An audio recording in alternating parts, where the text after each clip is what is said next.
Good morning. What's going on? How are we doing? Get some pop-out chat going here. Some pop-out chat.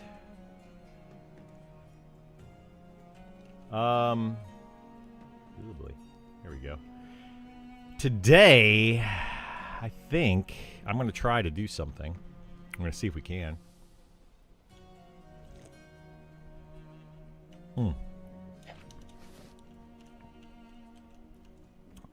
We're going to do a little something something.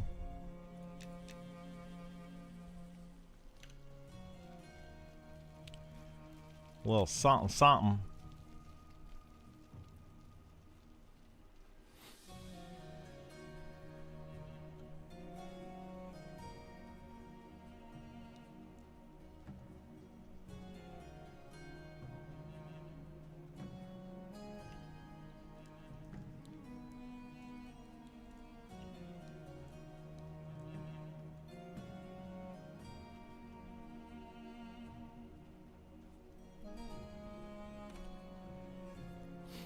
Bum, ba-da-da.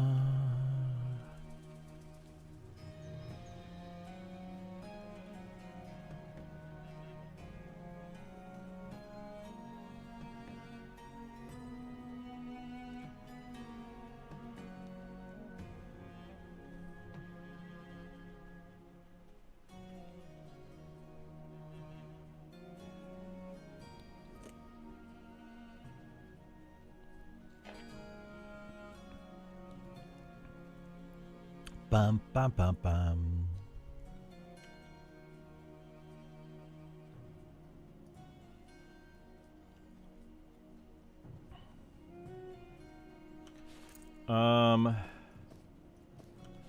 Man, I hate being super slow like this. This is awful. It's awful. I kind of want to get my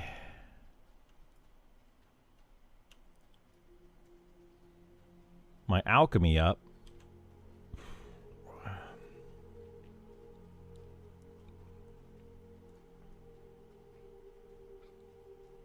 So I can make Speed of the Wild potions. Because that'd be nice.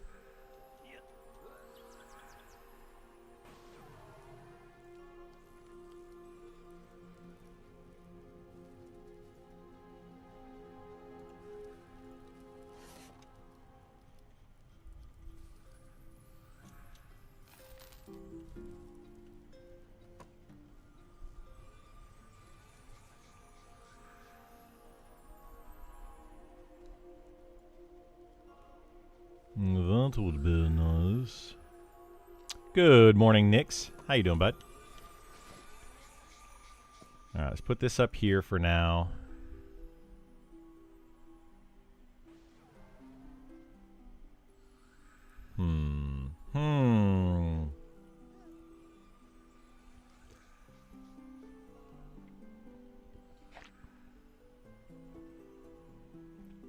Serum of Stamina. Good morning, Janky. How are you? Let's grab some extra cotton bandages. We might need these for what we're going to try to go do today.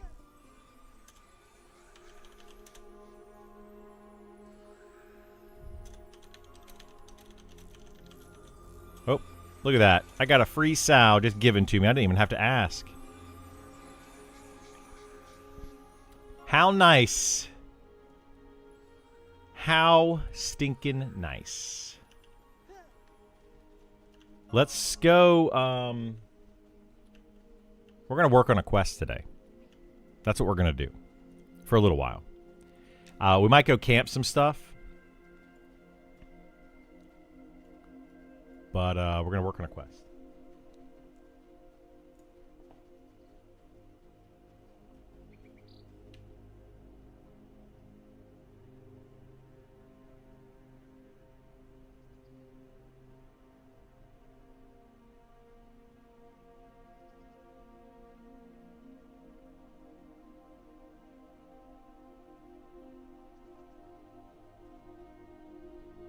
Is open beta out? Open beta is Friday. Starts on Friday. I know your feelings about Pantheon, but I got to ask you, how did or do you feel about Pantheon's musical score, sound effects? I mean, some of the music was okay, and some of the sound effects were okay. Like, I didn't really have anything bad to say or good to say about them. They were fine. Didn't have any issues. I want to say that last time I played it, their sound effects sounded really good when it comes to the combat. Like, it sounded decent last time I played it.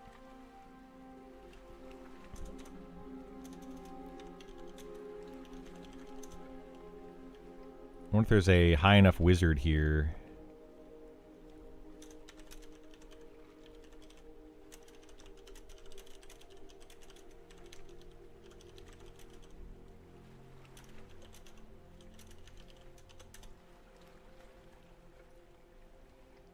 See, this guy will translocate me at the West Bank. It'll get me exactly where I need to be.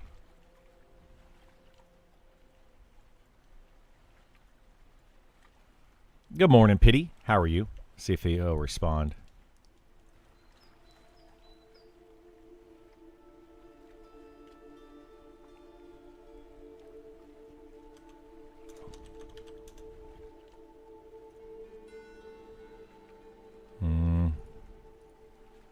Yeah, he's not responding. I guess I'll just get on the boat. Get on the old boat. What level's translocate? Level 55. It's too high. I don't think it should be that high.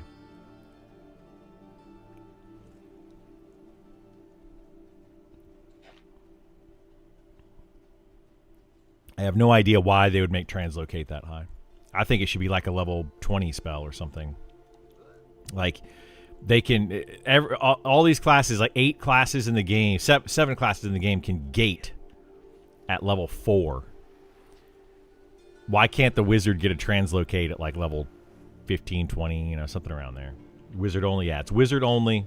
And, yeah, it's level 55. Seems a bit much. Just to be able to send somebody to their bind point.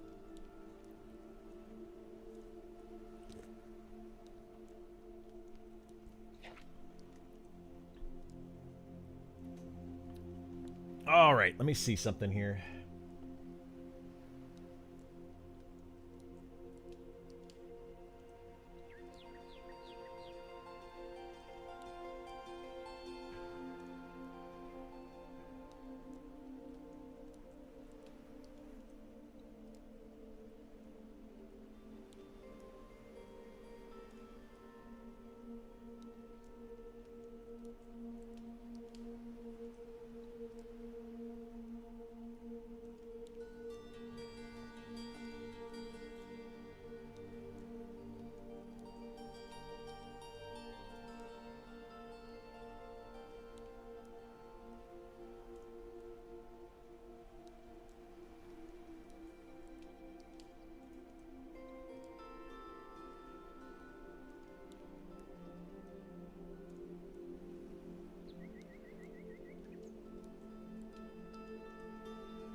Oh, he can do it.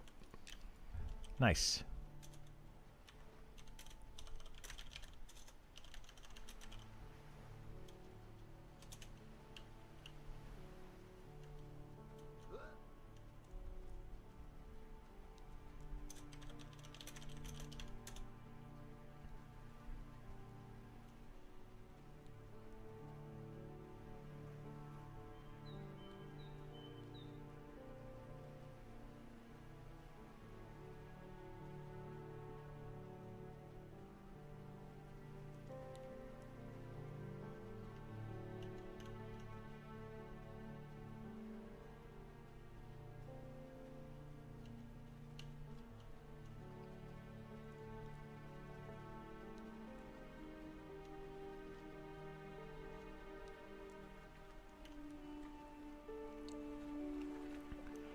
Da da da da da da da da da da da da da da.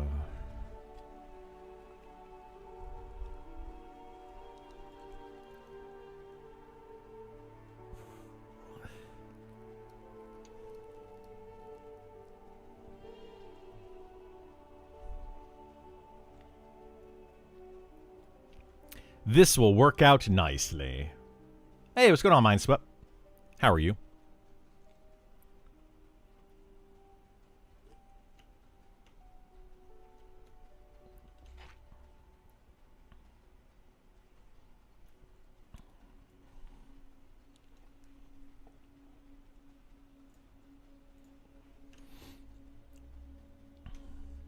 Do do do do do do do do do do do do do.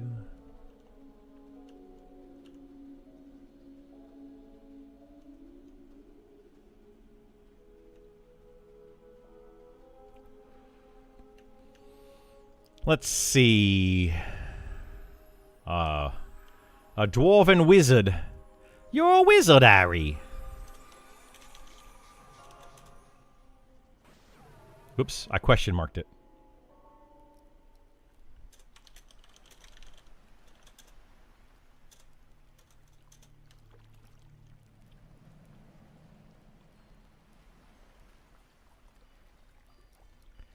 Okay, so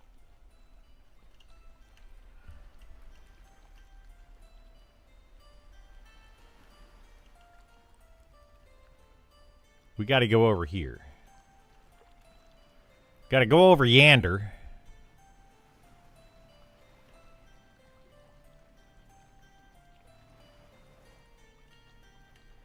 And we got to kill these raging elementals. Because they're raging. Raging Cajun elementals.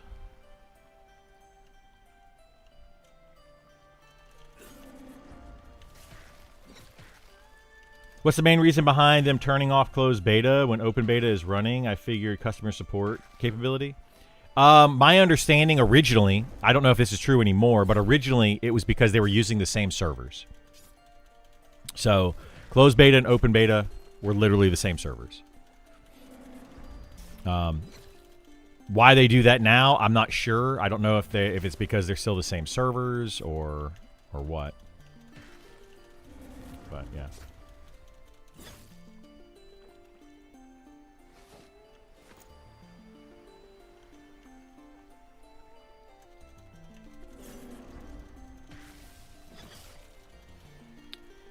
Three-day weekend flew by. Love short weeks, though. Yeah, the short week is what makes the three-day weekend nice.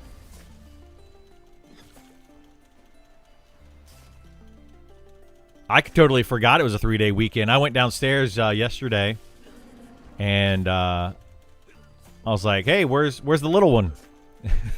My girlfriend's daughter. I was like, "Where's she at?" And she was out with her friends, and I'm like, "Oh, does she go out with her friends like after school or something?" And she's like, "No, they're out of school today." I was like, "What?" I totally had forgotten, completely. Like just, yep.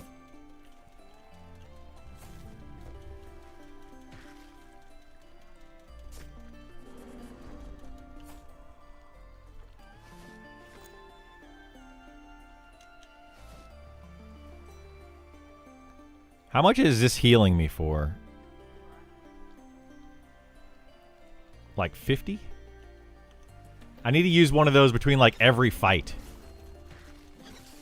If I want to maintain... my health.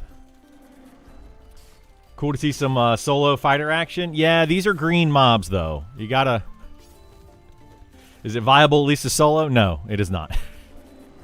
These mobs are very low level. Well, not very low level, but they're like 40.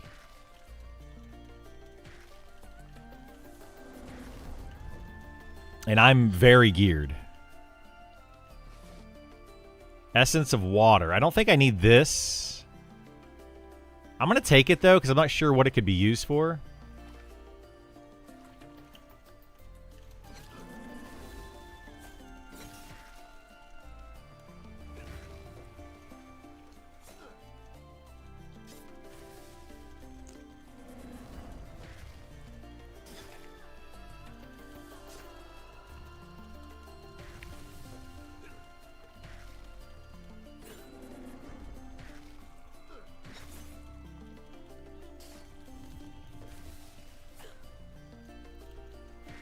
Really like melee, but they seem to not solo at all in close range. No, because monsters are going to do too much damage is the reason why. Like you can see right now, I'm killing these, but they're very low level compared to me. I'm extremely geared, and I'm still taking quite a bit of damage, as you can see up here. Hope we get another class deep dive to weekend. What do you think is the chance? I don't know. I would love to see another deep dive. They need. I want them to put them out into the game. Anything, just something. We need to get a patch.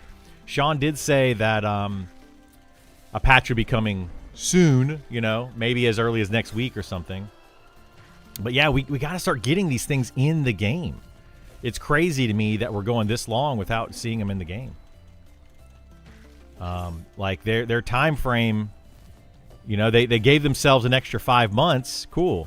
But if you don't actually utilize that time.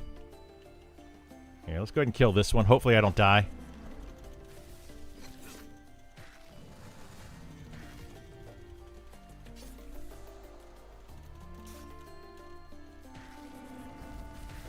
You know, if I do die, it's fine. My corpse is right around the corner. Or my bind point is right around the corner.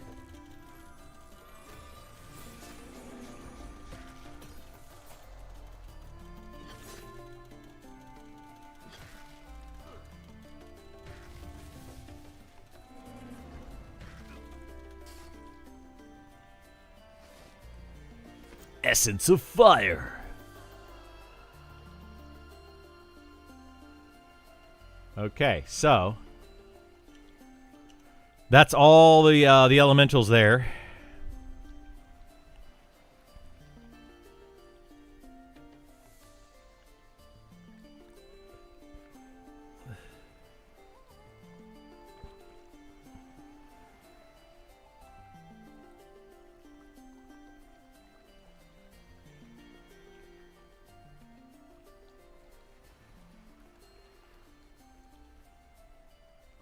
I don't know what the heal would be under.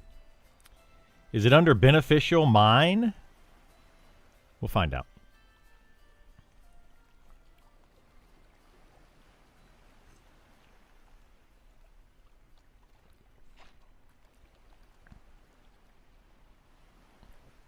But yeah, this is the solo ability of a fighter. Not good. That's the short answer. Not good.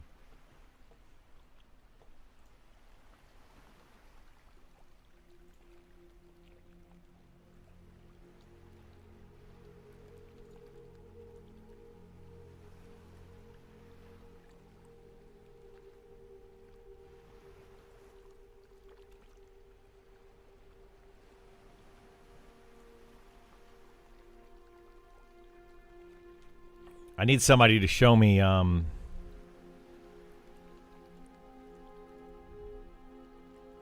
okay, 45 health. That's what cotton gives you. That's not great. I mean, it helps, sure.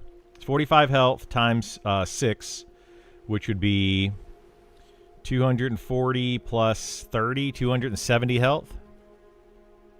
Right? Is that right? 45 times 6. Yeah, 270 health. 270 health every minute. That's not great. When you have 3,000 health. I mean, it's better than what it was. Right? It is definitely better than what it was.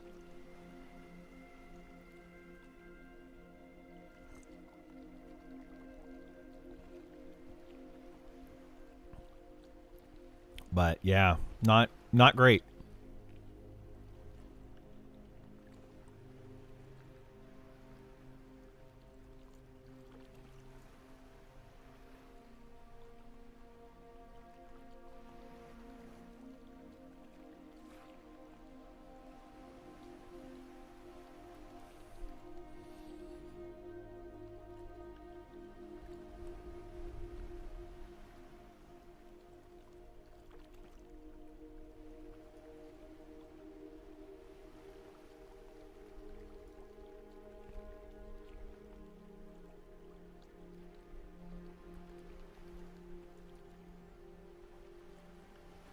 I want to say that there's some good. Oh, that's weird. Look at that. Oink, oink, oink, oink, oink. Weird glitchy stuff going on there. Let's bug report that. World terrain. World. It's not collision, but I guess it would be under terrain or environment, art, and visuals. Probably environment, art, and visuals. Zone textures missing, broken, props placement, lighting issues, visual effect issue. I'm gonna say zone texture issue.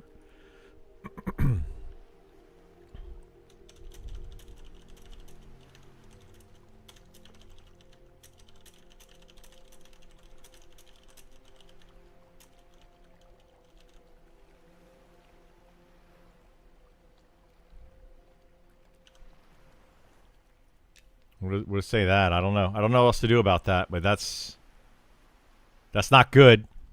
That's definitely a little glitchy bug thing.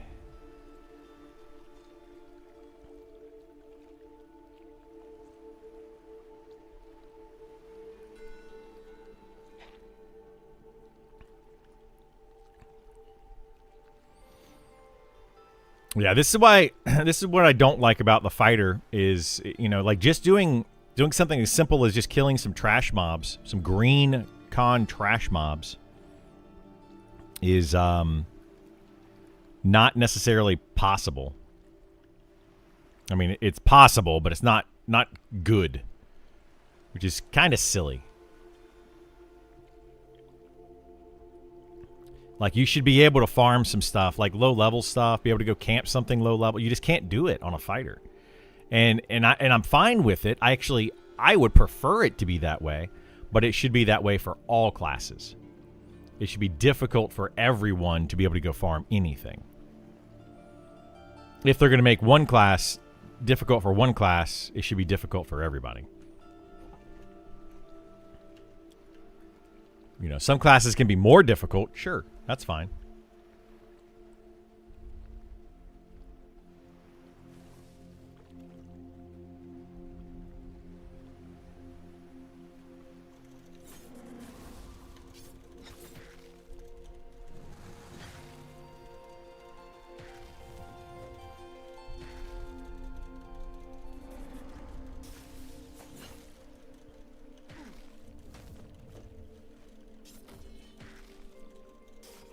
If it's any consolidation, it's difficult on my rogue. It is definitely difficult on the rogue, if not impossible on the rogue. It's actually more difficult on the rogue. So I feel for any rogues out there, and I am trying to fight the good fight for you.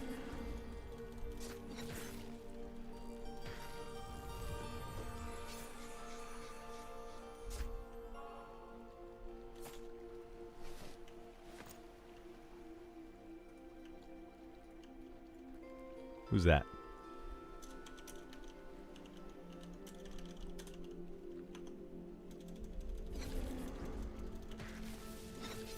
Your screen looks really blown out. You have Gamma Max? I do, yeah. I adjust it based on daytime, nighttime, so I can see. Thank you for letting me know. Sometimes I adjust it, sometimes I just leave it with the gamma up, just because it's easier than changing it.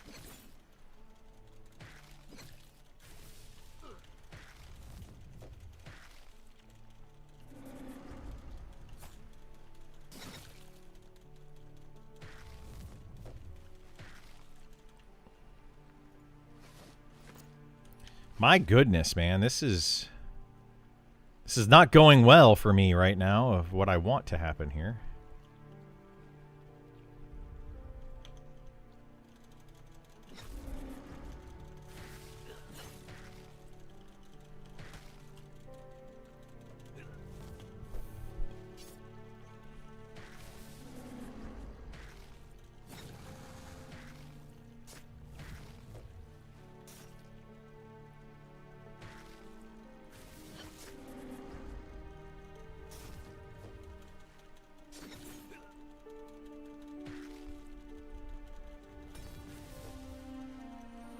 At least I have Veil of Smoke and Sap. You do, yeah. Fighter just has hitting and being hit. You feel worse for me? I mean, there's good and bad about it. You know, I can take a hit a lot better than you can. But yeah, it's.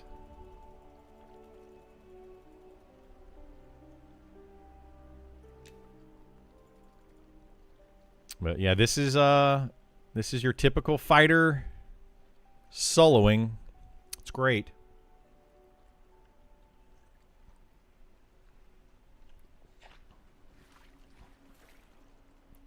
That's actually really dumb, if you ask me.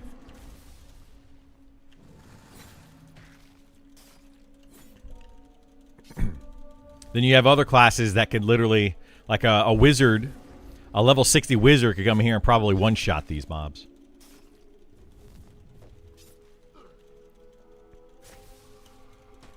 It's just, the whole thing's silly.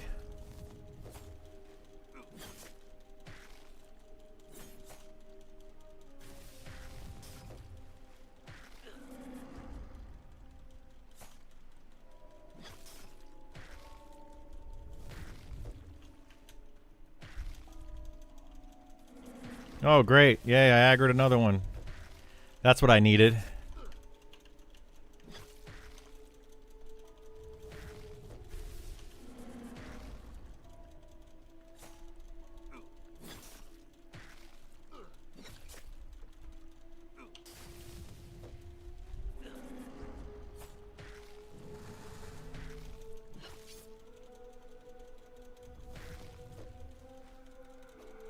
Do you carry a two-handed in case you fight something with a damage shield? I do not, no. Probably should.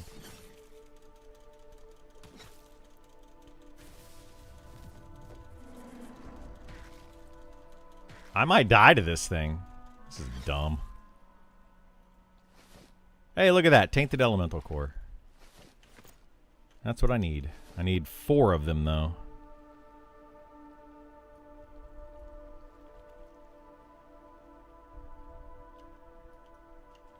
Let's go back down here and heal back up.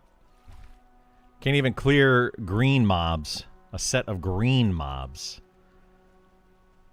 That's just silly.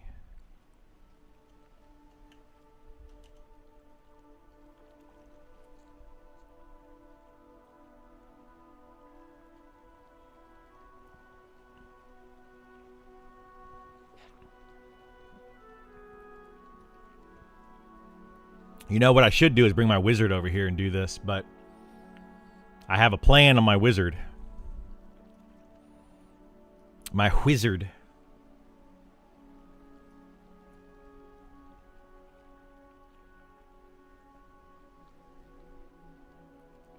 These mobs could have a damage shield, though. Since they're elementals, they're fire elementals. I don't know. They might actually have a damage shield. That might be partly why I take so much damage from them.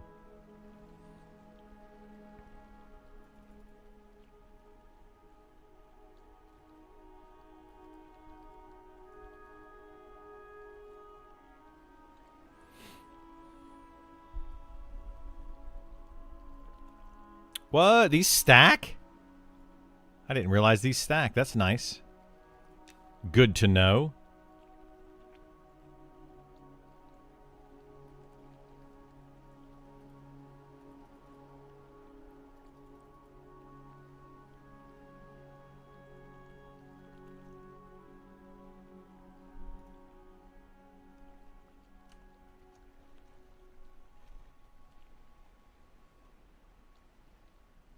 Damage shield Rex your rogue, yeah. You kind of have to have a two-handed spear or two-handed something.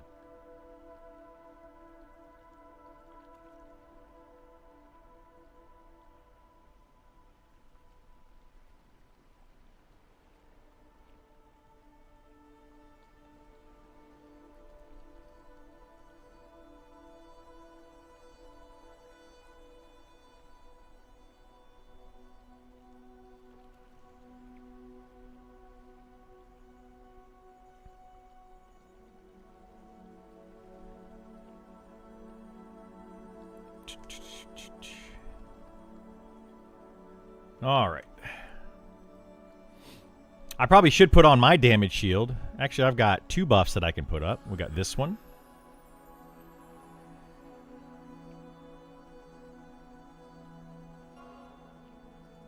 And this one.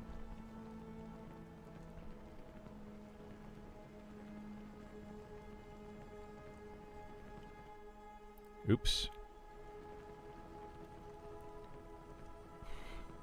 I mean, that would help me to do that.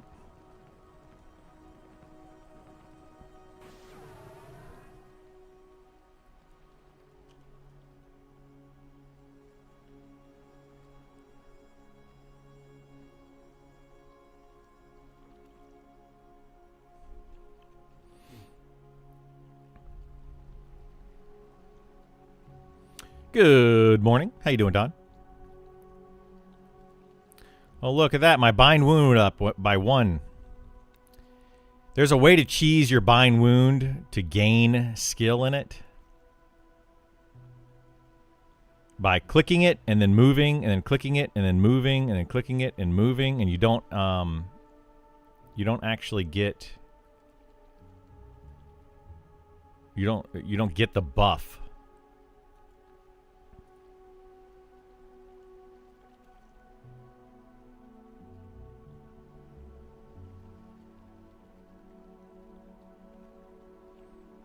You don't know how your bind wound is 115, but my crafting is like 16. Your survival is 16. I wanted to really like this game, but I just couldn't get over the lack of any sort of map. I know that's the point, but I don't even like getting around my own town without GPS anymore. I don't want to have to memorize places. I mean, you will automatically memorize it, though. You know, like it's just... Over time, you'll just figure it out. You're going to be doing things repetitively. Okay, so it does take away the bandage. That's so silly. At least it does use up the bandage. I mean, that makes sense. It should use up the bandage. It should. But yeah, you're going to be doing things so repetitively. Like, you're going to learn the areas. And that is kind of the point, though. But, you know, if you don't like the map, you don't like the map, and that's fine. You know, it's teach their own, I guess. There's tons of maps out there. There's tons of maps. Go to the wiki. Like, if you don't want to play the game without a map, Monsters and Memories wiki, go to zones and click on a zone like Night Harbor, and boom, there's a map. And you can zoom way in. Look at that. And you can, you know, like that. I don't see what the problem is, but I mean, I get it. People want to have maps like a GPS map in the game, but come on, is that really necessary? It's not necessary. And to not play a game just because of that, I just don't get it. You know, I don't get it.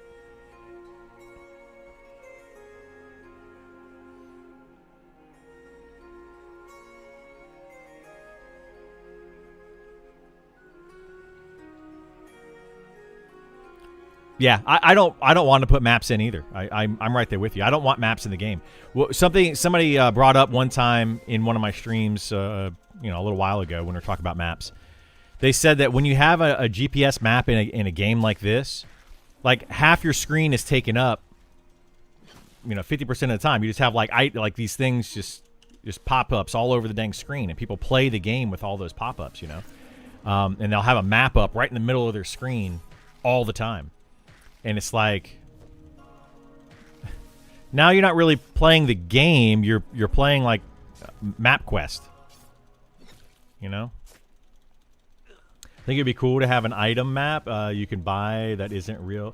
Well, yeah, exactly. Like, and they're going to be doing something like that. Supposedly, they're going to be doing like a cartography skill where you're going to be able to create maps and then sell them to other players and things like that. Which I like that idea. I think it's a pretty cool idea.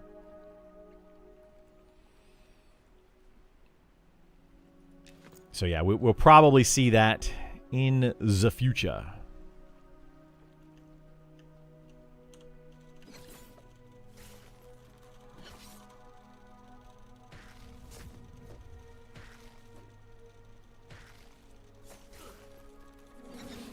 Yeah, that's all coming. Have you ever played Diablo 4? You pin and follow the GPS line? Oh, yeah. I played Diablo 4 a lot when it first came out. And that's 100% what people do. Is they just follow it. Like they don't even look at their surroundings. They just follow the map. And I don't know. I find that boring.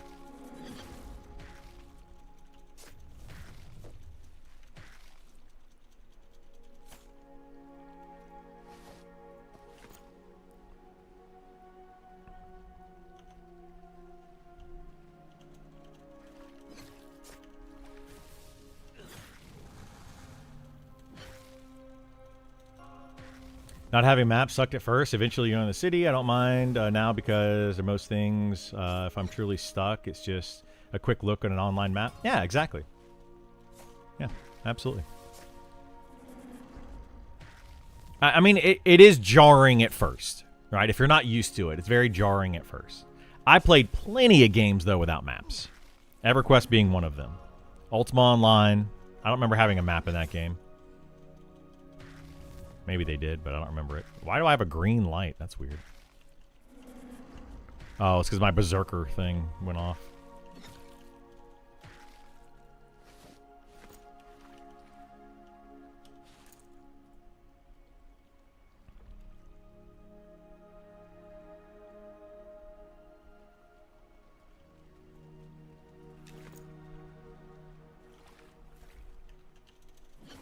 Oh my gosh. I don't know if I can deal with two of these.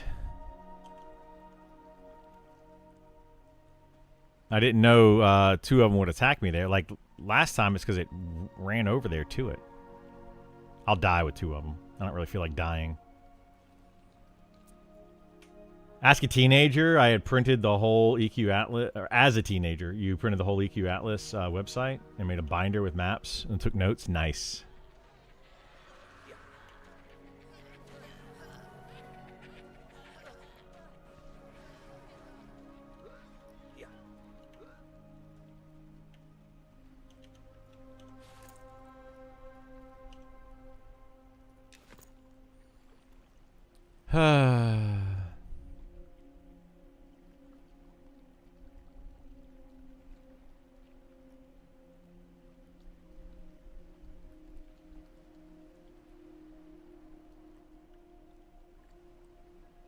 Back in your day, you didn't have second monitor. What the heck?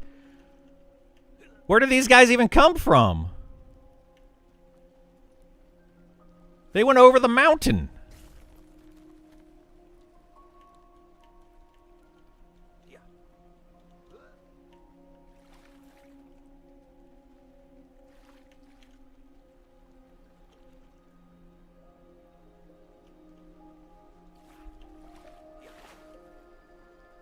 That was garbage.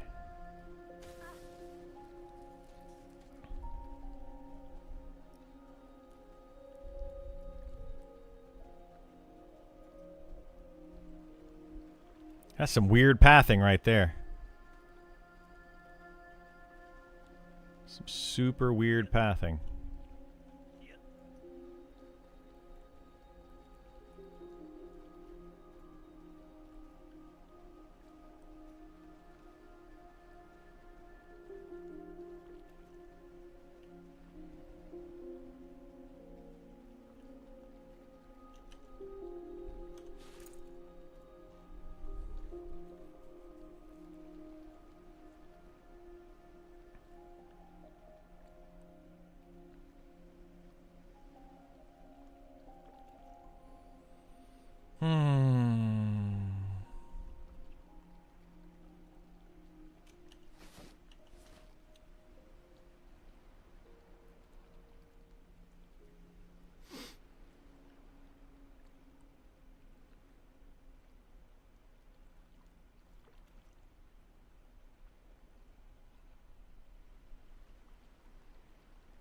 Wow, those raging elementals are actually defeating the Baja guards.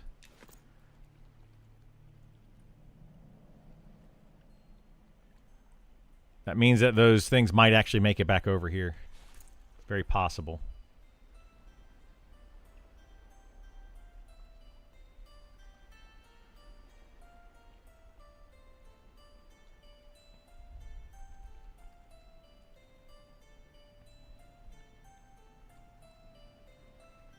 Is there something consumable in the game, same as Shrink Enchanter spell?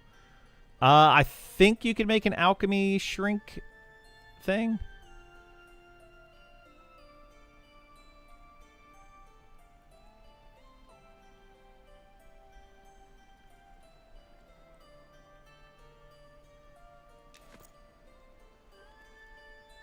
Yeah, I think there's a potion for it.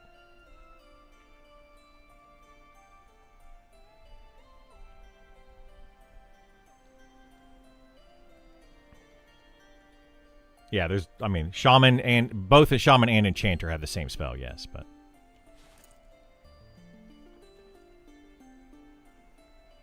You can also re-roll a gnome, yes.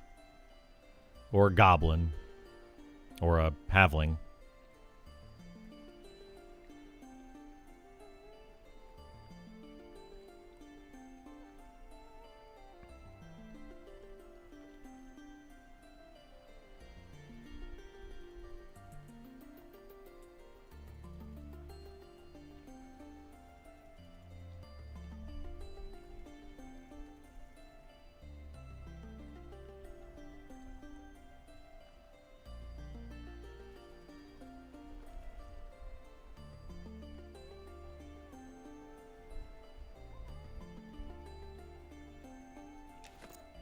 Okay, let's wait for the next round of these elementals, I guess.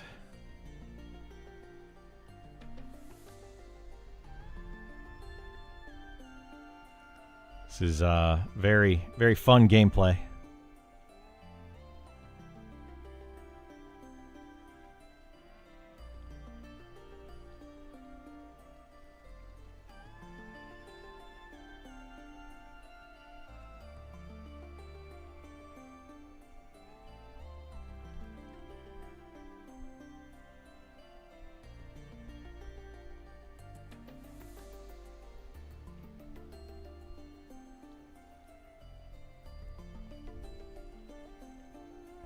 Do.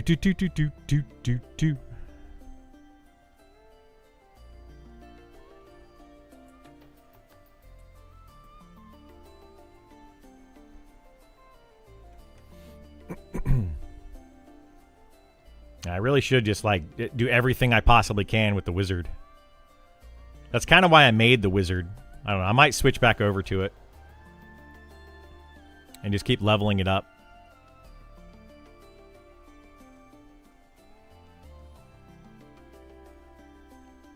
Have you tried a Necro or Rogue yet? I played a Necro some, yeah. Rogue is just bad. Might as well, yeah. I mean, that's the reason I made the wizard, is because I can't solo on my fighter. So, like, I made the wizard to be able to have a solo class when I don't have a group to do stuff with.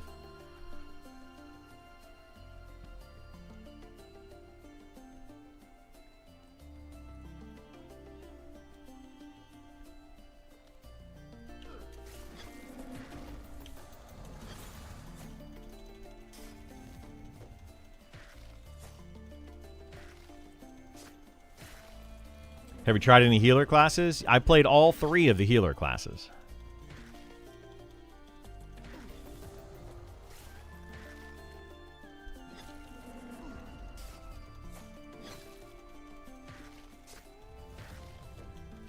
Now, see, look, I killed this one without taking hardly any damage. Like, what the heck?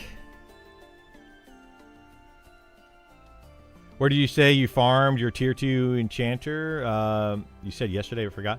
I mean, I didn't farm it there, personally. But the best place to farm it would be the Sangrel in Keeper's Bite. It's the best place to go.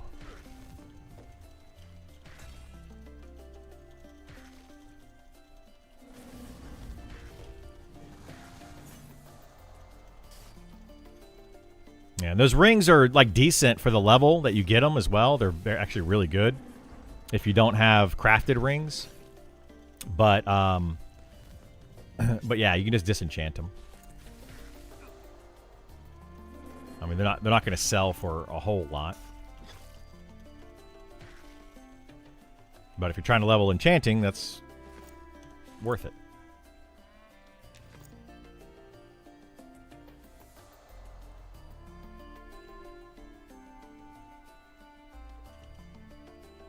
Where's the next one spawn? Right there? There it is. How fancy schmancy. It's right there in front of my face.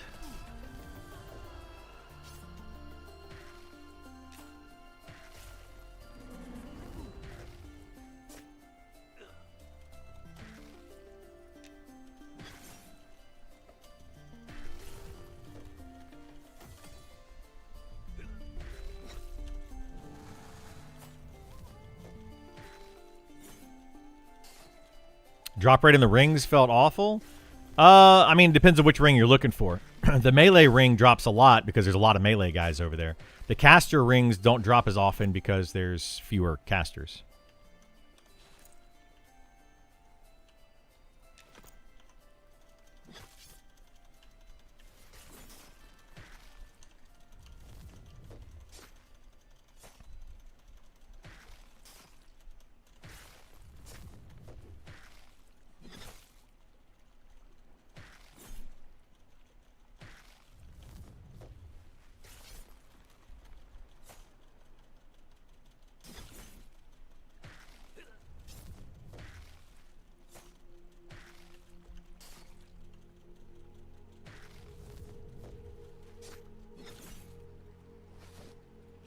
But yeah, the idea of getting all those rings and stuff, like you should be doing this stuff while you're leveling, and it makes it feel not so tedious.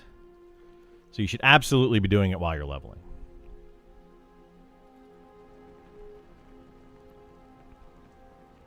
But if you're trying to go back and do it later, it's just tedious.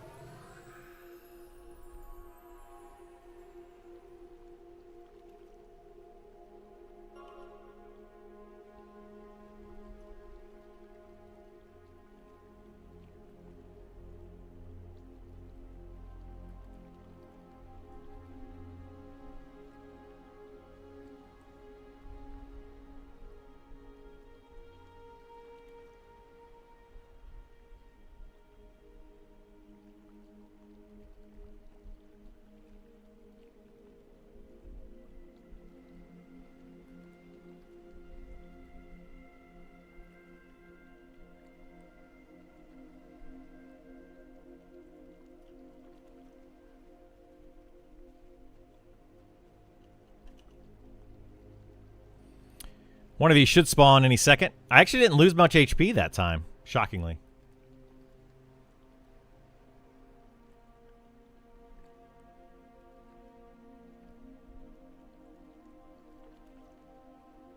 I wonder why. I wonder if it's the damage. I wonder if these things do get a damage shield. I think that might be the issue, is if they're up long enough, they cast their damage shield. Otherwise, they don't. I should check that.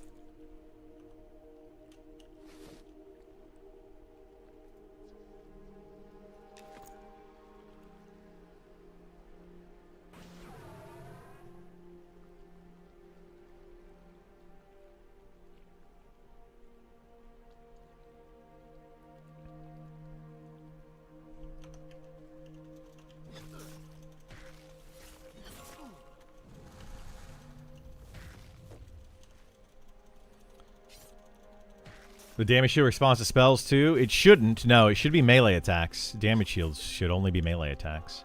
I would love to see a spell reflect ability to reflect magical damage back onto the caster.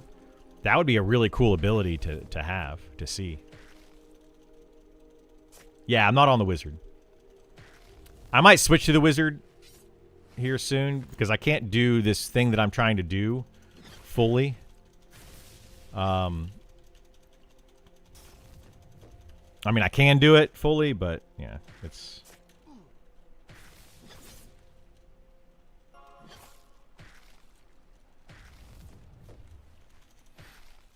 I need to... I'm going to need to get a healer to help me do parts of this. Oh, let's see. Yeah, Backlash of Fire. Whatever Backlash of Fire does. I'm guessing that's a damage shield on these.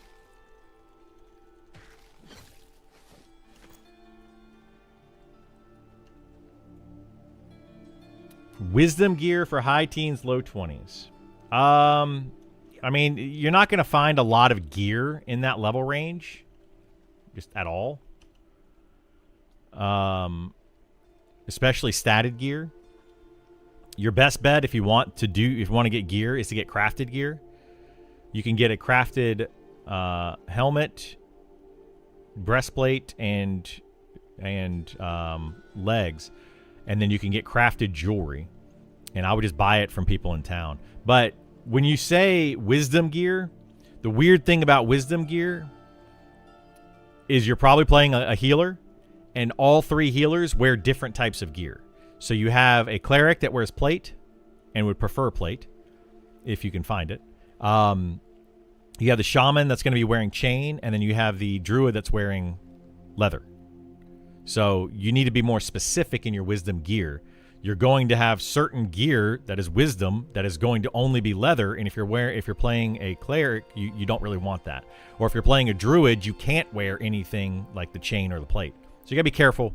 It's a little bit different than just wisdom gear. But I would highly recommend getting jewelry crafted by somebody. And it's not cheap, but you can get the cheaper stuff if you can find it. I'll craft it for you for free if you would like. If you have the materials, I'll craft it for you. Any of the jewelry. The low level stuff. I can do like some platinum jewelry, but I can guarantee, well, not guarantee, but it's like a really high chance. It's trivial up to iron, I think, for me. Or gold or whatever it is. I think it's gold. It's trivial. But yeah, you can try Wormsbane armor. It's very uncommonly dropped. And you can try Ancient Crypt at that level.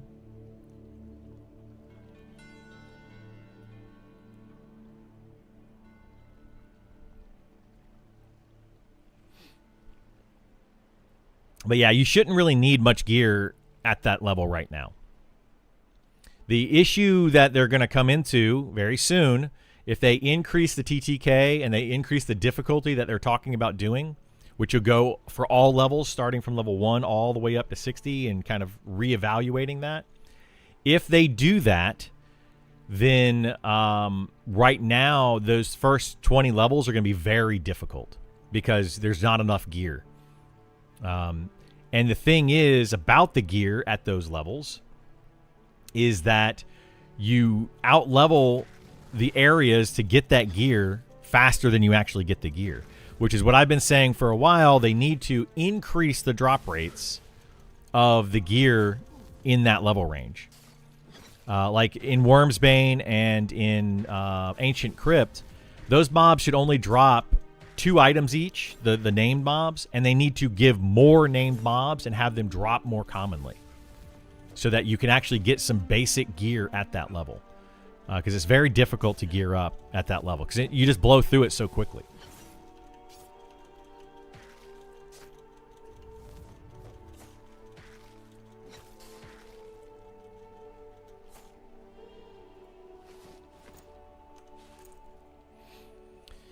You don't prioritize with wisdom over armor class. I'd assume that stats would be better since you're not taking a hit generally. I mean, yeah, I would prioritize it, sure, but it depends, you know.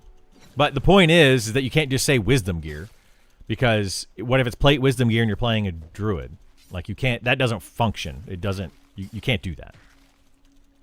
So I just want people to know that wisdom gear can come in a variety of armor, and you may or may not be able to wear that armor. I like that they increased TTK. Going to make defaults a lot stronger. Yeah, it is. Hopefully, once they do it, they haven't done it yet, so we'll see what they actually do with it. It's kind of in a weird spot right now. We're kind of just waiting. Just hadn't updated any statted gear in a while. Newbie quest stuff mostly. Shaman. I hope they don't increase TTK before implementing the class changes. They're gonna do the TTK before the class changes. Yes, that has already been said. So the TTK is going up, and they're just gonna be kind of the heck. Font of Mana. So yeah, that's That's going to happen first. TTK and some other math changes are coming first, or in tandem with the class changes. And those class changes are going to be just over time as they get them ready. So we'll have to see what happens. It's definitely going to be a little odd, and it's going to make the game extremely difficult for a while, which it needs to be. And it kind of stinks for those low-level players that didn't level up super quickly and get to level 60 and get all the gear. You know, now that's going to be the issue that you're going to run into. Or that a lot of people are going to run into. You know, like there's people that got to level 60 and twinked out their alts and all that kind of stuff. They're going to be like, oh, it's fine. It's still too easy. You didn't make the game hard enough. And then all the other people are going to be like, game's unplayable. It's way too difficult. And it's going to cause an issue. Clearly, it's going to cause an issue.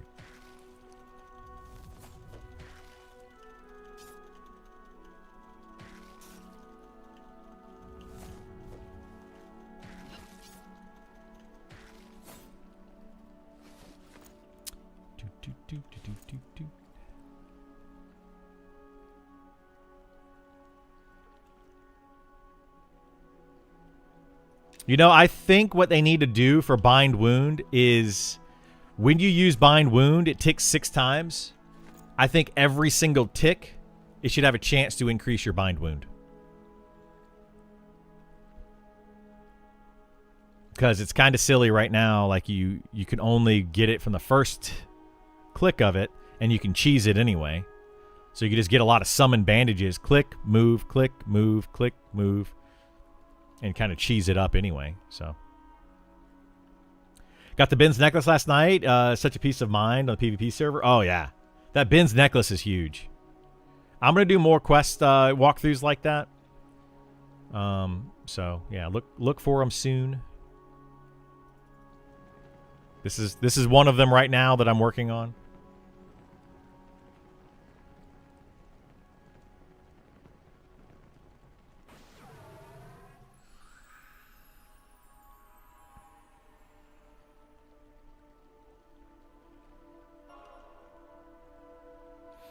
I think we're going to get these things that I need, and then I'm probably going to switch over to the wizard for a little bit. I was actually going to play with Esar today. I think at some point we were going to go camp something, but I'm not 100% sure that we're going to do that or not. So we have to see whenever he gets on.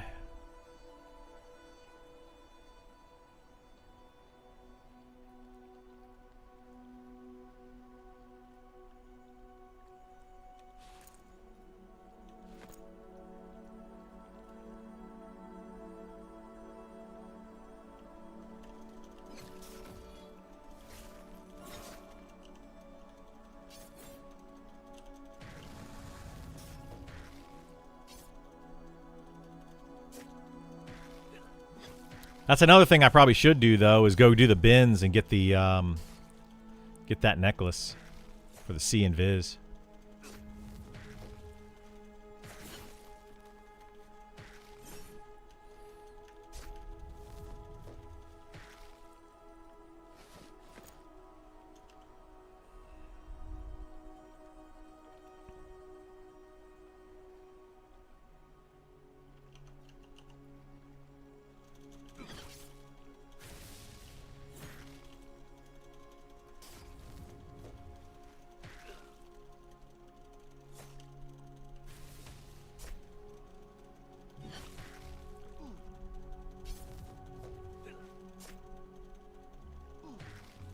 Good morning, Ice Cream Hunter. How you doing, bud?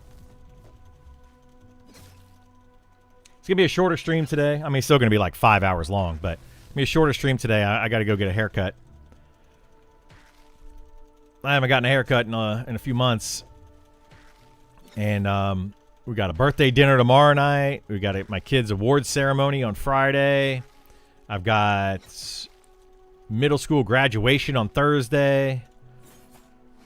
So I'm finally graduating middle school, you know.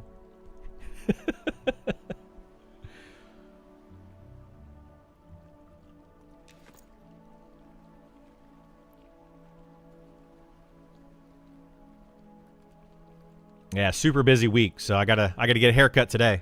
Have to go today. If I don't go today, I won't have time to go the rest of the week. And you know, I want to look good for the birthday and the award ceremony and the graduation. You know, you gotta dress up. I keep reading people talking about the SK in its current state after a certain point is too powerful. You think this just people blowing smoke, or is there something off higher up SKs? So, yes, Shadow Knights, I mean, I wouldn't consider them too powerful, but compared to other classes, yes, they're much stronger than some of the other classes. Shadow Knight right now is the best overall tank in the game, from level 1 to 60 plus. The fighter is technically a better raid tank, an end game tank, and a tank that's going to be able to, you know, tank bosses and such. But the Shadow Knight is overall better. And how they're better is they start getting, they have a lot of quality of life, right? They have similar DPS to the fighter. They have similar tanking to the fighter, but they have a lot more quality of life. Hang on, I have to sneeze.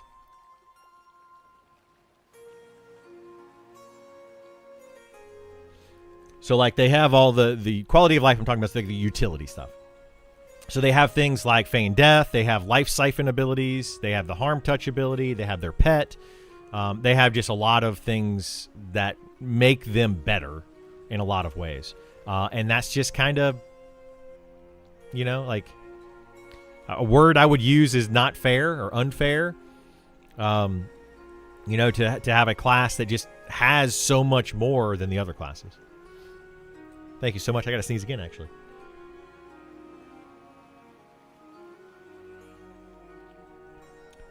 Holy moly. Those are some crazy sneezes. Generally, I'd rather see other classes brought up to opposing to bring outliers down, but fear is so strong. So, John, like, I hear that all the time. Well, if my class is here and all the other classes are down here, why don't we just bring those other classes up here?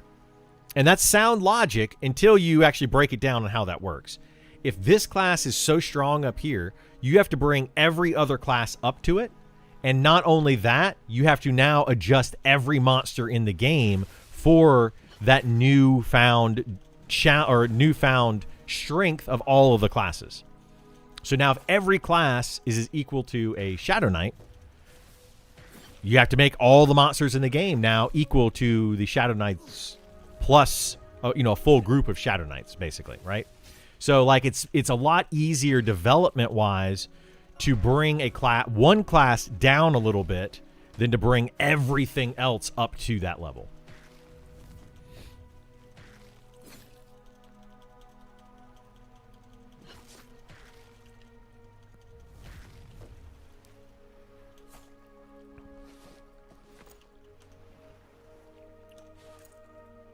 Man, I am going through so many bandages here. This is crazy. Just caught your synopsis of Sean's stream. That's how I keep up with monster memories. Keep them coming. Oh, don't worry. I will. Yeah, a lot of people are in that same boat. So I appreciate you guys for watching those stream recaps. I will be doing more content other than just stream recaps. And I do every once in a while. Clearly, I'm streaming. You know, that's one bit of content.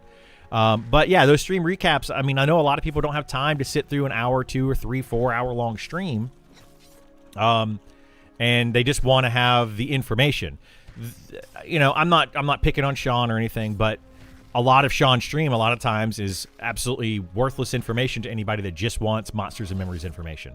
He talks about real life stuff. He talks about the gaming industry as a whole, the business side of things. You know, he talks about a lot of stuff that people are just not interested in sometimes. And, you know, that's nothing against Sean. It's just, it is what it is.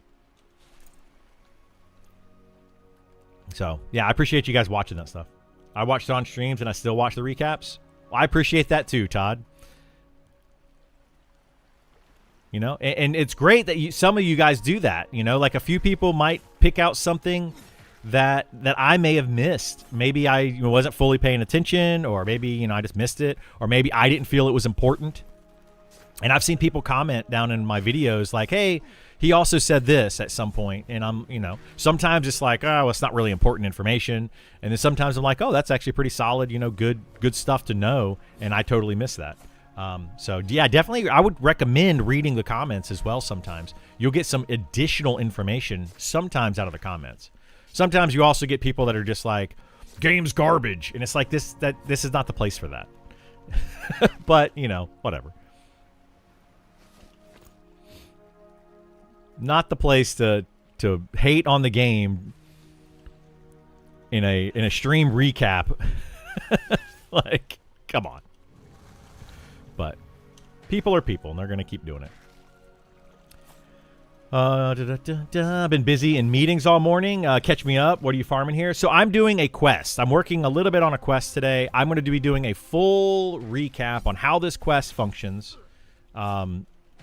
And I'm gonna do a full walkthrough on it. And you're gonna want to do this quest, especially spellcasters. Especially spellcasters are gonna want to do this quest. But everyone's gonna want to do this quest before the deep. Before they add in the deep. Oh, there we go. We got my tainted elemental core. Okay.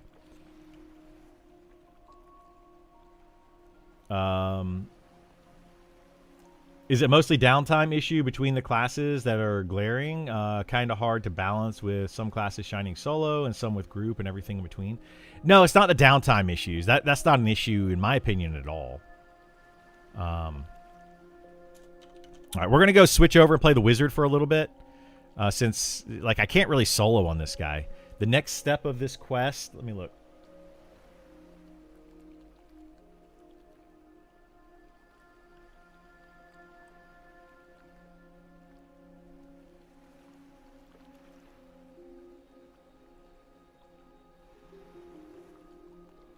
I actually might be able to do another part of this.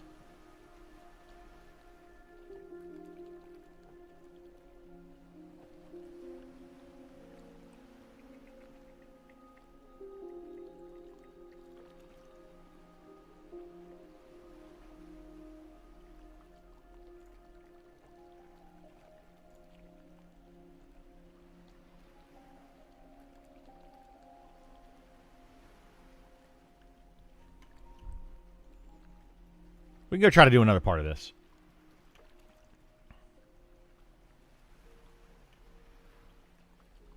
What was I saying though? Oh, so yeah, it's not just the downtime that's the issue. There's other issues.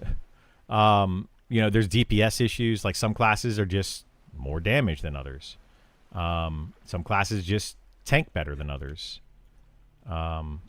So there's more than just the downtime side of things.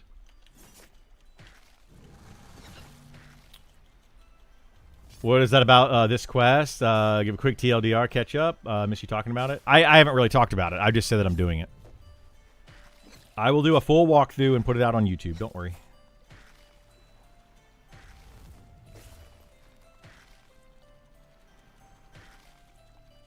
I just got to get time to actually do it.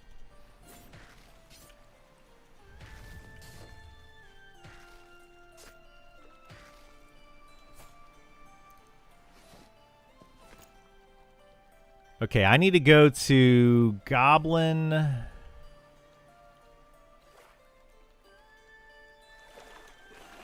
Is this the Goblin Island over here? I think that's it. Let's go find out. I think it's this one. I always get these mixed up. But yes, this should be it over here.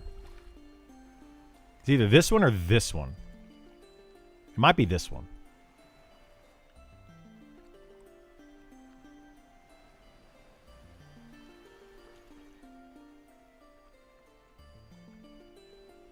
I think this is Castaway Island over here.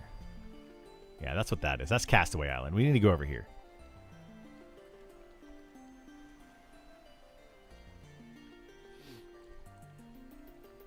I always get them all mixed up.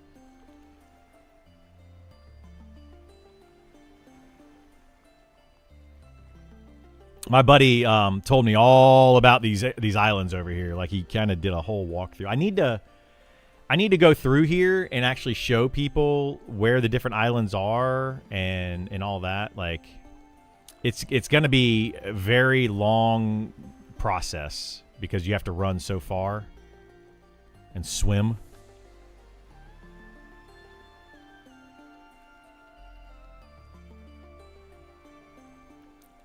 But you have like Zayden's Landing here.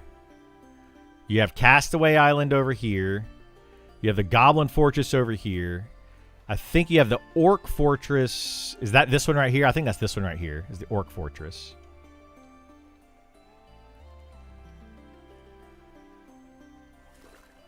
And then way, or maybe that's way over here. I don't remember. I have to get closer to him to actually remember. But I figured we'd do something a little different today, too. Oh, Isar is actually online, so that'll work. I think we're going to try to go camp some stuff.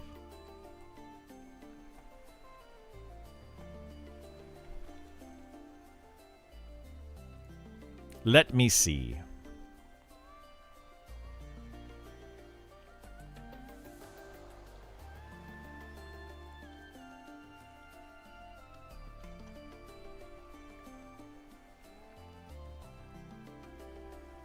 Yo.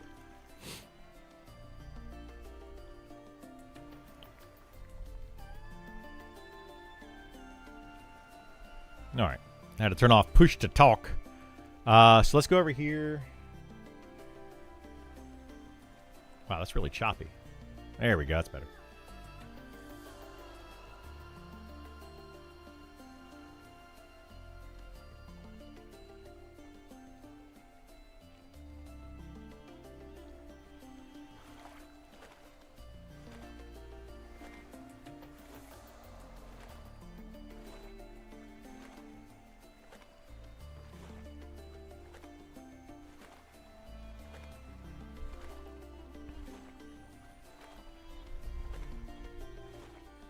Now, I have no idea if these mobs over here are going to aggro me or not. It's very possible. Very, very possible.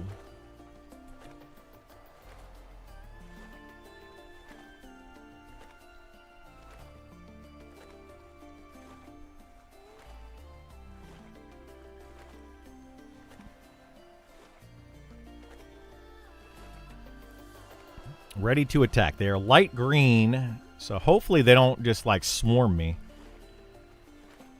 Now the question is, where is the underwater cave over here?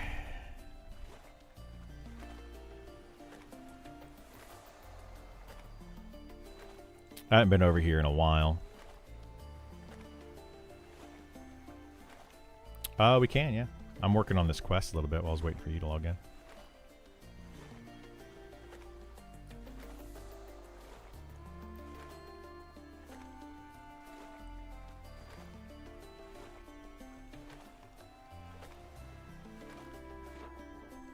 Yeah, I'm positive that's what they do.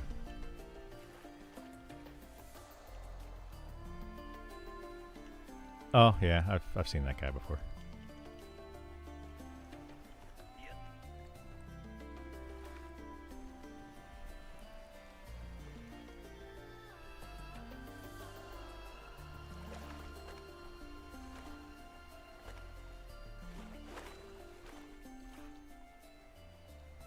Yeah. Is this the cave?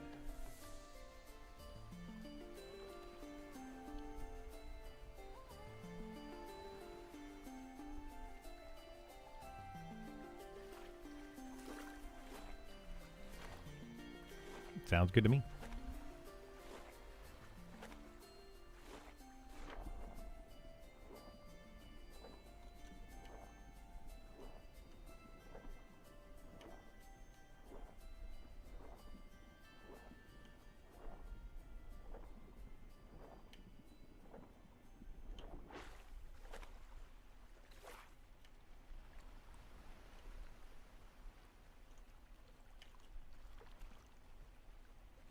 So I'm talking to Esar a little bit.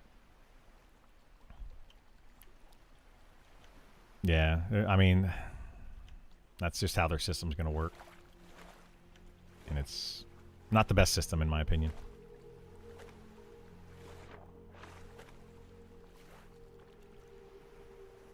So it's not down there. Somewhere around this island, though, is an underwater cave. Yeah, do you want me to bring Criddle over there, or do you want me to play Esau, or what?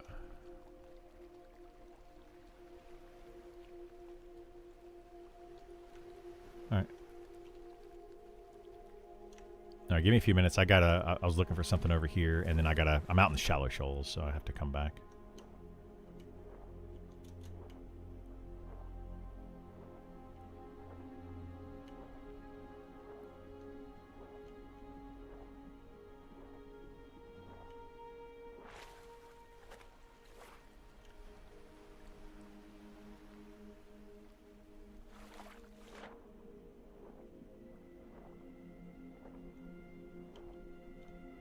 Anybody know where the underwater cave is over here?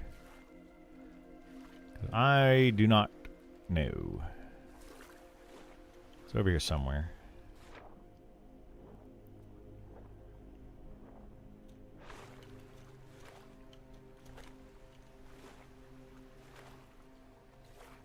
Ah, wait a minute. What's in here? It's not really an underwater cave.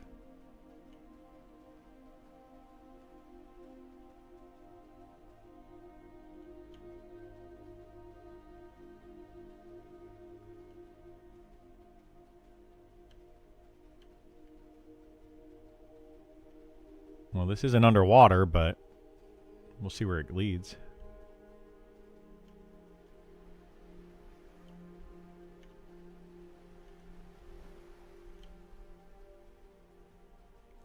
This is what, Stranglevine?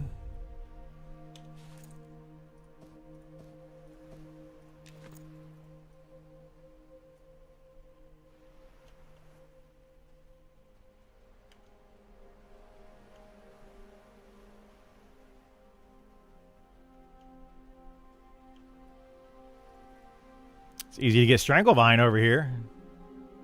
But like this area right here, this needs to be camped more. It's crazy that it's not camped. Like it's kind of bonkers actually. Like you would think people would come over here and actually do this stuff.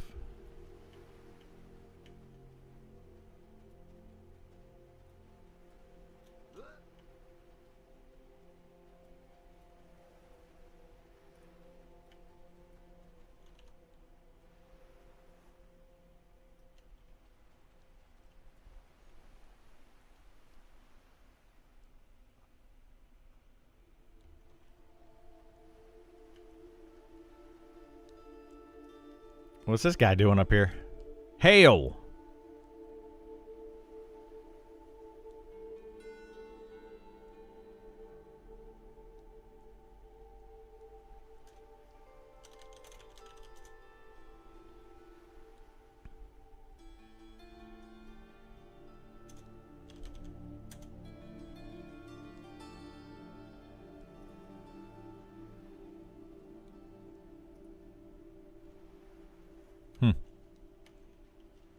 I don't know what that guy's all about.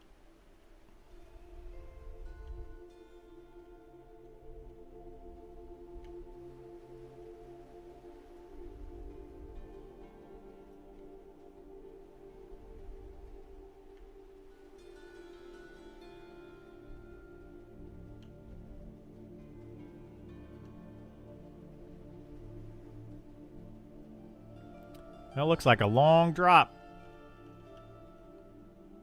YOLO.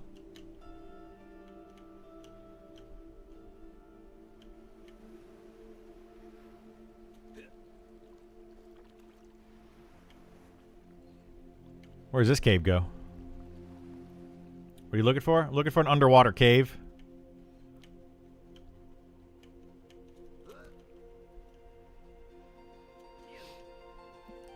You hadn't heard YOLO in a while, have you? I'm bringing it back. There's nothing in here. What the heck's this cave for? I need to put something in there.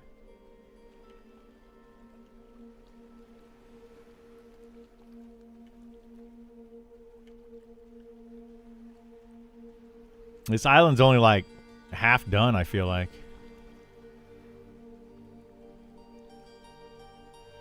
Somebody needs to come over here and finish it.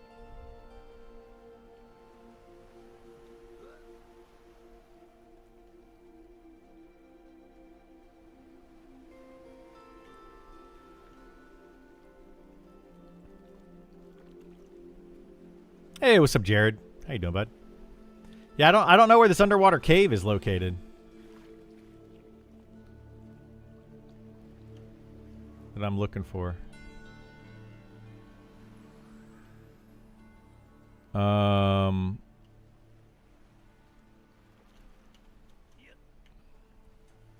Isn't it in the ocean? It's possible.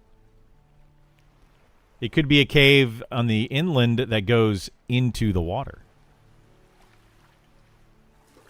But I have swam around. I have looked around. I don't see it. Just did some mining logging. About to go to work. Nice. Hoping everything is a kick butt day. It is. I'm having a great day so far. Yeah. Not too bad.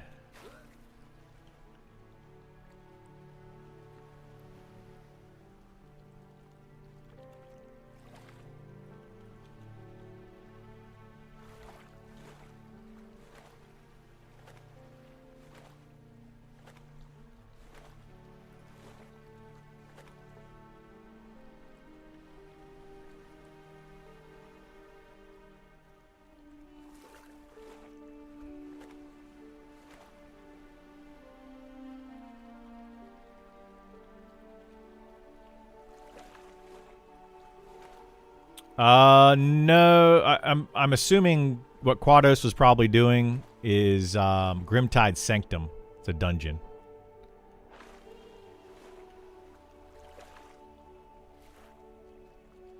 Based on what you're saying.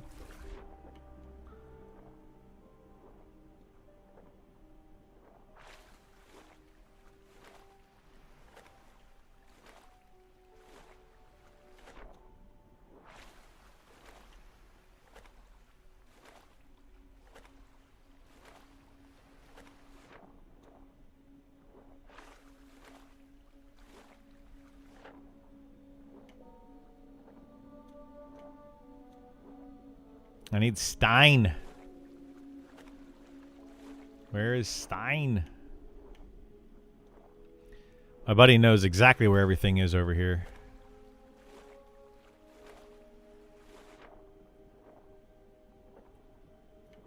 He has been around this area a bunch.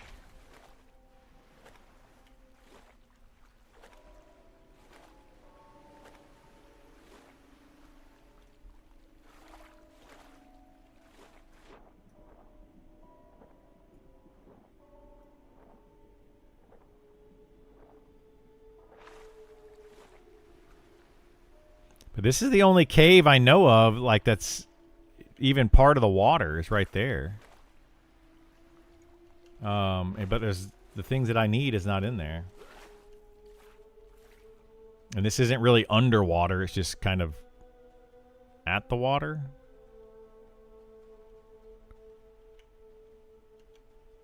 So I don't know.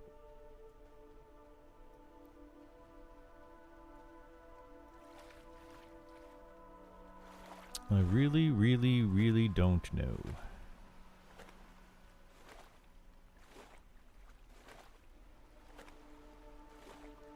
All right,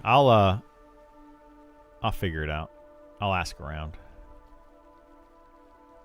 But we're gonna go camp something else. No, I already went in that water inside the cave. There's no additional cave.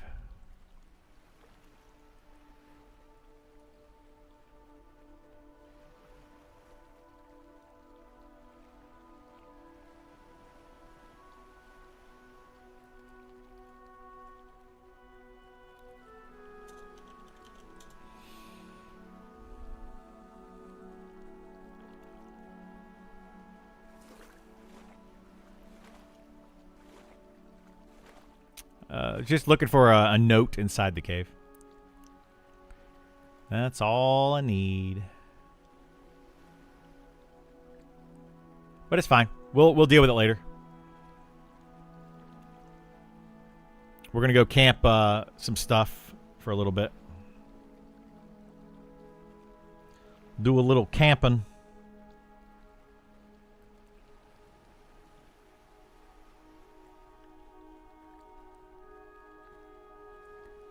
Little campy camp.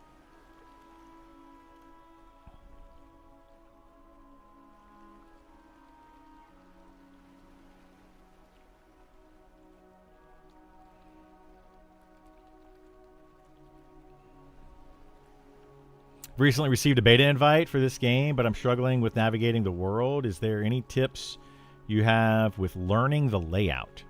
I would try to go to the wiki. Like, it depends on where you started.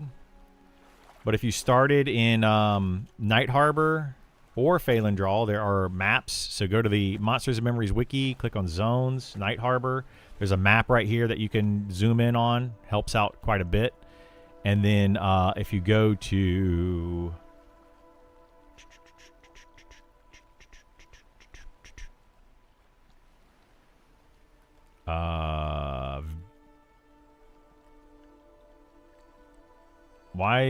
there's no map of Evershade Weld. Well, that'll get you started at least. Oh, there we go. Phalandraw. There you go. So then you have this map of Phalandraw right here, which helps out quite a bit. That's, navigating the cities is a huge step in the right direction. And then, yeah, from there, it's just going to be learning stuff. Just, run around and explore. You'll eventually just get the hang of it. It takes a while, but you'll eventually get the hang of it.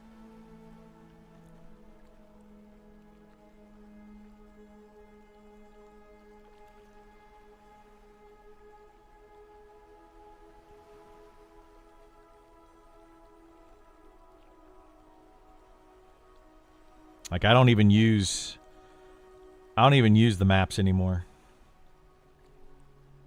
For the most part. I mean, if I don't know exactly where I'm going, I might use it. But for the most part, I don't use them.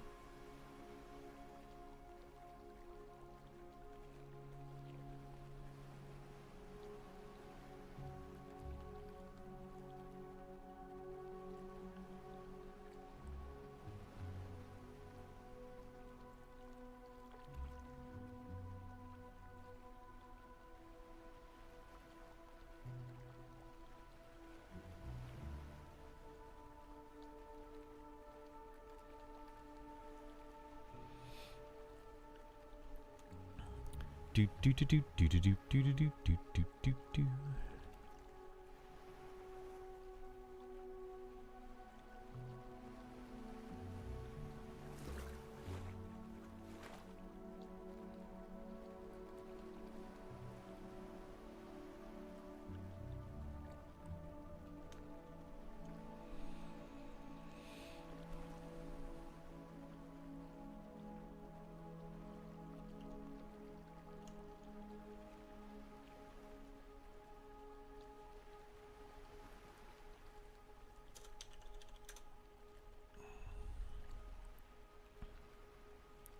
It's a pain in the butt getting out here now, though, man. With the boats functioning again, somewhat functioning again.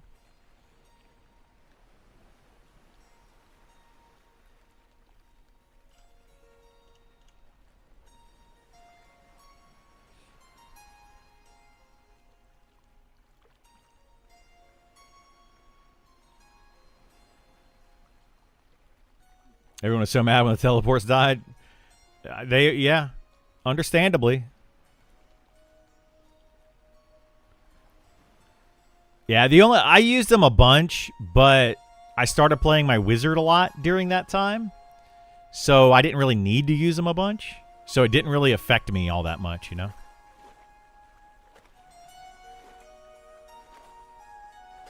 Yeah, you get used to it and then it's all over. Totally get it.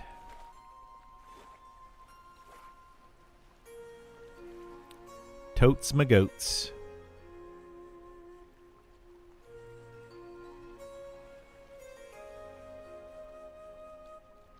If you're following a group mate to new zone area, don't auto follow them. You'll get distracted and forget how to get back. That'll happen too, yeah. Here comes the boat we need right there. Boom. All we got to do is beat it to the dock. Which we should do.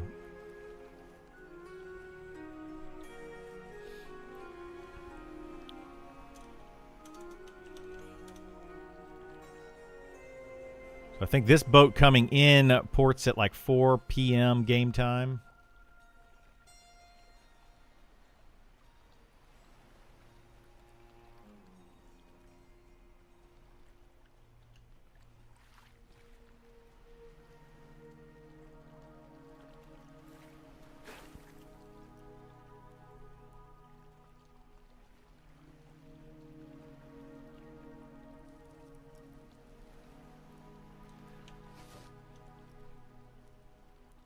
Well, that's weird.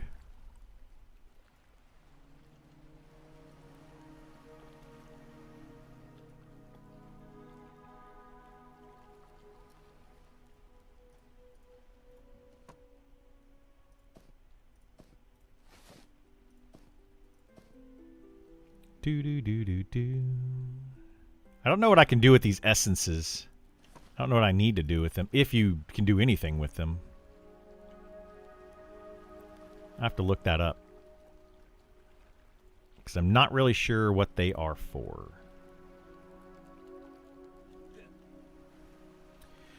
If you choose a cantrip selection, do you still get the cantrip at level 4 to give you 2 cantrips? I believe you do, Jared. I chose the cantrip on my wizard. And I don't remember what levels you get cantrips. But we can check on my wizard to see if you get an additional one. Because I've got a level 55 wizard. I don't remember when you get all the cantrips. If you get them like at what levels. Do you get another one at level 60 or do you get your last one at level 50? Because we can check to see if I have an additional one or not.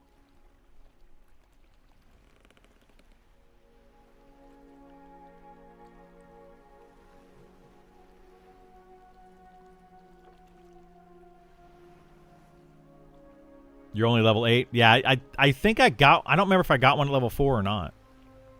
I think I did. But I don't remember what levels you actually get them. It doesn't really explain it anywhere. Other than when it first pops up, when you first get the cantrip, it pops up in a little dialogue, and then it goes away.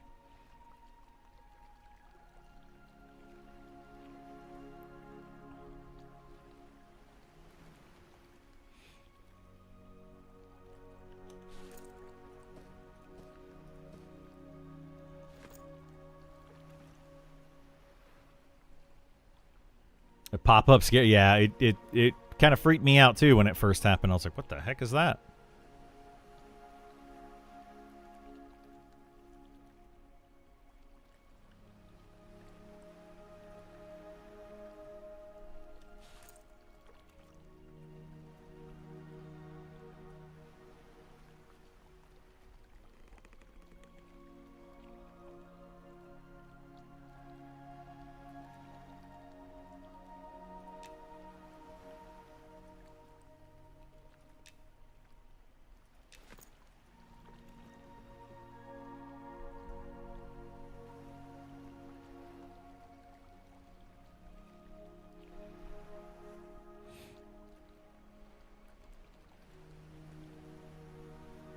All right, I'm finally on the boat. I'm headed to Night Harbor, but it's going to take a bit.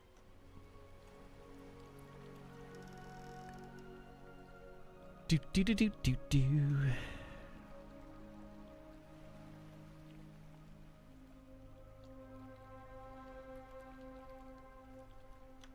All right.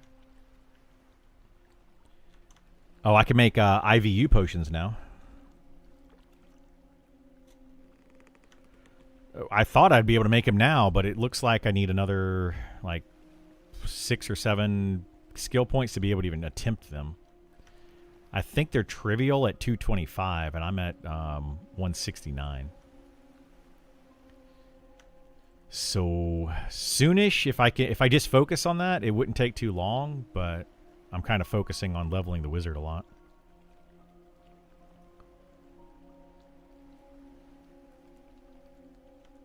Yeah. I can get there. Like I can focus on it for like a day or two, and just run around and get the stuff needed. Actually, it's really easy to level right now. I need to kill a bunch of carrion beetles. If we kill a ton of those, I can level up very quickly.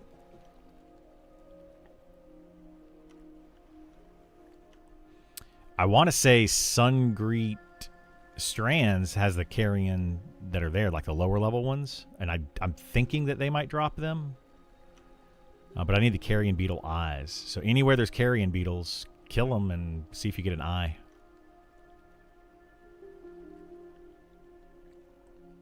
Reminds you of Ocean of Tears, getting the itch to camp. Yeah, exactly. It's very similar to Ocean of Tears. It's huge. This place is massive. This is, I would say, the biggest zone in the game. And you can see most of the other zones by just kind of panning. Like this over here is Night Harbor, and then it goes all the way over to Evershade Weld. Evershade Weld to be over this way somewhere. You can basically see the entirety of the game right now. There's actually a pretty cool graphic. Where was that at? It was on the website. Let's see. World. Ether. So yeah, this right here is the world. Or what will be the world. Right now, this is the Night Harbor area over here, and this is Evershade Weld over here. So this is all we have of the world, and this is all of the shallow shoals. So they're going to be filling in all of this stuff throughout here at some point. I'm hoping we get other boats that go, around this way as well. How many zones are live? Like 20-something currently. I mean, overland zones, there's only... Let's see. We can count out the overland zones. So we have Night Harbor. You have Shaded Dunes, which goes into Fallen Pass, which connects to Vale of Zintar. We can also just throw Shallow Shoals in there. Vale of Zintar then goes to Keeper's Bite, which goes to Evershade Weld. And then you have Glass Flats, and you have Sungreet Strands. So there's 9, off the top of my head, overworld zones. And then you have additional zones deeper down. So you have like dungeon-type zones. You have Telekir, Ancient Crypt, Worm's Bane. You have the Grain Cellar, the Spider Cave thing, whatever the heck that's called. So, gonna start a guild when if early access comes out in October. I don't know what we're gonna do with that yet. We have not decided as a group. I gotta see. Like at this point, right now, like the plan originally was, yes, we were going to have 20 or 30 people join us to play this game. And we were probably going to just make a guild and build from that, add more people. But because early access got pushed, some people are burnt out on the game. Some people are just like, the game's never coming out. People, they have their different directions that they're going with it. So we're just kind of waiting and seeing at this point. I don't know what's going to end up happening. We might join a guild. We might create a guild. I might stick with the guild that I'm currently in, depending on some things. There's a lot of factors there. I couldn't say one way or the other. Night Harbor is just the castle, right? Night Harbor? Night Harbor is the... what were you talking about on the map? Night Harbor is a giant city that we're going to. It's got a giant dome thing on top of it. But that's like the center, the capital of the city. But it's a huge city.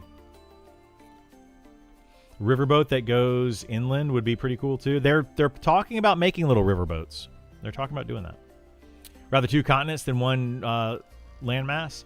Well, yeah, Dream. I mean, but you think about it this way. What if, the idea is a single landmass in the beginning, and then they can add another landmass later on that can have a boat going to it or whatever?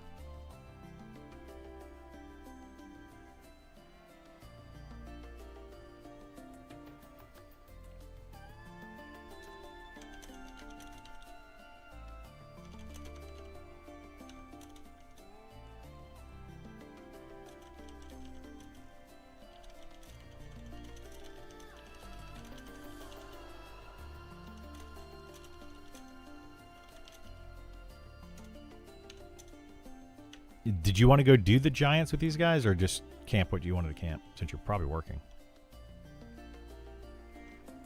Okay. Yeah.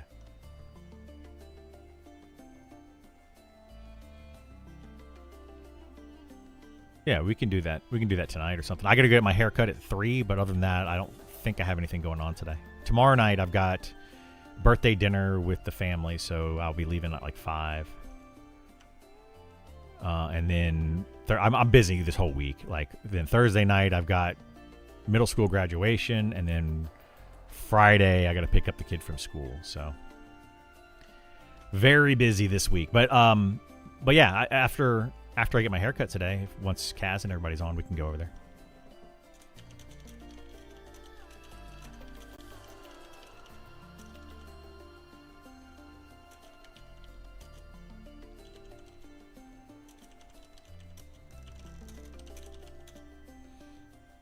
All right, sorry. We're trying to figure out plans for the day. Let me know what server you decide to go to. I wouldn't mind being on the same server and join whatever guild you do join or create. Yeah, I'll let you guys know at some point. Like, we may not announce it in the beginning. The server selection poll. So I'll show it to you. Let's see if they actually updated it yet. Because I don't think they have. Community hub. Is it under server metrics? No. Look at that. I didn't even know this was on here. Actually, this is good information to have. It's under, where is it at? So it's literally right at the top. This poll is going to be changed soon, and it's going to actually list out all of the servers, the actual servers. So when they actually update that, guilds will start talking about where they're going to go, and they're going to probably, we're the top guild on blah, blah, blah server. And they're going to, tote their little horns and think that they're some big top players and stuff. So once they do all of that and we see where people are going to go, I might announce where I'm going early. I may not. But, I'll definitely let you guys know day of. I mean, you'll be able to find me. It's not going to be hard to do. So yeah. World size would be enormous. What it's currently like 20% of the current map. Yes, it's currently about 20%. Dream. That's what the devs are saying, is they're using about 20%.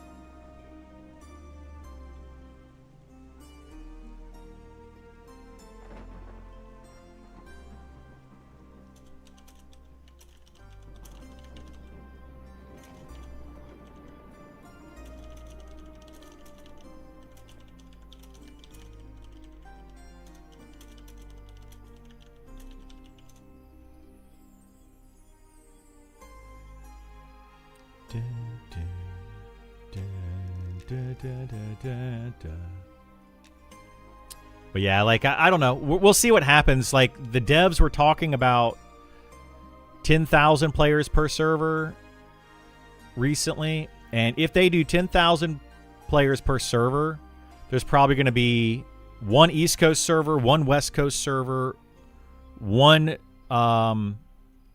PvP server, one Oceanic server, and then one, like, EU server. So that's going to be 5, and that's 10,000 per server.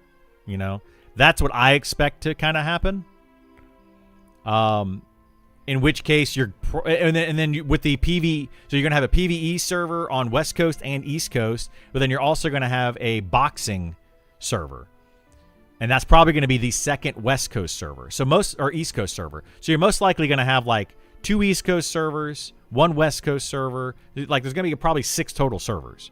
So like these guilds that are going to try to avoid each other, I don't know how they're going to do it, to be honest with you.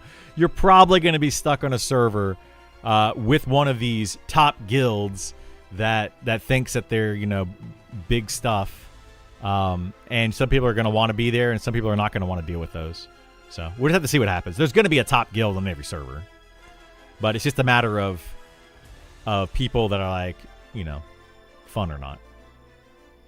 Boxing just kills a PvP server?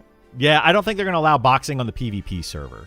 Pretty sure PvP is going to be no boxing and PvP, but I don't know. Maybe. Does this game even have that many players? Yes, we've talked about this so many times. You've got to stop asking the same questions. I understand that you're not a big fan of this game and that you want to try to rag on it all the time. We get it, right? But yes, this game has 80,000+ people registered to their website. 10,000 people on that server poll that I just showed you. What was it here and then here? 10,000 people have registered here. There's 6,000 between these two servers. Just the US PvE East and West. Like, come on, man. He's back. He's back, boys. Anyway, mega poop soccers. Yeah, there's going to be those mega poop soccers. I mean, I'm a mega poop socker if you really think about it. Like, I play these games a lot. I'm on all the time. But I try not to treat it the same way as other people. Nah, I mean, it's okay. Sometimes he has good questions. I don't ban people for being naive.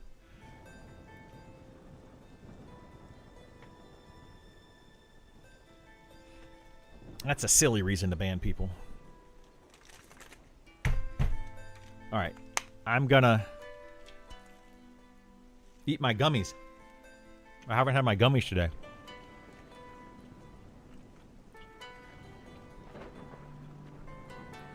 Hi.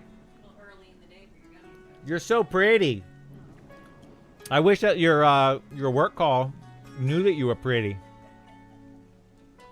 My girlfriend got up this morning. Well, she actually got me up this morning. She came. They're not THC gummies, no. They are not THC gummies. Not right now. No, they're just vitamin gummies. Now she got up this morning, woke me up by coming in, and she had to get ready for a work call. Well, it's not even a work. I don't know why I put quotations. It literally was a work call. So she got ready for that. She took a shower. She got all pretty and everything because she had camera on, and she was the only one. She was the only one that had her camera on. So she's like, I'm turning my camera off. Yeah. Part of a healthy gaming ecosystem. Oh, wait. The gummies? We'll do the other gummies later at night, and that'll be a whole different stream. You might get some lunch. You probably should. Maybe. I'm going to go get my haircut at 3, by the way. Oh. Well, I heard something about Kohl's one time. That they staple things. Did you ever see that sign? It was a Dick's Sporting Goods. And it says, Kohl's staples Dick's. Oh, yeah. Literally in order. I was like, that's a terrible sign. Anyway, probably shouldn't have spread that around. No, you don't have to. Don't worry about it. No, honey. I'm good. I'll eat all the leftover garbage we have here. I'm sure we got all sorts of leftover stuff that needs to be eaten out of the fridge. Well, I mean, it probably should be garbage sometimes. Doesn't get thrown away as quickly as it should. Yeah, I think you still have that Chinese from Sunday. Or, no, what night was that? Friday night. Or Saturday night. Was it Saturday? Troll is going to be a playable race, so we need to get used to them being around. That's true. We do need to get used to the trolls. Yes, Isar. Vitamins. Yes, they're vitamins. No, these literally are vitamins. I promise. It's these. Vita and Vita Fusion. These are the gummies that I just ate. I'm not against the other gummies. That's fine. If you want to do them, you know, hey, whatever. Teach your own. But yeah, I was yelled at. Not yelled at. I was sternly talked to when I was given this jar of gummies and said, eat these every day. So I have been eating mine most days. I would say 5 out of 7 days a week. Meanwhile, the girlfriend who bought them for me hasn't eaten hers. She doesn't eat hers. It is true, and she's yelling at me that is not true. Bring your jar up here. Let's compare. Oh, okay. Mine's less than halfway. Like, I'm eating mine. Is her diet healthier? I mean, if you say sour candy's healthy. She eats a lot of sour candy. You eat 200 to 300 milligrams of gummies daily. Like, of what kind of gummies? What are these? These are, I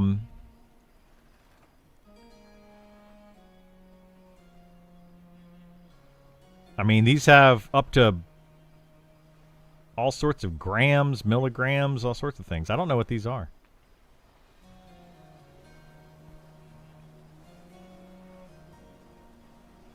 THC gummy? Oh, Jesus.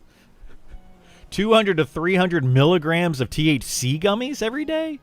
That's a lot of THC. That's an unhealthy amount of THC.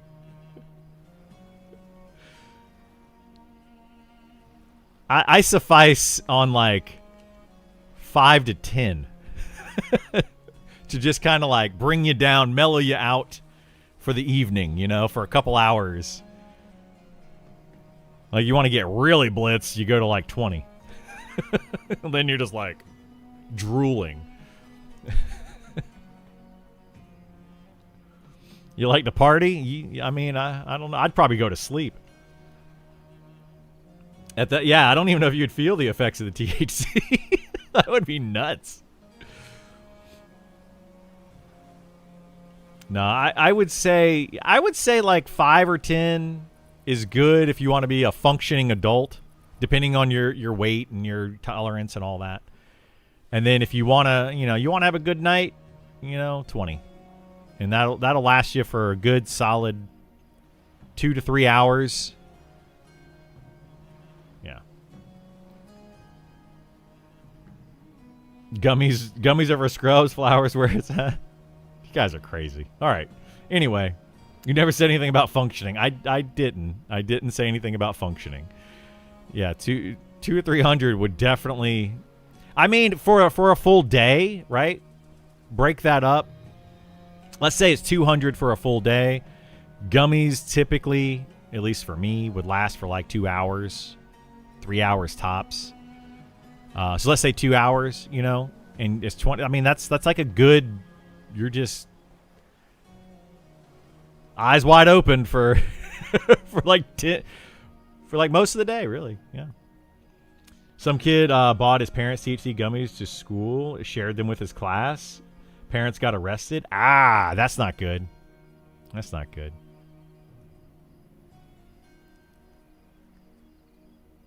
Which is kind of silly if you think about it.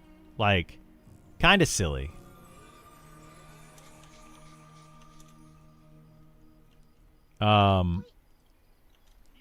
Because, like it's kind of like if I have a beer in the fridge and the kid takes the beer to school, should I get in trouble for that? Like, I'm legally allowed to own beer in the fridge. Now, of course, I should be stopping my kid from taking beer to school, right? But kind of silly to get arrested for that. Got to be careful with the candy. You do. Yeah, you do. For sure. Mine are 100 milligrams each. Oh, my gosh. It does take about an hour and a half, 2 hours to kick in. Yeah, I would give you that. Lasting 6 to 8 hours, though, that's crazy. Take care, Jared. Have a good one, bud. To me, it's like owning guns. Yeah, it's like owning guns, you know? Like owning a gun, perfectly legal. A kid taking a gun to school, not good. Not a good situation. But, you know, I don't know. Maybe. 50-50 panic attacks when you do THC? Oh my gosh, yeah, that's rough.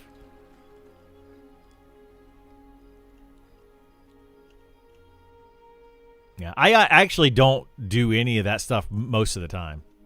Like, if anything, it'll be in the evenings, you know, when we're doing something fun. I don't really even drink anymore. Like, I kind of stopped doing that. Every once in a while, have a glass of wine or a margarita if we go out to Mexican. Or we actually have been on this, my girlfriend and I both have been on this sake kick. We actually went out to Hibachi several months ago, and we're just sitting there eating some hibachi, and we're like, yeah, let's order some sake. Let's get some sake. So we ordered a thing of sake, and yeah, we both kind of enjoyed it, and we're like, you know, it's been a long time since I've had sake. And then we kind of got on this sake kick, so we just started buying. We bought these big bottles of sake from a local store, and every once in a while we'll just heat some up and sip on it. I'm sure we'll get sake tomorrow night because we're going to Hibachi.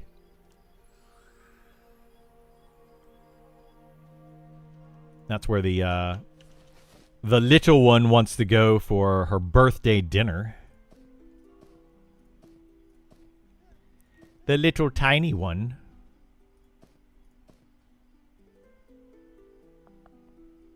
All right, we can hold on to those other ones.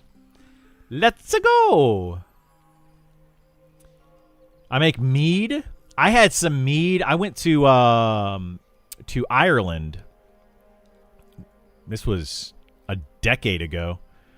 But I went to Ireland and I had some honey mead that was made locally there. So delicious.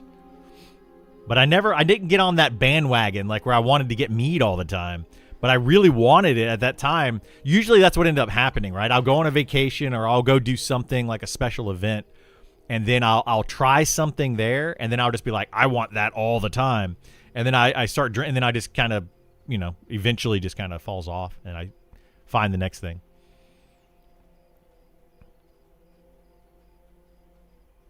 I have a glass of Merlot or a Scotch on the rocks from time to time. I don't drink much anymore either. Yeah.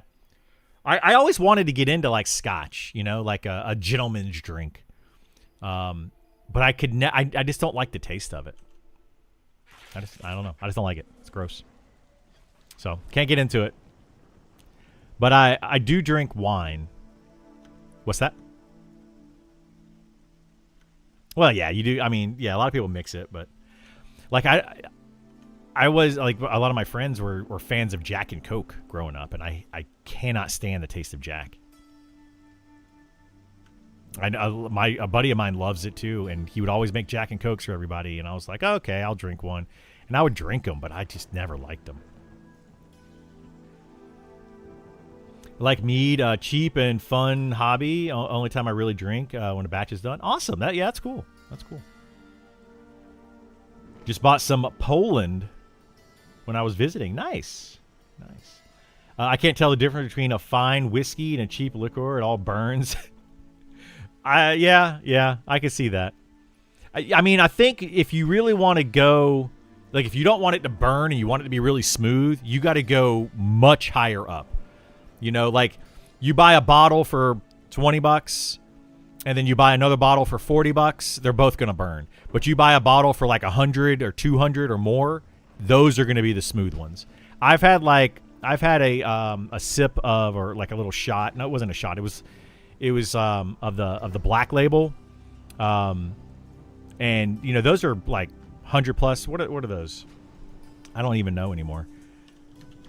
Black Label.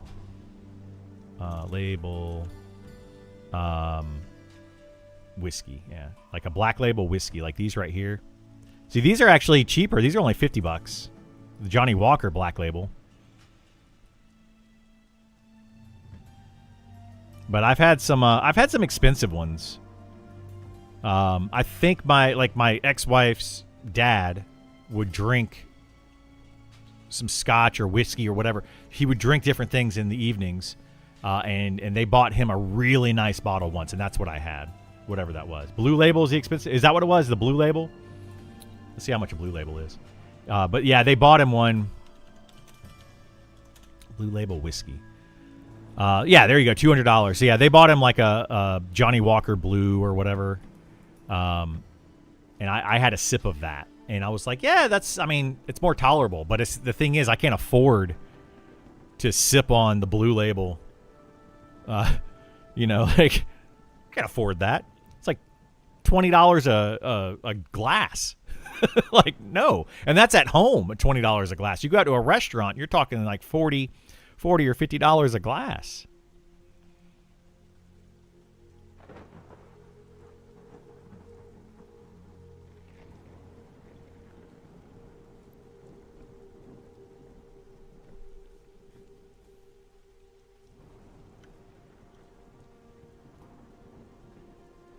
Yo, jeez. Probably never had the high quality stuff. Yeah, you got to try the really high quality, which most people can't afford. Let's be honest, right? We can't afford that. Like, can I go out and buy a $200 bottle of whiskey? Sure, I can. Do I want to spend $200 on a bottle of whiskey? No, absolutely not. Like, are you crazy? I would rather spend $200 on almost anything else. like I just don't have the, like, I don't know. It's a nice gift for people that drink it. It's a really nice gift. But like I was saying, my ex-wife's dad, he wouldn't go out and buy that. He bought like the $50, $60 bottles, and that's fine. And he would drink just a little bit every night, and that's what he would have. That's just what his routine. It's what he did. And somebody like that would appreciate an expensive bottle every now and then. But somebody like me that doesn't really drink very often, and I don't necessarily want the cheap stuff either. Like, super cheap whiskey is just like, it's garbage. But middle of the road is fine if I'm going to drink something. But I do like, if I'm going to do like a tequila, right? A shot of tequila or something. Like getting a shot of Patron over a shot of like just your bottom shelf worm in the bottle tequila. Oh, it's so nasty. Now that I'm older, I appreciate a good night's sleep more than a fine drink at night. I mean, I do too. Yeah, I do too. But that's where the THC comes in. Like I'm not trying to tell kids and stuff, go drinking and do drugs and stuff. No, I'm not like that. All right, I'm in town, by the way. I'm coming up the ramp. But like the THC helps me go to sleep. Little, just a little bit. Doesn't take much. The Pappy Van Winkle whiskey? I don't know what that is. Pappy Van Winkle, though. That sounds like a cartoon character.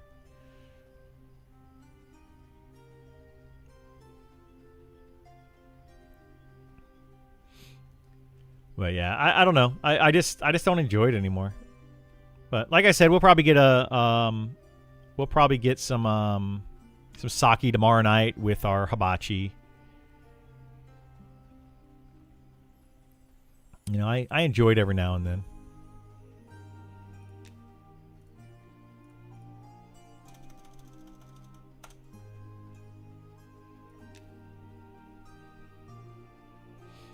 CBD drops for sleep. Yeah, it's great. Personally, I think that CBD is fantastic. I mean, I'm not a doctor, so don't take any medical advice from me, but I think CBD is great. It can help you go to sleep. It can just help you just relax in general. It's just all around good.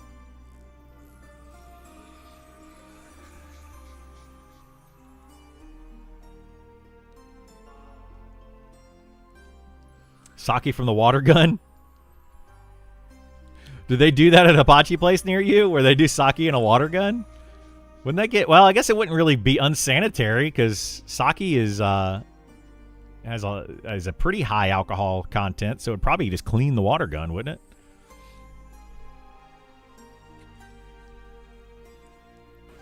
But no, I don't plan on doing any sake from a water gun. I just can't wait to embarrass my girlfriend's daughter at the hibachi place. She also has a formal when they graduate.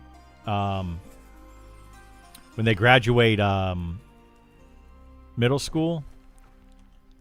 She's got like a formal dance, and I already told her that I'm going to chaperone it. And I'm going to dance. I did like the Elaine Bennis dance. The thing that she does, you know. She does not want me to go. But I told her I was going to chaperone. We're talking super soaker or tiny water gun? I mean, I hope it's a super soaker. Like the Super Soaker 5000 or whatever. Just spray it right in their face. Like... Like a little water pistol. Sometimes take a bath toy. It squirts water. But sake, yeah. I think I've seen those at some of these hibachi places, but I've never actually had used one.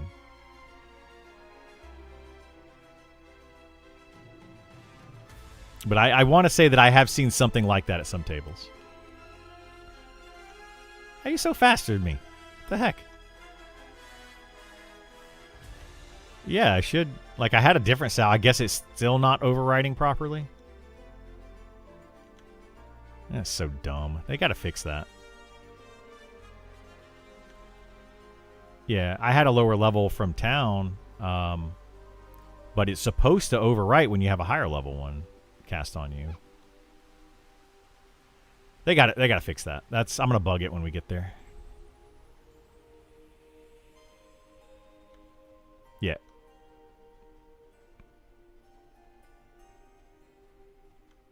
Yeah.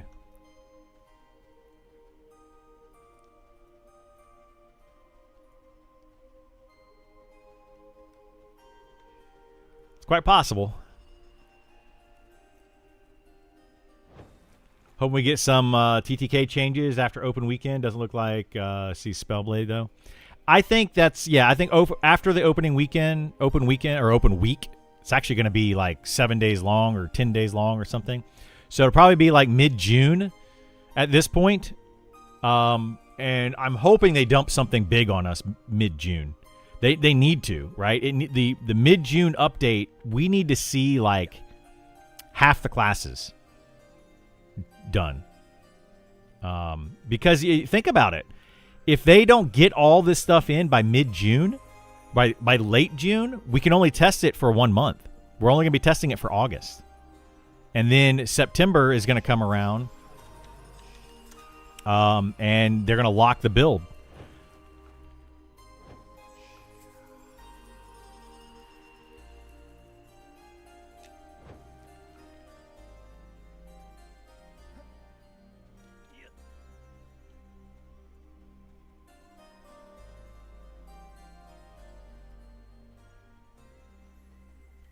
Man, I can't see a dang thing.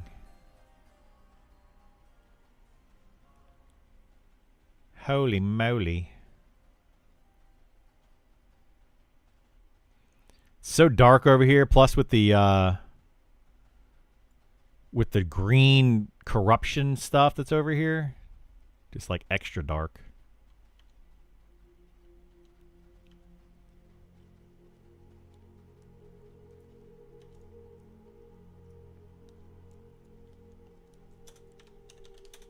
I'm going to bug report this ability real quick. Combat and abilities. Ability not working. Let's do it. Buff debuff issue.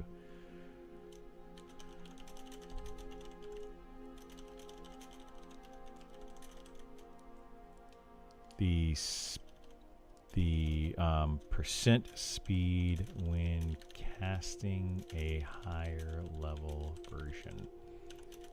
It will refresh the timer only.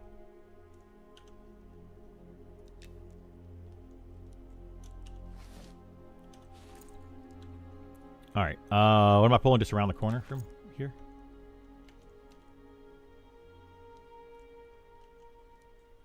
Yeah, it's fading right now, actually.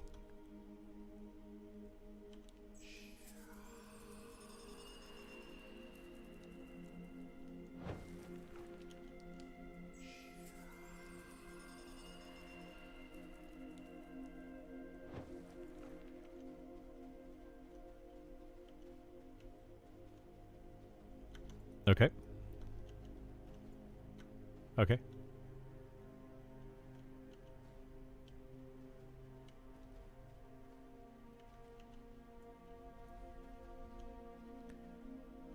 Okay.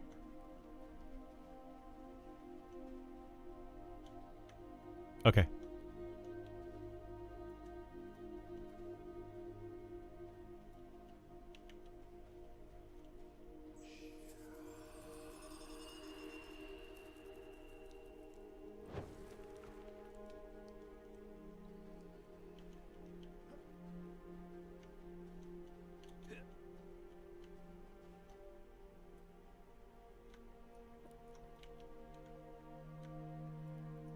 Okay.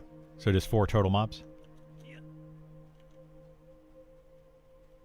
Okay. Sounds good. Alright, sounds good.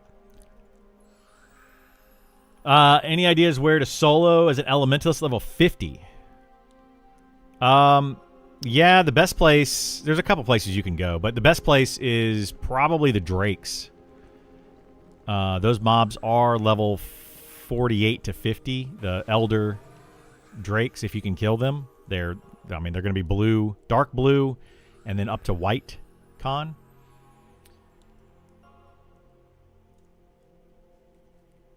Won't name names, but a low-level ranger in your guild kept pulling beetles out of my quad pulls and fallen past last night.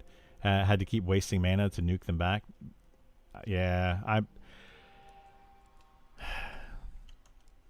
I don't know what to say about stuff like that, man. Like, unfortunately, people gotta learn.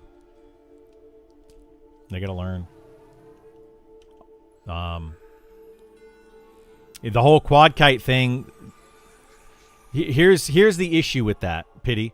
I was doing the same thing over on the other island, and or on the little Ashira island, and I got in trouble because they came in and were pulling stuff. It's a whole thing. Oh, really? Was it? Send me a tell. Let me know who they were. I'm curious. Because I think there's some stuff going on between like guilds and stuff where there's like, I don't know. Everything it's just silly. The whole thing's silly. I try to stay away from it if I can, but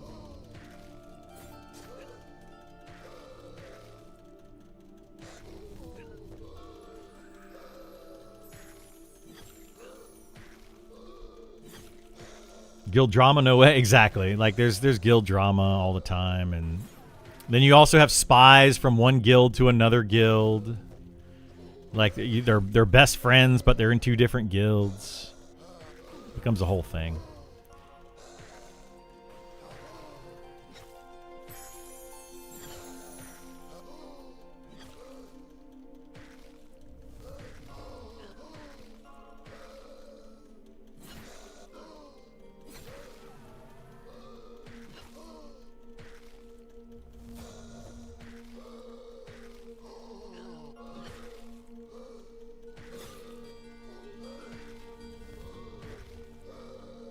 I mean, I haven't really played my fighter much in a while.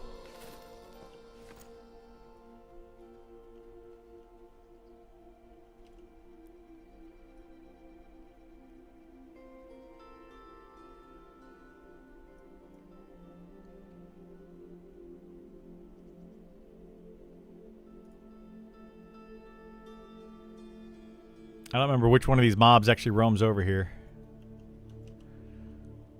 One of these guys, I think this is House Warden, comes over this way. I believe.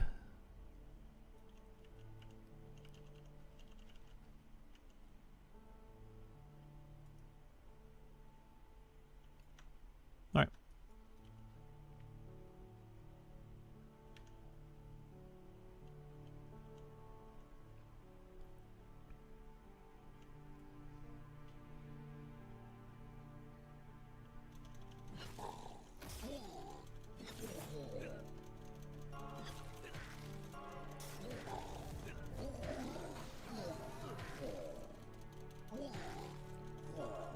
Was it just the two of them, Pity? Or was it like a bunch of other people too?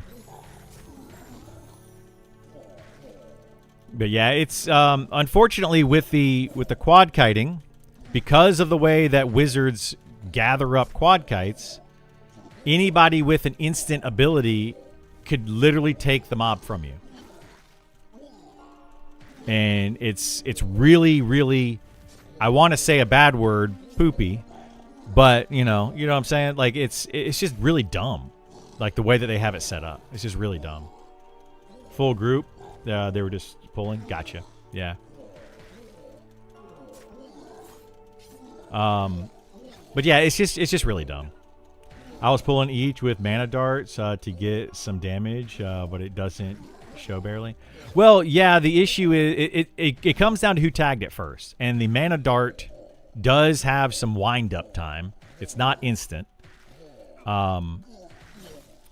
So, like, if you target something and then you're starting to cast a spell or an ability or whatever, and then they actually tag it with their instant ability.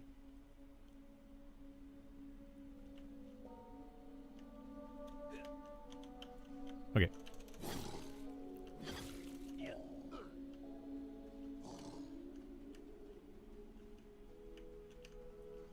But yeah, so like there's some wind up time, which is just kind of silly. Like I don't like it. I don't like it.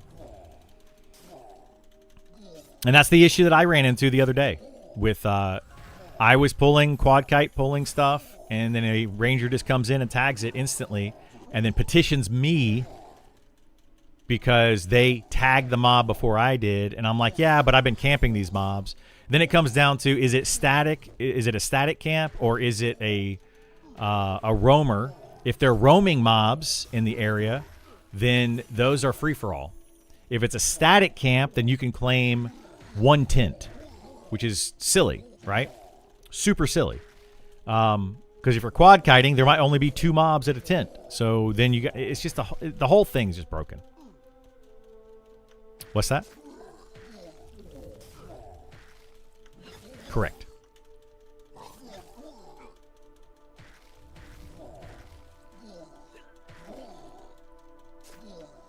Yeah. Well, you can claim... it's weird.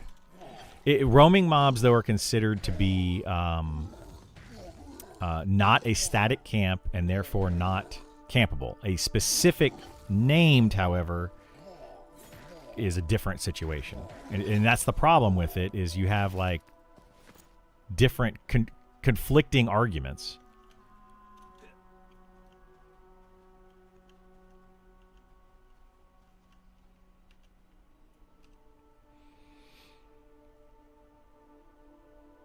GM let us pick one of 2 camps. We picked the first one because it had better loot. Yeah, the whole thing is just silly. The entirety of the play nice policy right now, it functions for a lot of things, but it doesn't function for everything. So I got to wait for this Myrmidon to come all the way back, right? Okay. PvP server is so much better. I mean, I disagree with that. But, I mean, if you like the PvP server, play on the PvP server. Go for it. When you get ganked and your corpse camped and all that kind of stuff, you know, I don't complain. You know what I mean? Like, you're not allowed to complain about it.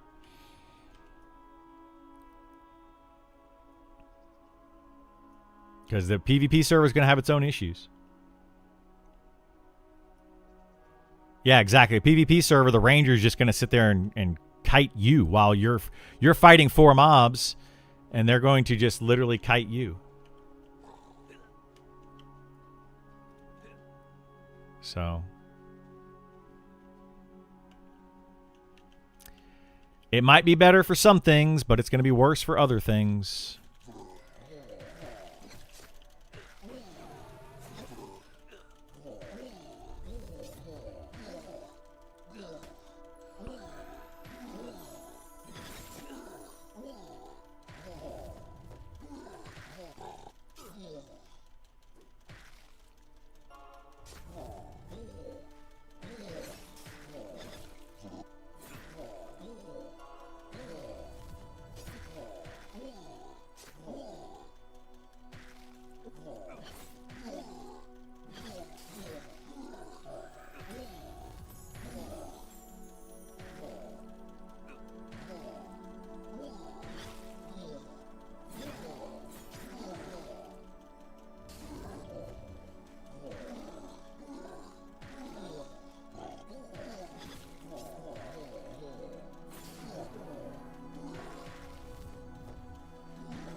Oh boy.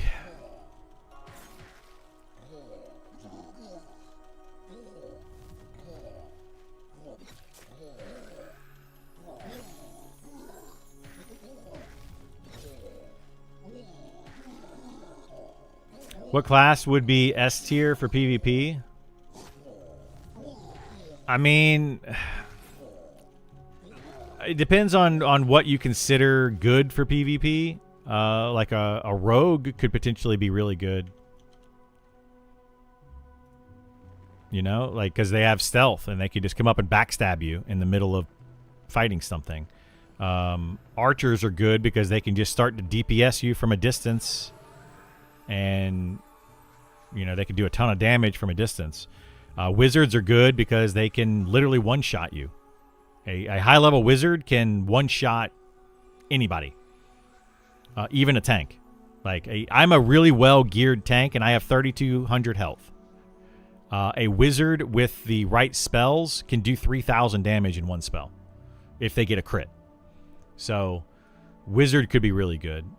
Druid could be really good. They've got speed of the wild. They've got their damage shield up, so if you try to hit them, they're going to take a bunch of extra damage. You know, it depends. There's good and a lot of different classes. But and it's going to depend on your level range too. Like I said, a wizard at the right level range, when they have their newest nuke, can do so much damage so quickly. There's nothing you can do about it. Like if a wizard can catch you off guard, then it can kill, one shot you, and then it would just chain a second nuke. Like it hits you, by the time you realize you're getting nuked, the second nuke is about to go off. You know? 5-second cast time on the first one. They could just be invis, wait till you pull a mob, nuke you, and then nuke you again before you can even react. Ranger and Archer, pretty advantageous against a lot of classes. Yeah, Ranger and Archer, because the Ranger can snare you. Ranger can snare you and just kite you around. Like, what are you going to do to a Ranger? Nothing. They're gonna click, they hit you with snare, and then they can just run around, and you're never going to catch them.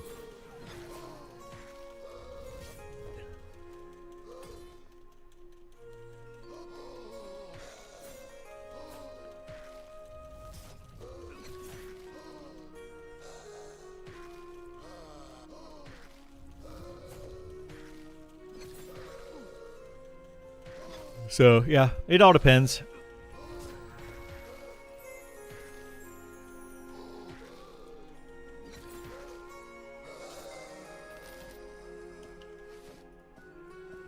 Oops.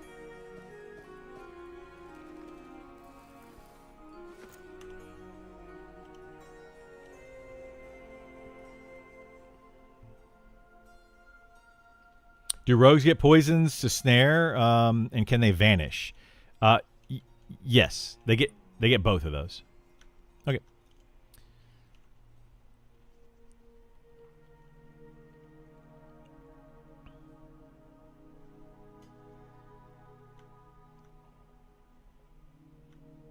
Okay. Sounds good to me.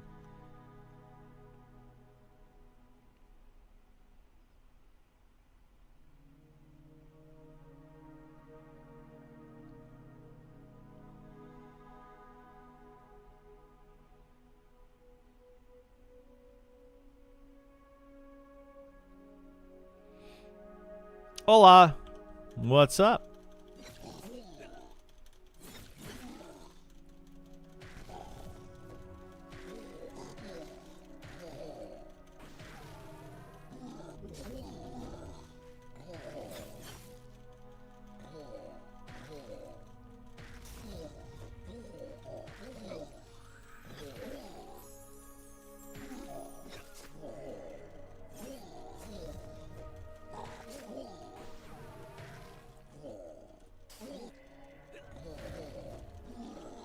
Got to remember, melee does kind of hit like a noodle compared to casters because of AC.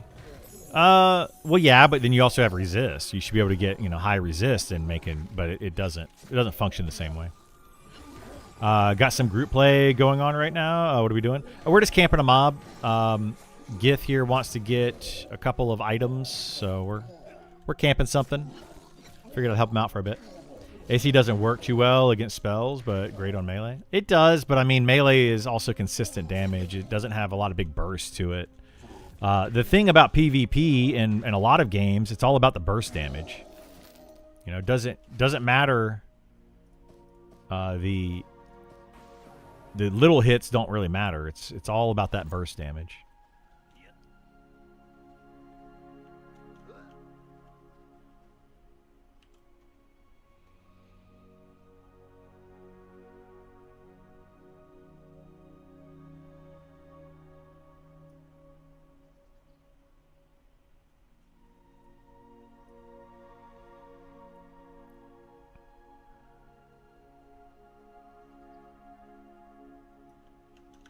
Go where?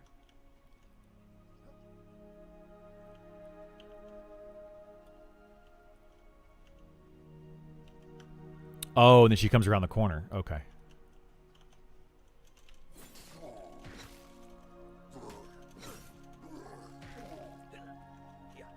Got it. I thought it spawned where I was sitting.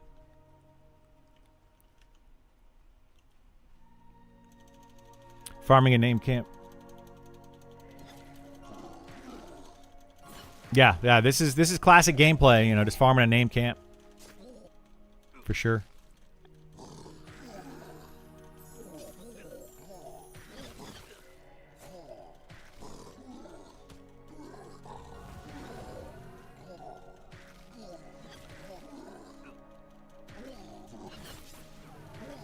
Rogue also gets 4 kicks. Yeah, it does have multiple interrupts.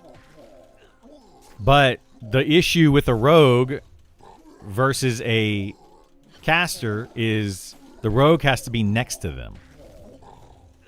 Right? A caster can be away from you. So what are you going to do? How's the rogue going to catch up to him?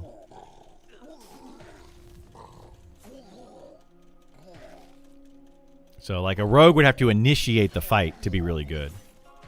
They could stealth up on you, and then they could backstab you, and all that. Sure, that's good. But if a rogue doesn't sneak up on you, and a caster initiates the fight, the rogue can't do anything about it.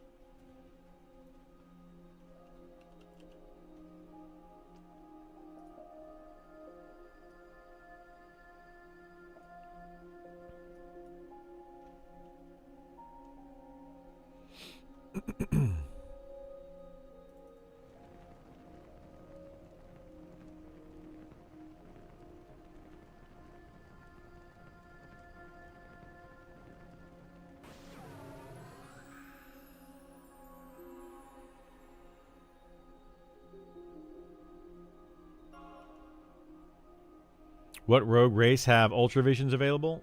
Ultravision? Nobody right now has Ultravision. All right. The only classes that are going to have Ultravision are going to be the deep races.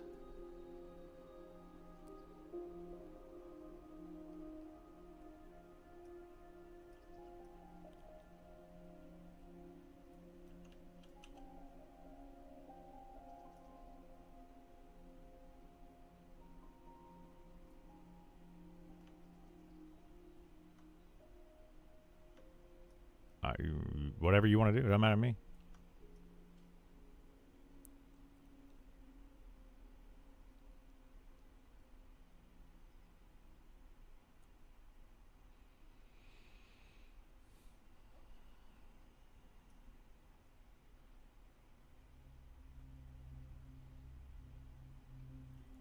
And just sit here. That's fine.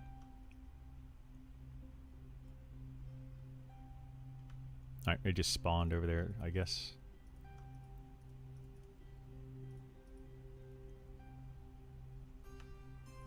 Okay.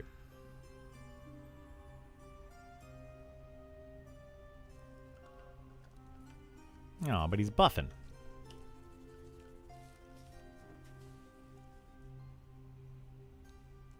Is there a deep human race? No. It's going to be deep elves, deep gnomes, deep dwarves, and I think that's it.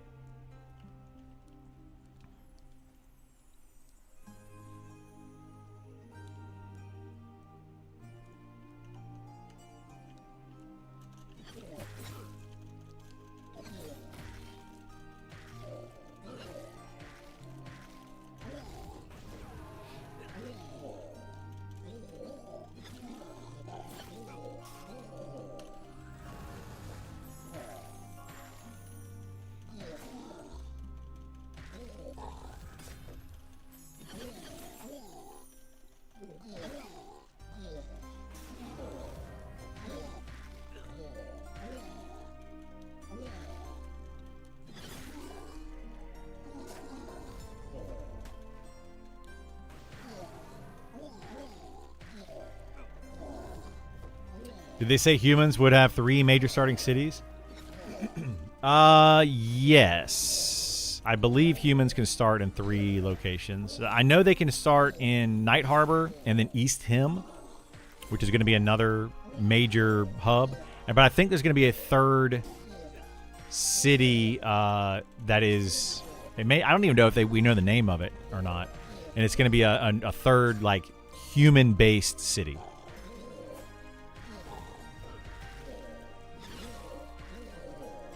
Deep Gnome Rogue, if that's an option. It should be, yeah. We can look. You can see what all the options are for the different races.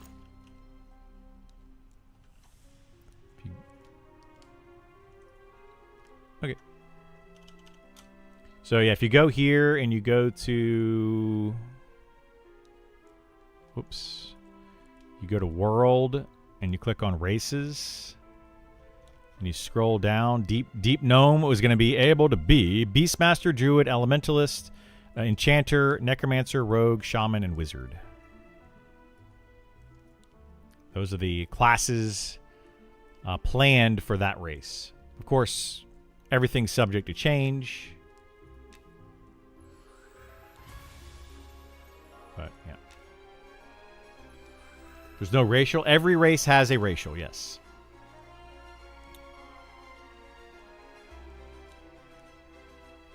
Dwarves probably get a treasure bonus. I don't think they do, but there's 4 human factions, but I think they're divided up into 3 places: Underdocks, Night Harbor, or whatever the other place is going to be. Well, that you're talking about just in the Night Harbor area. What they're talking about is starting cities. So there's going to be Night Harbor, East Him, and then another one, a 3rd other completely different city. And those are going to be different parts of the continent. 3 major hubs.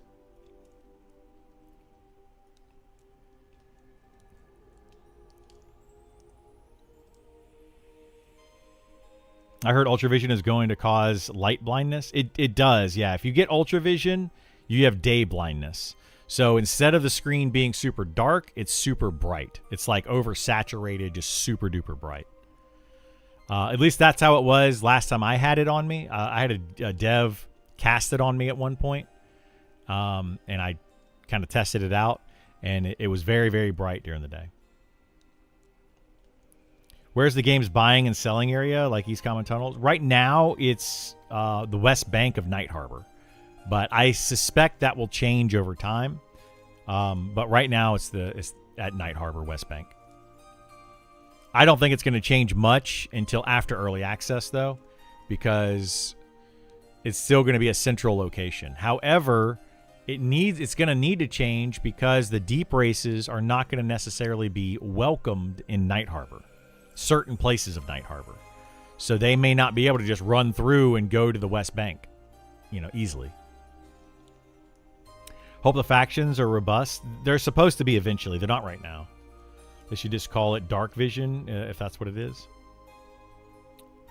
I mean, I guess.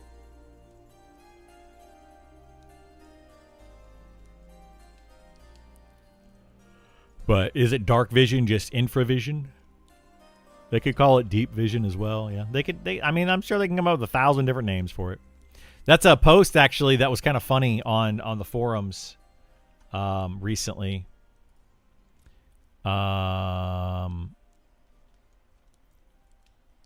see if I can find it quickly. I don't know if I'll be able to or not. But it was about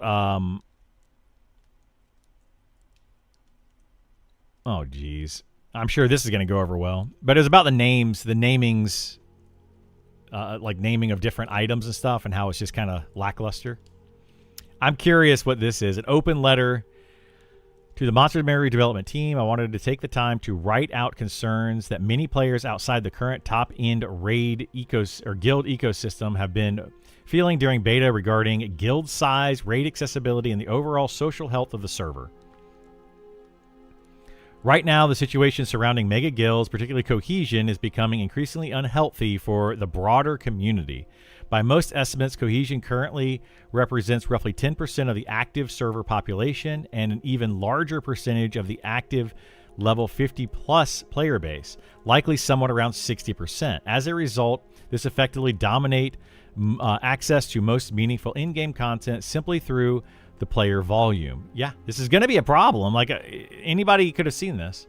This is not meant as an attack on Cohesion specifically. They are simply optimizing within the system currently available to them. The underlying issue is that the current game system heavily incentivizes the formation of massive Zerg-style guilds while simultaneously making it difficult for mid-size or smaller guilds to remain competitive or sustainable.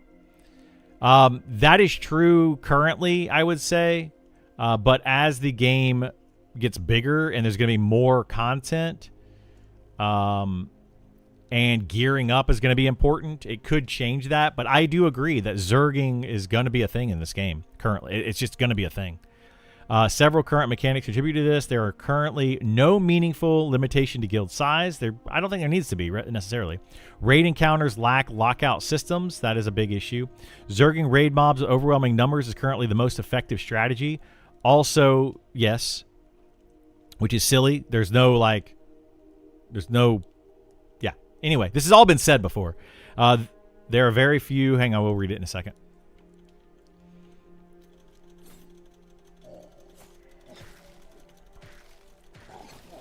Usually these instances, it does, yeah.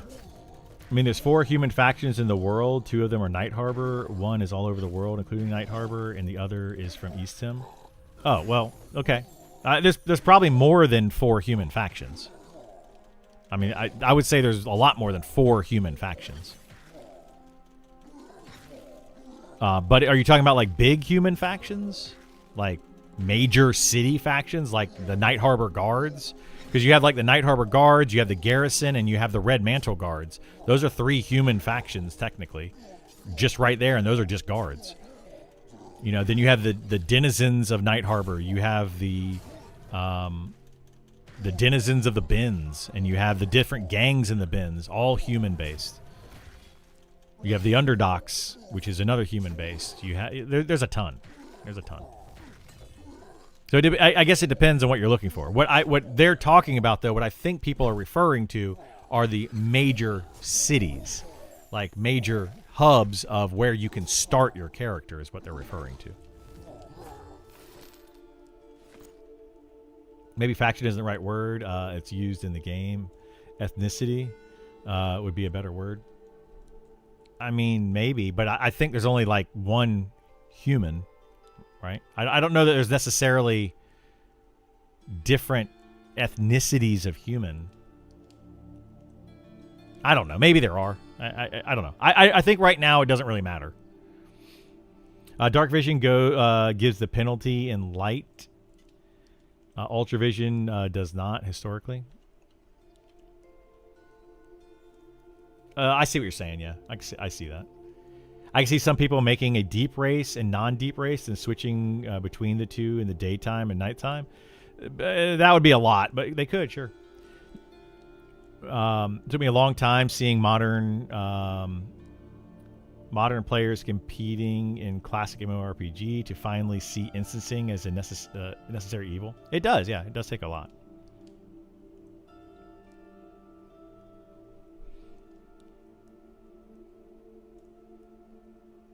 How hard is it to get a key for this game? It's just random chance. It's not difficult to do. It's just random.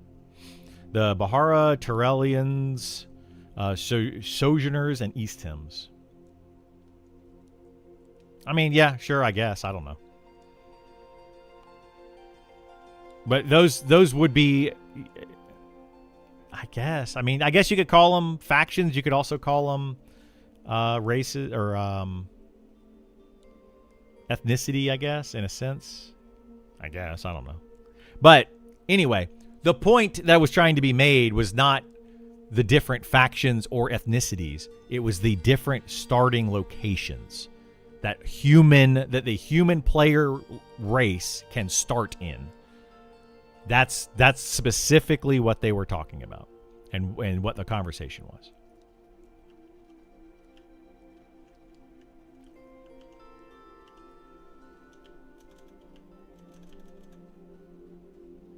Yeah, I was trying to pull it while I was turning his back, but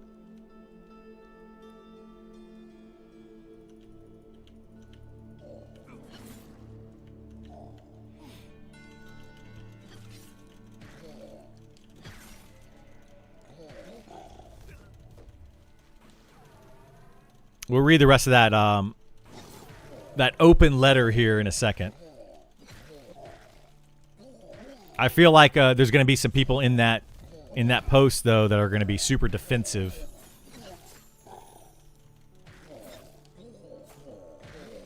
But we'll see. We'll see how they turn it out. But it's, yeah, the whole thing about this game and the way that they're building it, the raid system is completely broken and disastrous at the moment. It does make it nearly impossible for smaller guilds to come up and do stuff. It's just about inviting everyone you can and just having the numbers show up. We're talking about starter locations, as someone else asked about humans starting in the deep. Yeah, I don't think humans will be able to start in the deep.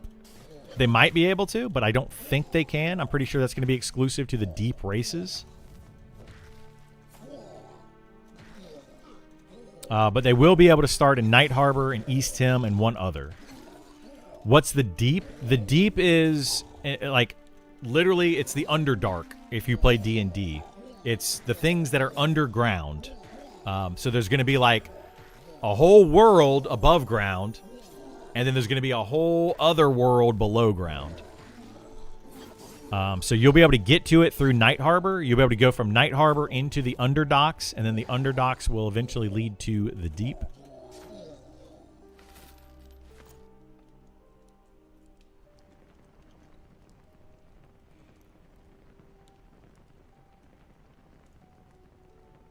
All right, so there are very few raid targets available overall. That's true, yep. Raid competition heavily favors the largest guilds with the largest active pools of players. Yes, they do. The end result is the server environment where many players increasingly feel forced into one choice: join the mega guild or effectively opt out of meaningful in-game participation. Sure. That creates several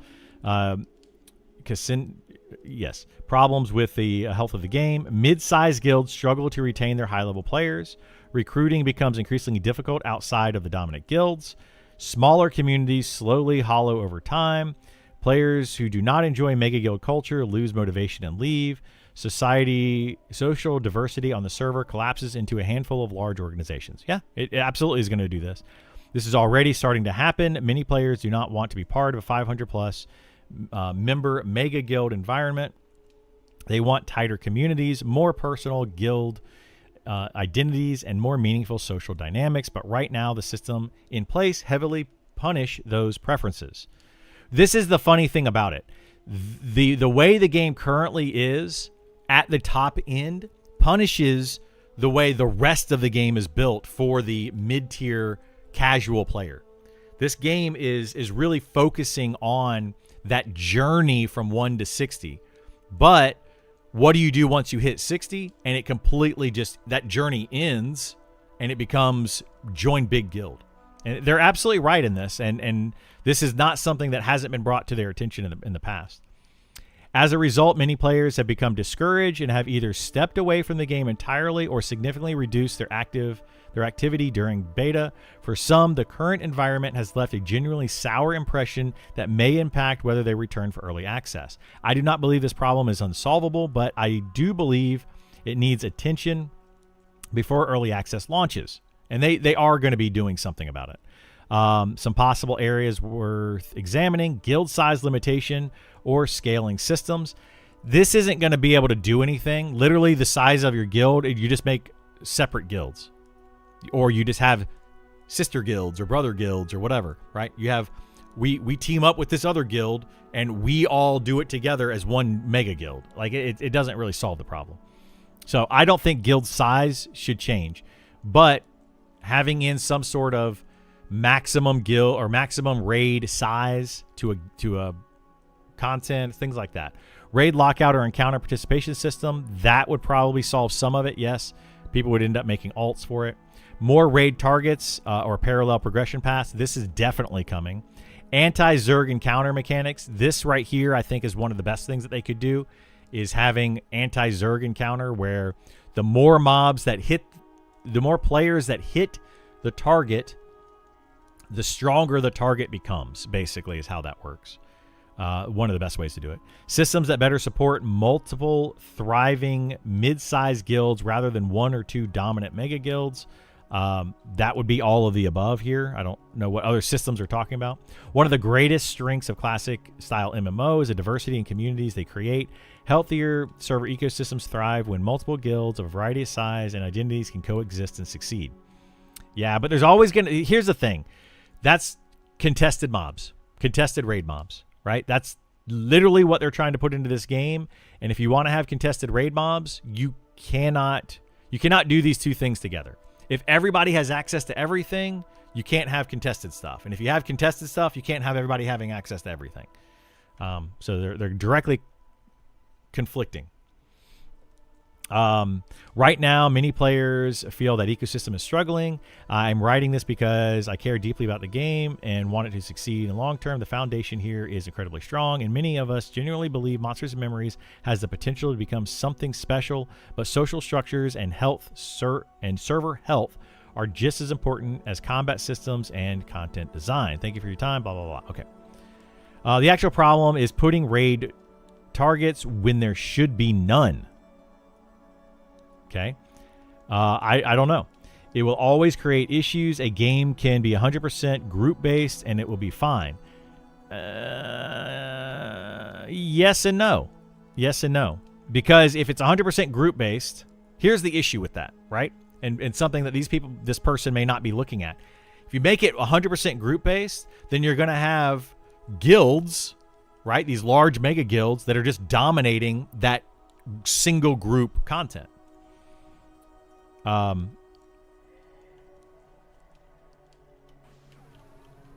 So like what's going to end up happening is these mega guilds are still going to lock down that single group content every time it spawns.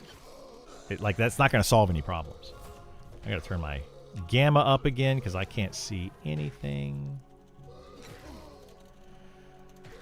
In Shadowbane, that usually meant the real guild per one guild per server, and the rest would quit or join. Yeah, that's probably what's going to end up happening in this. Multiple guilds, yeah, unless they're locking out everyone but one guild at a time. Yeah, it's going to be an issue. The devs mentioned it early on, but I think the best solution is, while maintaining the way the devs want the game to be, is keep servers to a few thousand. It is, however, recently, Sean has talked about having 10,000+ players per server. You know, one thing that I think they need to do, which would solve a lot of this, is they're making the raids too predictable of when they spawn. These guilds know when they're going to spawn within a time frame of 2 to 4 hours.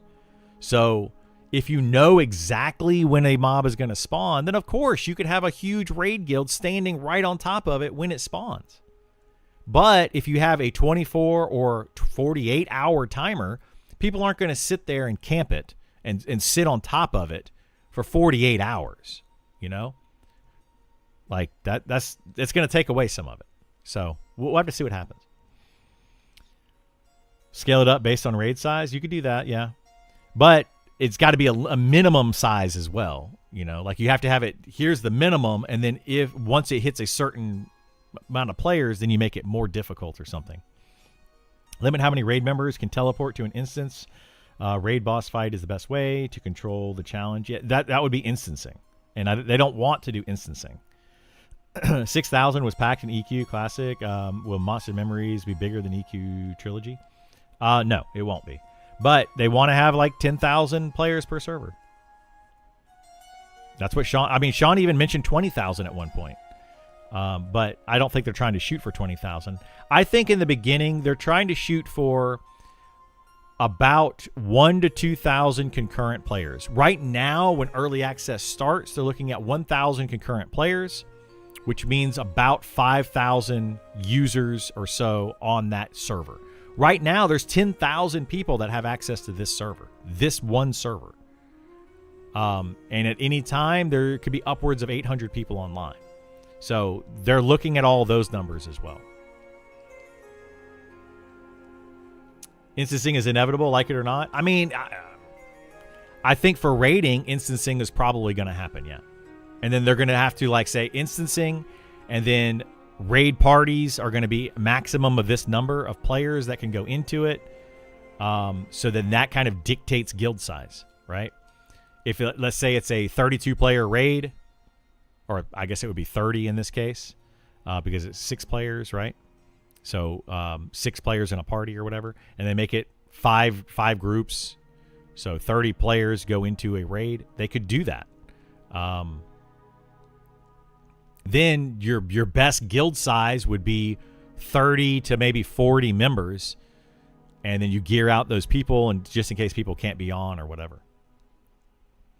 I paid to play an old EQ Legend server, Stormhammer. One of the better parts of that server was guilds had to test to kill bosses. Then guilds were on a rotation. Any ideas on that? A schedule?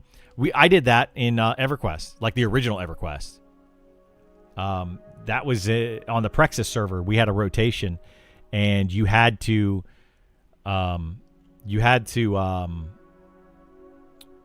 kill a certain boss to be able to get into the next tier of rotation. And then you do that rotation, and then they had a specific boss you had to defeat to get into the next tier. And they kept doing that, and there were different tiers. And yeah, that could work. Absolutely could work. The problem with it right now is that there's only 5 total raid bosses in the game at level 60 plus. So there's 5 of them in the game, 2 of which are ridiculously easy and can be done with a single group.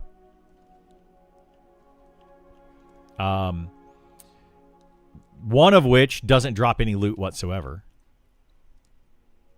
And then the final one, or the final 2, there's issues with one of those. Only one raid in the game is actually challenging, has a spawn time, and kind of fits that main raid theme, right?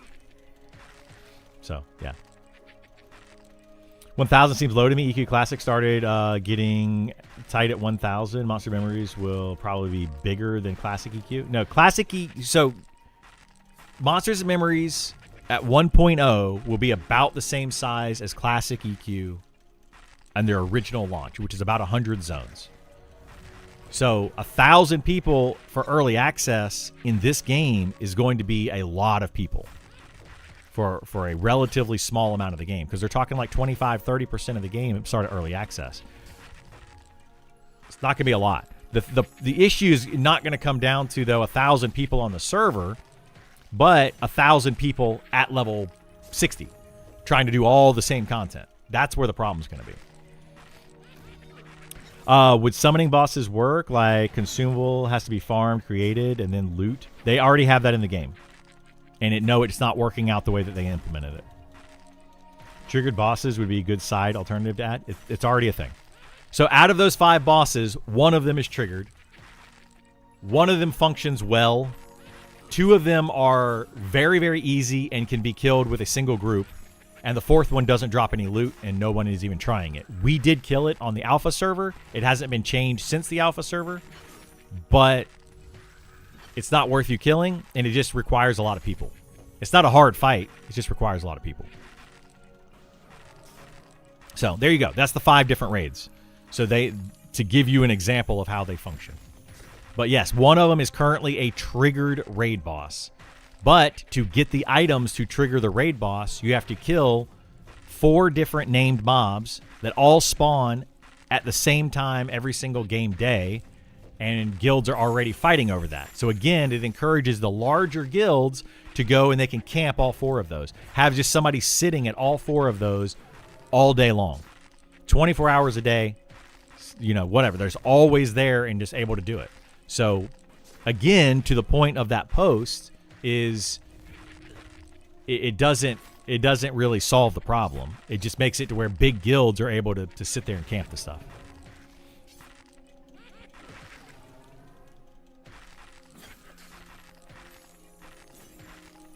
We'll read some more of that thread, though, because it's an interesting topic. But the thing is, about that particular topic, it's brought up a dozen times. The devs have known about it for a while. Part of the problem was Nick, right? That was literally part of the problem.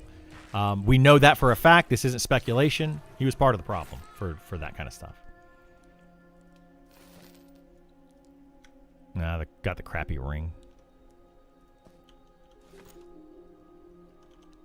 All right. So rating has always been for the minority of players. See, I disagree with that statement.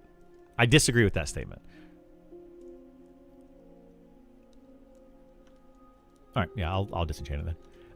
The moment you introduce rating content into an MMO, people will feel jealous of not getting those big loots or being gated out of that content, especially when it's open world raids. Open world raiding will always bring drama, and they're using words like always and like they've used it a couple times, but like always, never. You can't really speak in those terms. It's gonna like raiding is always for the minority of players. That's not a true statement. Raiding mostly being for the minority of players, probably, but eventually, people, the majority of the servers will be max level. At which point they will want to raid. Right? So at the beginning, yes, minority of players. By the end, it's going to be the majority of players. So anyway, open world raiding will always bring drama. It often will bring drama. I agree with that. Not always, but often, yes. Putting more targets will not chance the outcome. This is not necessarily a true statement either. If you have enough targets and you have different tiers of targets for different skills and different, people that are of different, like if I have a guild that has killed this lower level tier, I'm now able to do the next tier up. Previous other guilds may still be working on this lower level tier. They can't do the next tier, So yes, more targets can alleviate some of that. Bat phone will happen. Yes, that will happen. And then trains will happen. DPS races. Well, trains will happen, but you can petition against them, hopefully. DPS races will happen. Again, it's first to engage, not DPS race. So yeah.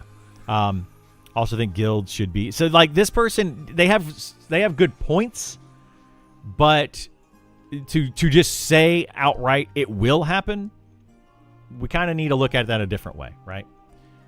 They might happen, sure, but how can we fix those problems rather than just assuming it will happen? So anyway, Think triggering bosses where X number of party have to interact with an object and it will spawn the raid boss in the room. No item requirement, just a mud command that locks you out of doing it.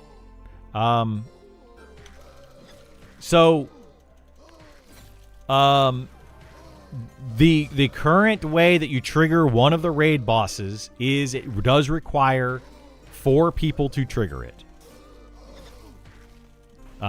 You can get away with 2 of those, like 2 people triggering the 4 different things. You could do that by overlapping them and stuff and leapfrogging and all this kind of stuff. Anyway, the point is that is how it is in the game already. Like it's already like that. 25% of classic EQ players were raiders, for reference. Yeah, oh, sure, but that, I mean, is that because they just were casual players and didn't care about raids, or is it just because they just hadn't leveled up high enough yet? You know, that's the problem. Once you, if depending on how they plan to do this game, if level 60 is the level cap, and they don't plan to increase that level cap, eventually everyone, right, will eventually get to level 60. At which point, when they are level 60, they're gonna want to do something. So, you know, like that's the problem. EverQuest, you continued to have to level up every so many expansions and stuff. So it's a little different. A little different.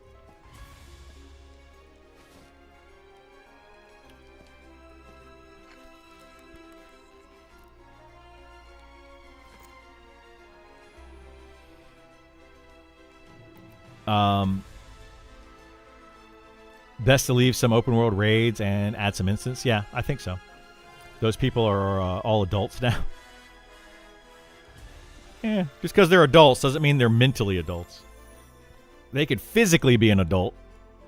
I mean, just like 18 people or whatever do / something at a ritual site to spawn the mob. I know how the existing one works. I'm just spitballing less toxic alternatives. Okay. Oh, you're saying 18 total, like to spawn the mob, you have to have at least 18 people there to spawn it? I don't know if that would really fix anything. I think member limit sounds good on paper, but in practice, it's going to end up being exclusionary for average players. It's exactly what's going to happen, yes. I'd rather mega guilds exist that will give everyone a chance than guilds that will only take certain players. Yeah. Not to mention alts. The mega corps will just have splinter guilds full of their alts. Yeah, this right here. This right here. This person is absolutely spot on. It's not so much the unlimited guild size causing this as the structure of content rewarding a giant roster. Yeah, absolutely. Yep, and this is exactly what I expected of the guild leader of said guild up here, right? Same thing. We have not recruited through zone spam or mass Discord advertising. This has mostly been a grassroots movement where people are joining because their friends are joining. People are grouping together, experiencing content together, and enjoying working cohesively. I like how that cohesively as a community, and the guild name is Cohesion. That naturally attracts more players. And yeah, this isn't necessarily wrong. But I also do not think this lasts forever. Come EA, I fully expect things to shift between server choices, rule sets, time zones, boxing preferences, and different long-term goals. It won't shift. That right there is a statement said by somebody who is trying to say this won't continue, to try to move the focus from what the focus currently is to something else. It may not continue in that guild. It will continue in the game. Some guild will do exactly what Cohesion is doing. This is the guild leader of Cohesion, which is why the statement seems to be a bit defensive, which is understandable, but that's 100% what's happening here. Okay. This is part of how MMO communities evolve over time. At the end of the day, though, asking the guild itself to limit player freedom or dictate where people can go is probably not the right answer. I would agree with that. Players are always going to gravitate towards communities where they feel welcomed, involved, and able to experience the game with others. Again, not necessarily a true statement. This is what you would like to see happen. Sure. This is what everyone would like to see happen. But where players are going to go is where they are able to experience things. Right now, and to the point of the original post up here, is if you want to be able to do in-game content, you have to join the guilds doing the in-game content. It has nothing to do with if this guild is welcome to other players or involved or able to. It has nothing to do with these things down here. It has to do with, well, if I want to be able to do in-game content and get best in slot gear, I have to join that guild or create another opposing guild that is just as big, another giant mega guild. And then you have two giant mega guilds competing for each other, right? That's 100% what's going on. I agree with the original post. I see where Brew's trying to go here, and I understand where he's trying to say here, but a guild can be welcoming, involved, and able to experience the game with others. This can all happen with thousands of other guilds. But if there's one guild that's doing the top-end content, that's going to have people gravitate to that guild. Period. It's just going to happen. So anyway, there's no DPS race. It's first to engage. This is true as well. It is first to engage right now. There is no DPS race. But there's no way to know who is the first to engage a mob because there is no shout out. The game does not shout to the first person that hit it. So again, to the point, they just need some systems in place to kind of fix that. I used to be anti-instance, but after years of Final Fantasy instancing, I'm all for it. Log in, get a group together, raid. I'm not for nor against instancing. I think it could go both ways. But yeah, that's one of those players that wants to raid, but never will. You were talking about, yeah. Final Fantasy 14 went too far. I want to see half the dungeons raids, open world at least. I mean, it would be. I like the open world raids. I think it adds a little bit of competition. But to the point right now, the major issue right now is that the open world raids are A, too easy, B, too predictable. Right? They're just way too easy and way too predictable. So that's a problem. Make them less predictable. That right now, and Sean wants to make them predictable on purpose, which I think is a bad idea. The earthquake system that they have in place is flawed because an earthquake happens, everyone knows. The idea of the earthquake makes sense when you have dozens of raid mobs, like just raid mobs throughout the entire game that have different drops, different things that you want, different difficulties, all of that. When it's finished, the idea of the earthquake where all of the mobs spawn at once makes sense, right? Because then you have to pick and choose what mob you want, what for your guild. Like, we need this mob, so we're all going to focus on this one today. And we're going to have most of the guilds standing on top of it. But then to the point where you're going to have mega guilds that know all of these mobs spawn at once. So what we're going to do is we're going to create 4 different raid forces. And as soon as they spawn, we're going to have 4 different raid forces instantly tag it and kill it. Right? So now you have a mega guild again that says, let's say they have 100 members, 25 at each of the different raids. And they just tag the mob immediately, kill it, they get the loot, and then they can just give it to whomever they want in the guild. And then, you know, if it's a no-drop item, you just make sure you have teleporters on hand to teleport people where they need to be. It's that simple. It's really that simple. So, yeah, that's going to be the issue with the way that it currently is. Not sure how early access would change this. The player pool will be even bigger. It won't change it. This is definitely the most broken aspect of the in-game. Yep, I agree. Zerging raid mobs with overwhelming numbers is currently the most effective strategy. Their success rate says differently. This seems like a jab from one guild to another guild. But anyway. I've never been super active in guild-based MMOs, so forgive me if this is a stupid question, but how does guild size limits stop the creation of mega guilds? Couldn't a large guild of people organize a structure where you have main guild and then a bunch of sister guilds? Yes, you absolutely can. Absolutely. That's the literally the first thought that I had. I think the only way to fix this issue, if we can all agree, is the issue is some people don't introduce lockouts and level caps on certain content. Level caps on certain content. Terrible, terrible, terrible, terrible, terrible, terrible. Do not do that. They need to get rid of the level caps that are currently on that content. But the devs already said they don't want to do that, so hopefully they already are doing the level caps. I mean, it's already happening. So hopefully they find creative ways to deal with this. Yeah. Zerg guild across multiple guilds are much harder to control and typically start falling apart when it comes to P&P rule sets and management and logistics. You end up with an A and B guild, to which kind of fractures your guild. No one likes moving to B guild and being recruited to the B guild. I disagree with that. Like, I think that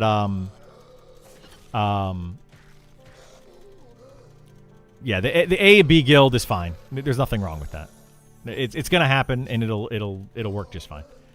EQ guild's doing certain dragons for epic pieces, entire expansion. Yeah, I despise level cap content. The only thing wrong with Final Fantasy 11. Yeah, level cap content's stupid. It needs to go. It needs to go. Doing how they itemize the raid bosses is possible. A single guild could take one boss every reset forever. Yes. Exactly. It's very much possible. They need to not do what they're doing. This is my opinion, but the devs and the in-game rating of this game is terrible, and it needs to be completely changed. Part of that was because it was handed over to Nick. Not speculation. That's just what happened. It was handed over to Nick, and Nick didn't do anything with it. He failed at it terribly. So Nick is now gone. They need to go back and reevaluate that entire system. And hopefully they get somebody on it that actually knows how these raid guilds and top-end guilds are going to function. I have my doubts on that. I think that most of the devs that I know of in the game are more geared towards casual play and not towards the high-end hardcore gameplay. But we'll have to see what they do with it.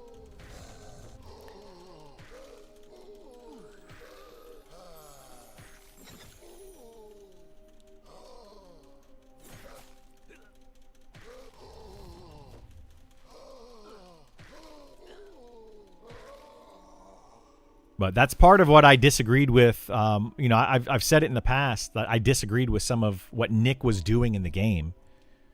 That this is a huge part of it. I've had it a couple times where the B team and WoW raids end up doing better because 99% of the time there's less drama. I mean, yeah, that could happen too. Rating is not the only point here. I meant also in-game content. As a 50-plus XP groups as well, anyone that's not in Cohesion or have static groups like Shade or Rampage are in really tough spot. I would agree. The LFG system is terrible. It takes way too long to get groups. This is because it takes way too long to get groups. That part is not because of these top-end guilds and making static groups. That is because grouping as a whole is not worth it.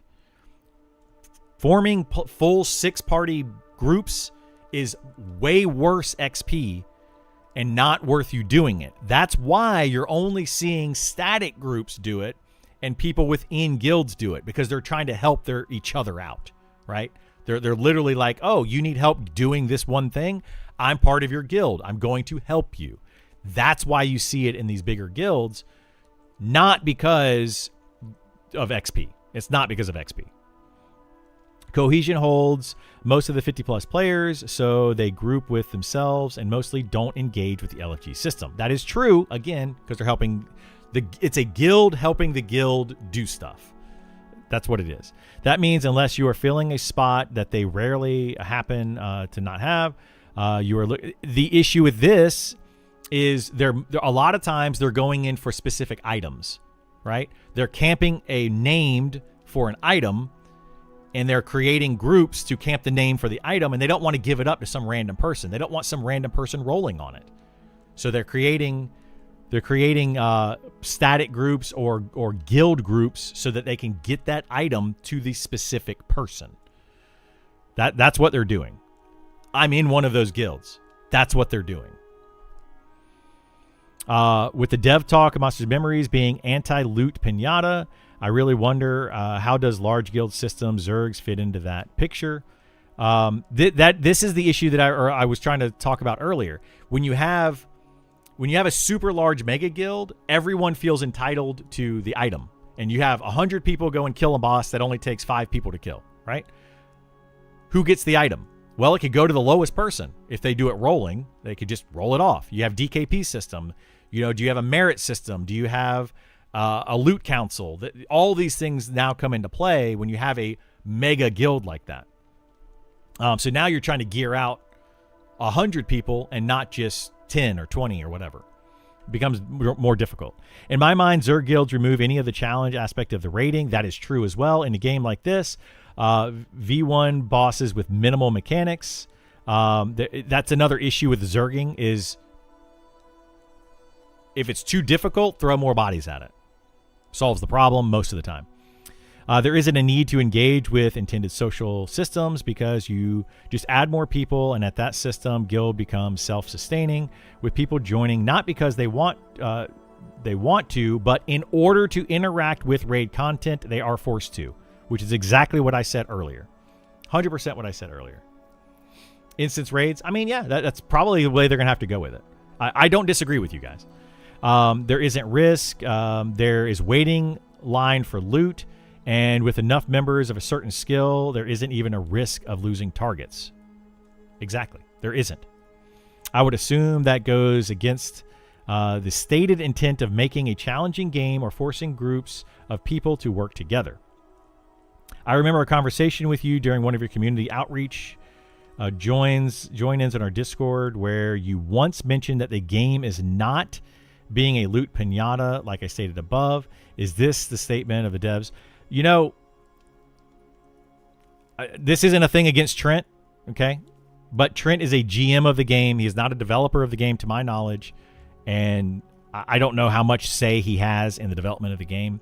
So when people, even Encrypt has done this, right? And Encrypt is a developer of the game. Encrypt has made a statement on a Discord, and about 5 posts down, that statement was corrected by Sean because the Encrypt statement was incorrect.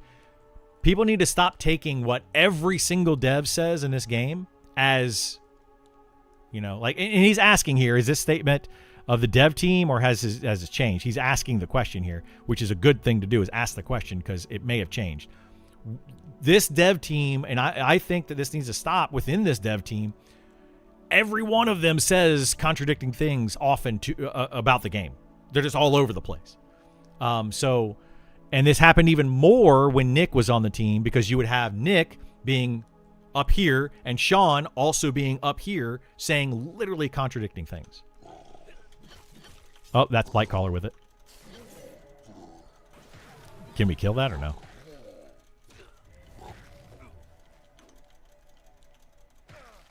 All right, I'll get on the Blightcaller first, I guess.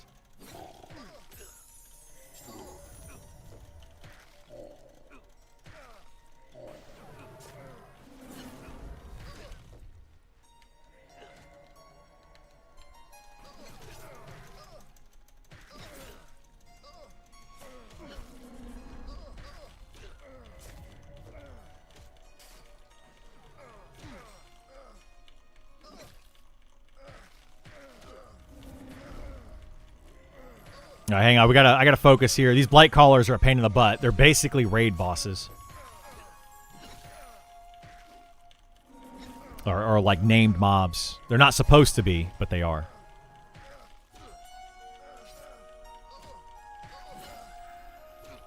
Sean said, yeah. Right now, I think if Sean said it or didn't say it, that's what it should be. Sean is the only one out of everyone on that team, in my opinion, that is you should take what they say and actually, you know, like take it and say that's how it is in the game. Everybody else is kind of like, we'll see what happens, you know, because they don't know, like they legit don't know, and that's not against anybody else on the team. I love a lot of people on the team. I think they're great. They're doing a fantastic job, but they don't necessarily know what's happening, you know. They have no clue. Understood. It's the nature of being on top of the organization, but Sean also tends to not be able to answer a lot of questions during his streams and defers to the team. It can be very contradictory. So let's talk about that. Sean doesn't answer questions because he knows he might be wrong.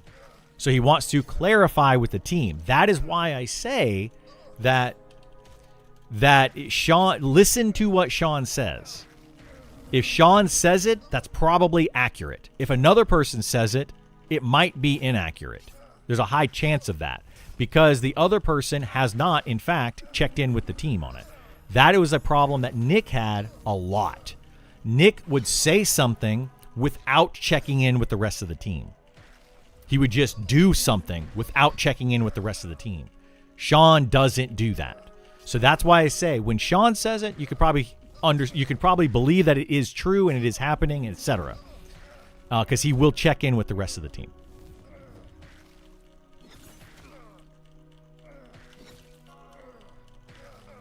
And he's also just more involved. Just more involved, period.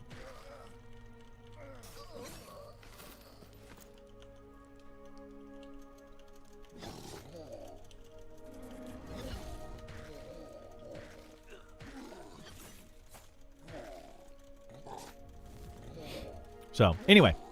So another reason open world is ridiculous, yeah. Scapegoating Nick for class balance, I can get along with, sure, 100%. But raid content, I would need to see way more evidence than that. Do you watch Sean's streams? Do you... The evidence is Sean specifically said, I created this content and handed it off to Nick. That's the evidence. It literally came out of Sean's mouth. I don't know what other evidence you need of that. Nick also, on many of his streams, specifically said he created the bone construct stuff. He created the raid content that's in the game. Nick specifically stated that he was the one working on the raid content. These are facts. Like, right? These are facts. Nick dropped the ball hard on the raid content in this game. And the class balance content in the game. He dropped it super hard.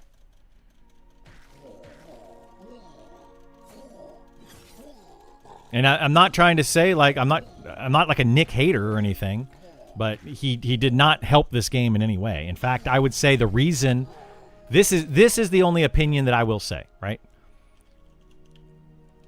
The only opinion I will say about this is I think that early access was pushed because of Nick's lack of doing things in the game correctly. I don't know that for a fact. That's the only speculation or opinion that I'm gonna throw out there. Everything else I say has facts behind it. Unless they create an elegant solution to a 30-year-old problem, they're not going to. Quackums. Like this dev team, I like them. They're a great set of people that are trying to do amazing things with the game. They're not going to solve 30-year-old problems from video games. Just all of a sudden, out of nowhere, this just like epiphany. You know, I've got the idea of that's going to solve all of these issues. Come on. Nick just did what players said they wanted. That's the worst thing. Well, yeah, that's a whole other issue, but that's not even my issue. My only issue with Nick was the balance, the class balancing, and the raids.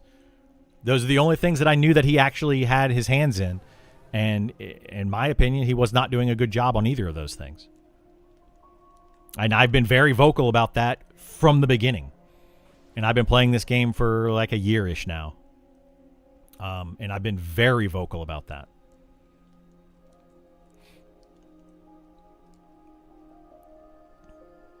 Sorry, trying to spread out spawn timers here.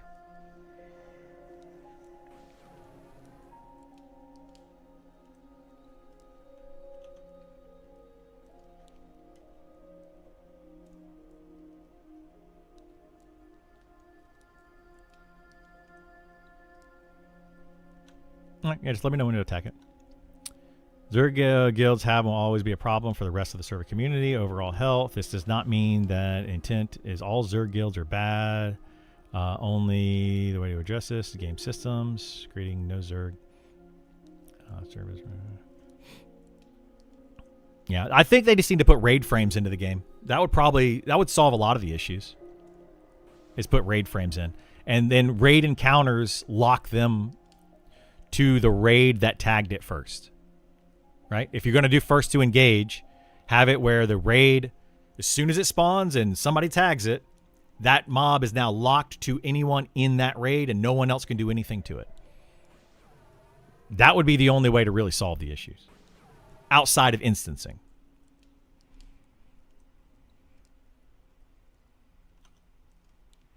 My suggestion would be this could be easily solved with a healthy 30 to 50% of raids being solved the Ragefire 2.0 way. Rare drops from common mobs across the world. Yeah, that's a way to do it. Rare drops across the world that you then use to spawn a mob, yes. As long as it's completely random from common mobs and nobody knows what mob's going to drop it. That's just the more you play. But what it's going to be is these mega guilds are going to be able to get more of these items to be able to spawn more bosses. Ultra competitive could keep their raid targets down, and the more casual could XP and slowly farm up options for their guild. I mean, that's not a bad way to do it, which would be better than what they currently are doing. I kind of wanted Niche World's Cult to disregard all commentary in the Discord as well to follow up on your point. Well, yeah, like it's a whole groupthink situation going on. Is the devs have asked for the input from the community, and now the community as a whole feels like they are part of the development process, and they're not. We are not really part of the development process. We are here to beta test and give feedback, and that's it. We're not here to come up with solutions and fix the game for them and all that. That's just not going to happen. If you start listening to the community and doing what the community says verbatim, it's going to cause a problem.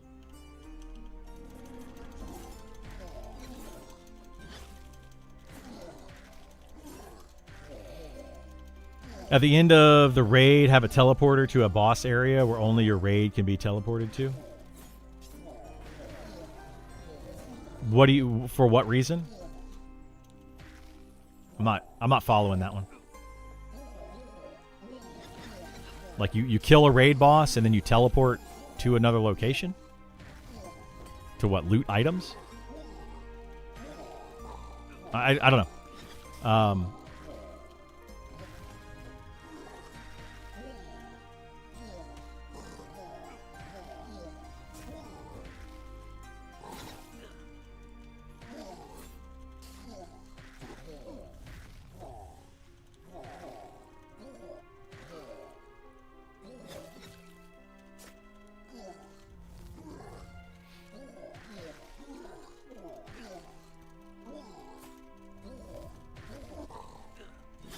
Before the raid boss...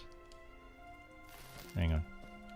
Before the raid boss, teleport to him and only your raid can go.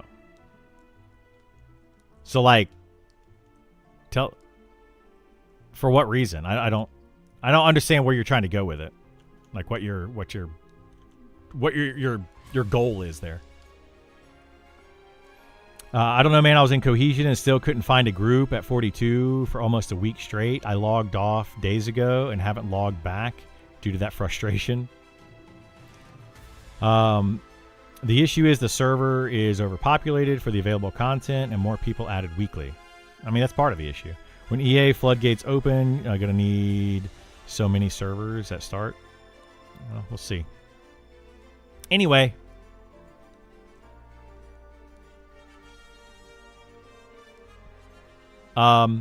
You know, I don't disagree with what they're saying here. I don't agree with everything they're saying here. Like, you know, it's just the problem is with a lot of this stuff is they're looking at it from their one perspective, right? Which is what I've brought up, I don't know, 1,000 times on my stream, is everybody has the way that they want it done and they think it should work for them and how it functions in their perspective for their case. You know, like, oh, I'm a dad gamer. The game should be easily soloable. You know, it shouldn't be too difficult. Nothing should have a big time sink. Okay, well, that's for a dad gamer. Then you have the poop sockers over here that are going, no, I want everything to be very difficult to get, and I want it to require, you know, 50 people to do a raid and blah, blah, all this colors. Different perspectives, man. It's different perspectives. Like, you're not going to make everyone happy. So what you have to do is try to figure out the best way possible to deal with these things. And that's going to be hard. It's going to be very, very, very challenging. Oh, is that the blight caller spawn? Okay. The goal is instancing without instancing. Yeah, but that is instancing, right? If you're talking about just teleporting in, it's instancing. So, like, would you have to like flag for? You have to get a key to then use the teleporter to go to the location? It's instancing. Throwing out an idea, what if you create insane gates for these open world raids, like high fire resist, for example, for long reputation to enter an area, perhaps quest? Any thoughts? That, again, yeah, that just comes down to key quests. So, like, you could do a key quest, sure, and then it's all about who gets the keys to do that dungeon. You know, that's what this giant castle. The floating castle, we can't see it from here. The giant green castle, though, is probably going to be like that, too. Getting into Fallen Watch is probably going to be a key quest of some sort. I don't know. You might be able to just zone in. But the giant floating castle, that's going to be a teleport to getting into it. Somehow. You're going to have to teleport inside. And that's probably going to be a key quest. Then it's going to come down to how do you obtain the key? Yeah, that's fine. That's going to be all about how do you obtain the key.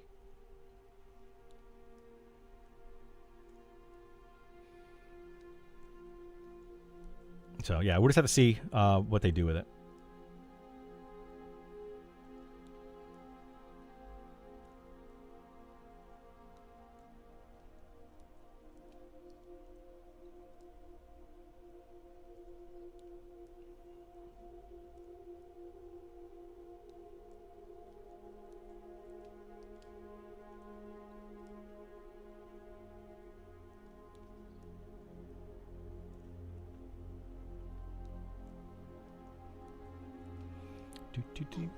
Oh my! I brought both of them because they were too close.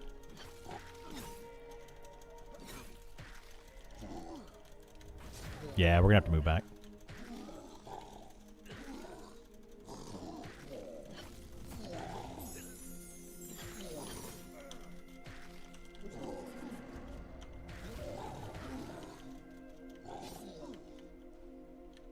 Ah, damn it! There's another one. Oh my god. Oh, and a servant. We're gonna have to zone this. Just go. I can. Well, I was gonna say I could die, but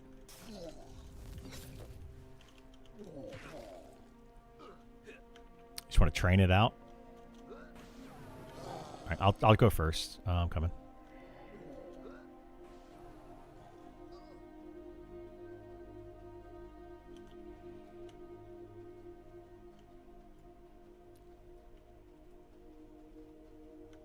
All right, I'm training.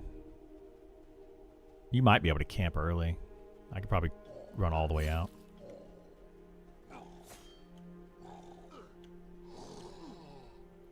I got stunned. You keep running.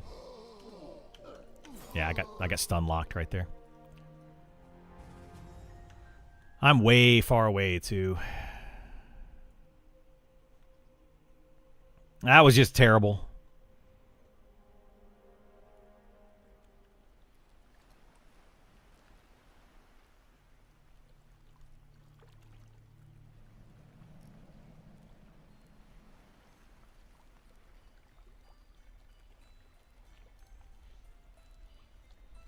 Well, Sounds bad for them.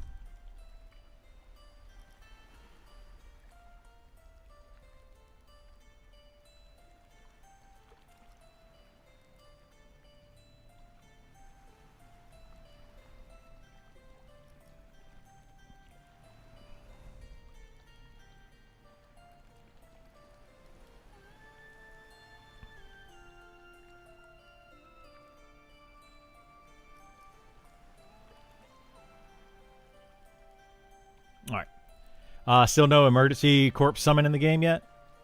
I mean, you can if you're a necromancer. You can summon corpse.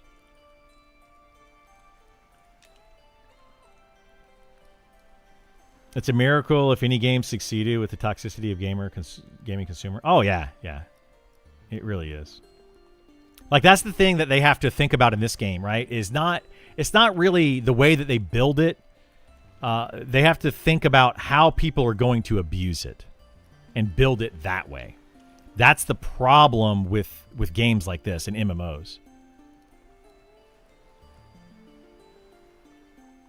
Yeah, like that's what I was saying. I'm way out in the middle of nowhere. We're going to have to log in Kaz and Rez. I probably should have just had you bind me over there.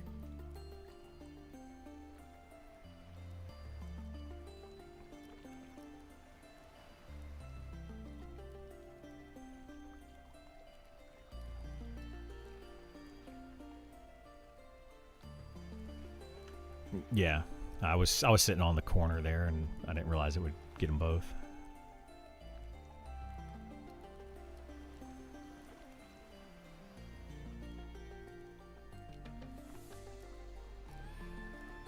I didn't mind Luckland flagging, but it was always in a big guild that coordinated well for server first on TLPs. Yeah,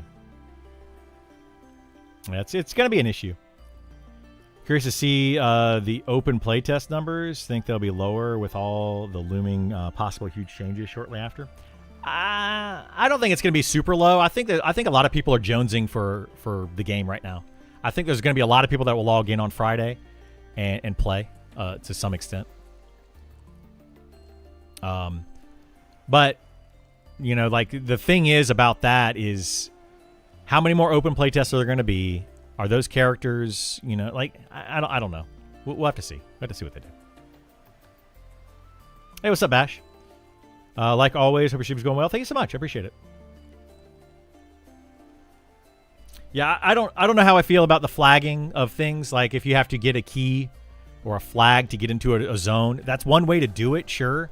And then it's going to be all about who's dedicated enough to actually do the quest. But where do the flags come from? A lot of times, like Sleeper's Tomb, for example.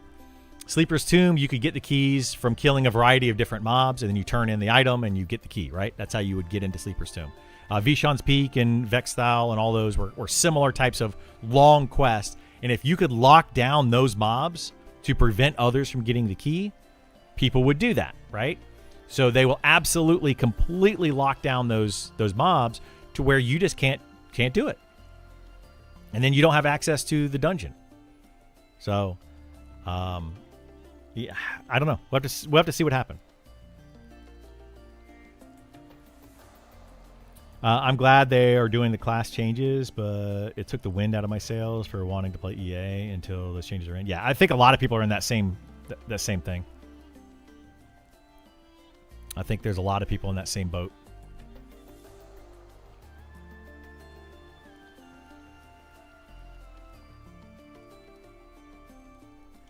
I can log in Kaz, log out Criddle, log in Kaz, and then get my corpse.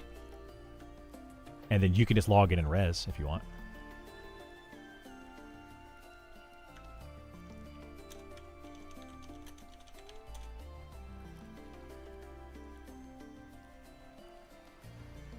Yeah, I was just thinking I can log in Kaz. You can cast Invis on him to get him up there quicker. I mean, he's bound right there in Fallen Pass. Here, I'll camp out and log him in real quick.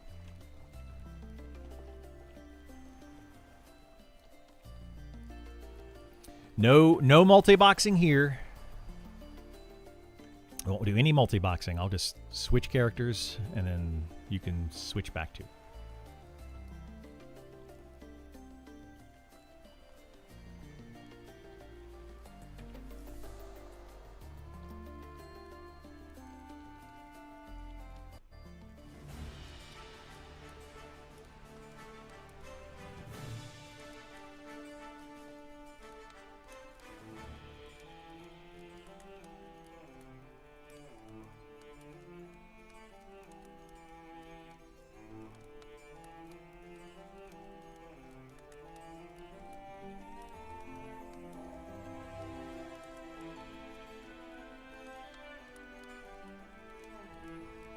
Of course, Kaz is overweight for some reason.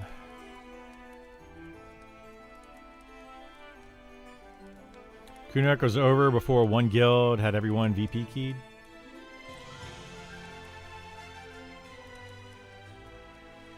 I don't know. I knew people that had that keyed to a lot of stuff. So.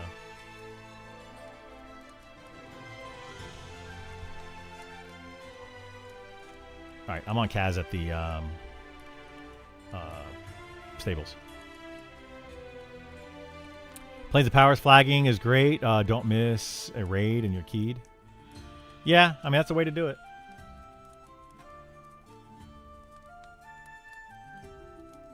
I mean, that could be how they do it in this game, where they have, like, there's a base tier raids, and then when you get enough of those raids, you move up to the next tier, and you have to, like, unlock all the raids. Then you got to do a lot of back flagging, though. If you get a new player in your guild, you have to go back and back flag them, all that kind of stuff, and it becomes very tedious for some of these guilds. Then, if you have a mega guild, and you have all these flagging that you have to do, that's where mega guilds start to fall apart. Cunarch and Velius coming out on the same year as Wild. It was, yeah. It was very wild. Swamp of No Hope item spawn remains one of the worst decisions in EQ. You think so?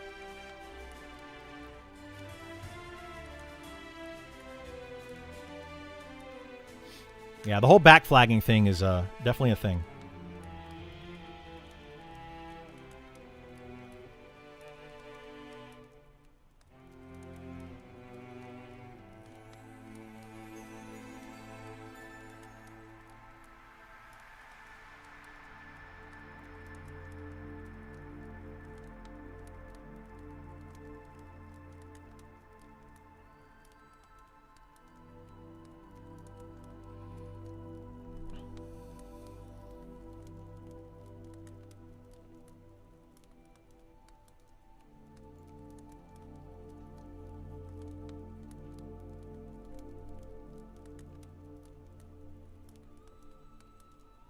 Not sure if you read my message I sent you in game yesterday, but I found killing cracked beetles, and then a night, and then at night the skeletons are a good spot at level 15.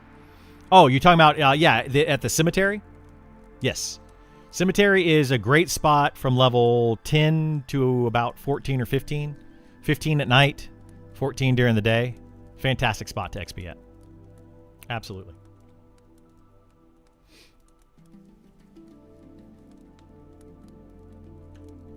Did you want me to run up that way? Okay.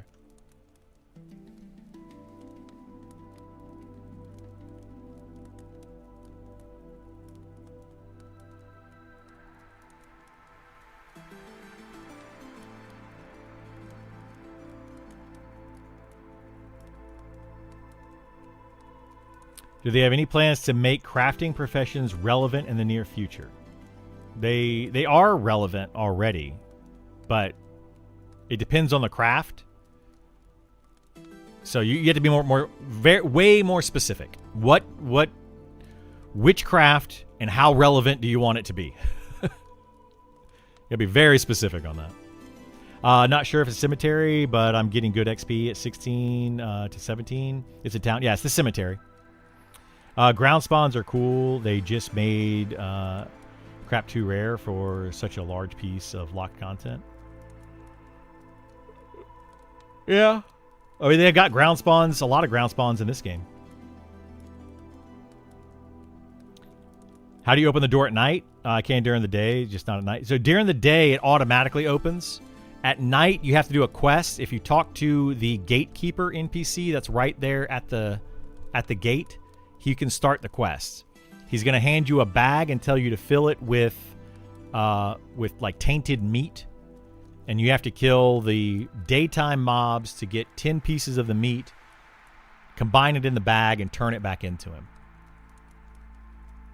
Tricky part about quad kiting in your mid-20s is, do I want to quad wildlife for no money and fast XP, or have to cherry pick humanoids? Just certain ones you can handle for that is the tough part. Yeah, I would say get the faster XP for sure.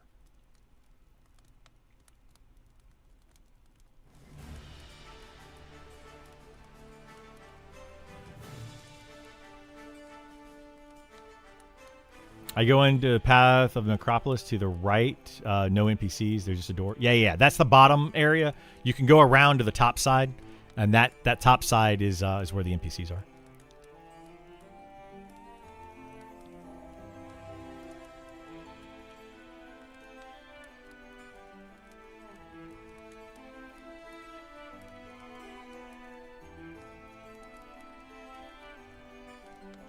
I should just have my girlfriend come up here and be like, hey, can you hit one button for me so that I'm not boxing? You know, just to kind of prove a point. Do you know how you get into the sewer dungeon in Night Harbor? You can't right now. It's locked.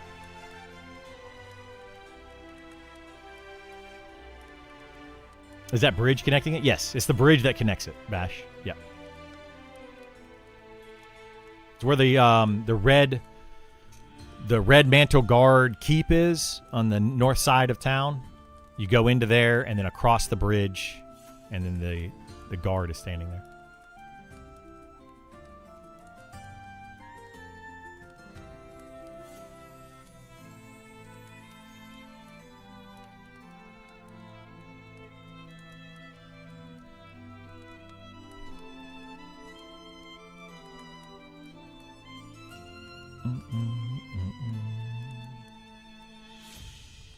Can you kill merchants and quest givers?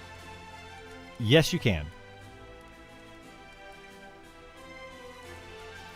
I think it's a dumb thing that you can do, but yeah, you can.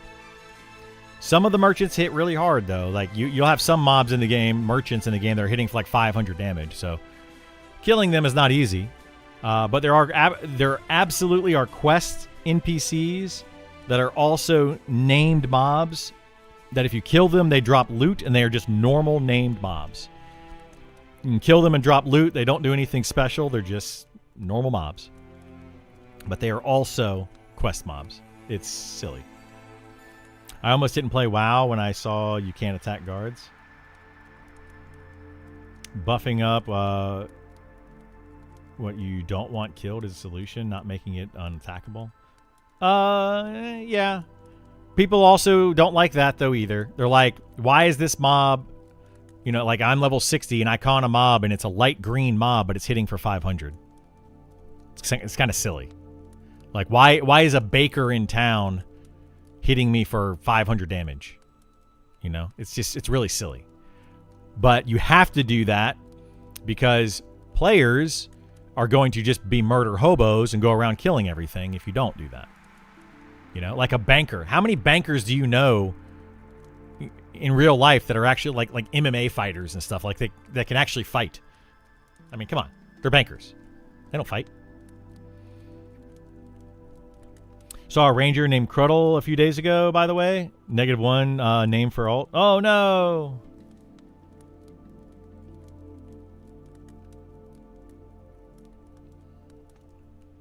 But it sucks when you get one-shotted by a banker when you hit it by mistake. Yeah, it's kind of silly, right? It's like it's a banker. Should you make the banker super strong, or should you make it unkillable? You know, like, I see it both ways. I don't want it to be unkillable. I don't want it to be untargetable because that's silly. But a banker shouldn't be hitting you for 500 damage. You know? Like, can we not have the banker with guards inside the bank so when you hit the banker, the guards kill you?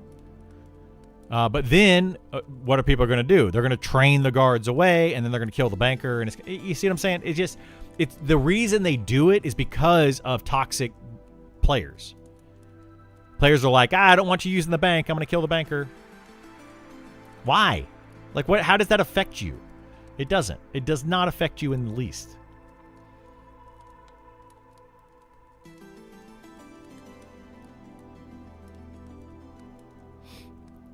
You know, we have to develop these games for the lowest common denominator, unfortunately. Oh, my hair appointment. It's coming up. It is coming up. It's got a text message. Or just make it drop nothing, hurt your faction, and respawn immediately. They could do something like that. My immersion. I mean, your immersion both sides.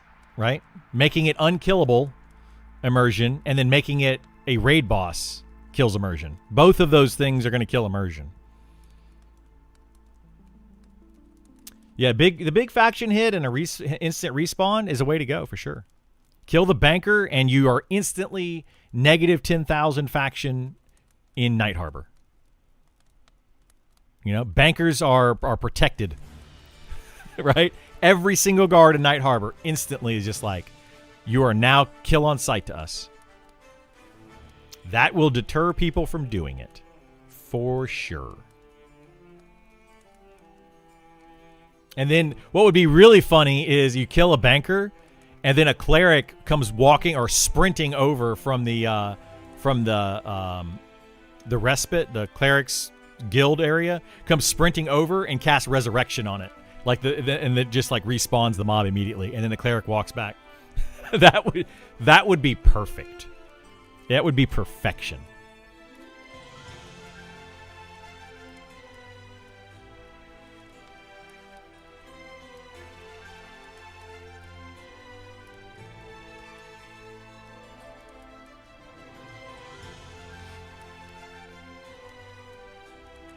All right, let's read some more. I think Esar's or Gith, whatever, getting my corpse.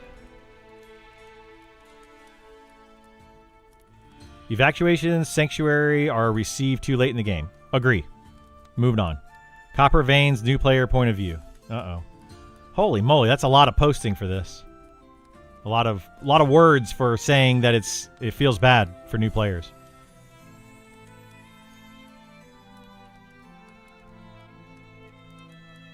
Main area for new players is Copper Mine, Night Harbor, West Gate, North Gate.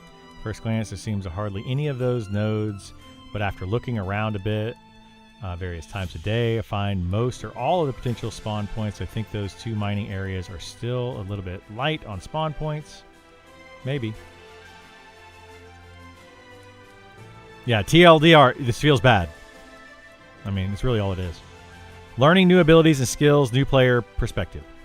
This person writes a lot to say a little, I feel like.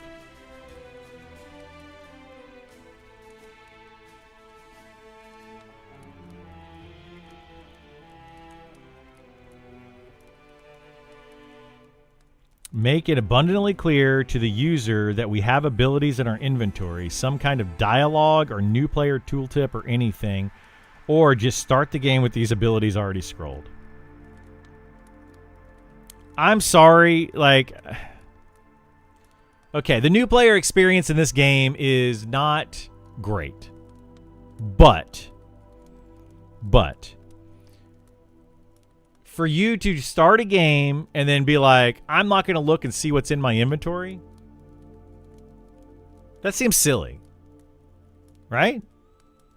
I don't have any skills over here. I wonder if I need to equip them. Let me figure out how to equip them. Let me figure out how to play the game before I start playing the game. Diminished or nearly obsolete rare drops. Uh-oh. Oh, geez. These are still decent, but just seem to diminish how relative rarity to the buff Onyx Bracers. The New Age Craftsman. What's that?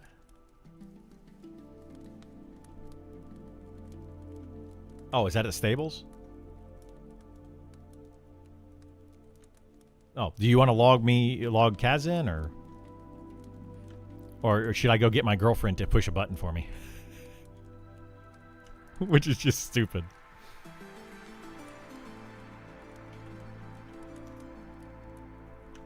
All right, I'm camping Kaz out.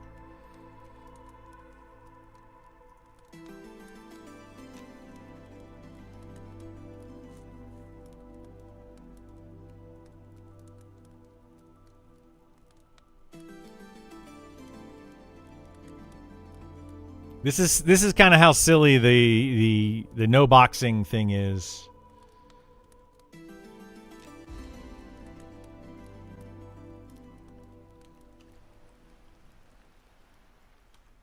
Like I could have my girlfriend come up here and be like, "Hey, you're playing the game for literally 5 seconds to resurrect me."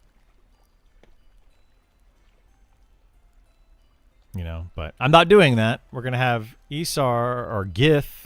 Gith's gonna camp out and log in Kaz to then res me, and then log out Kaz and log in Gith. It's a whole thing.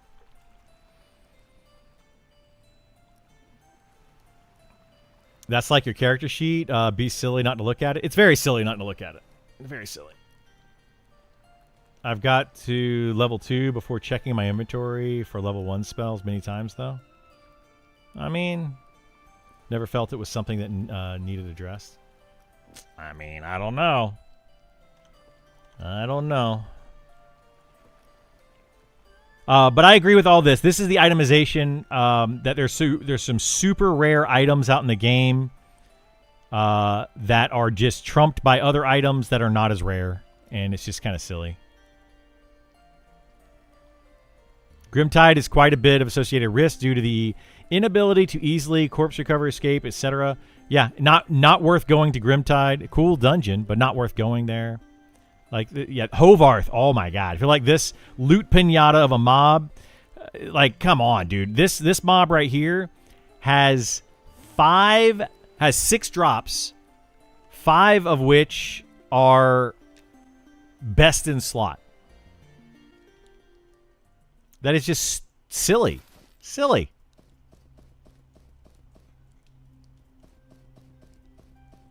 Itemization has been terrible, to say the least. It's been awful.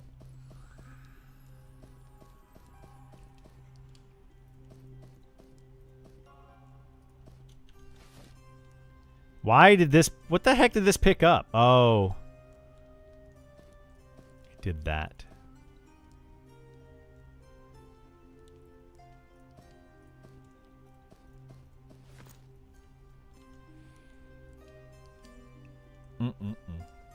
Surely they have exemptions for people that live in the same household.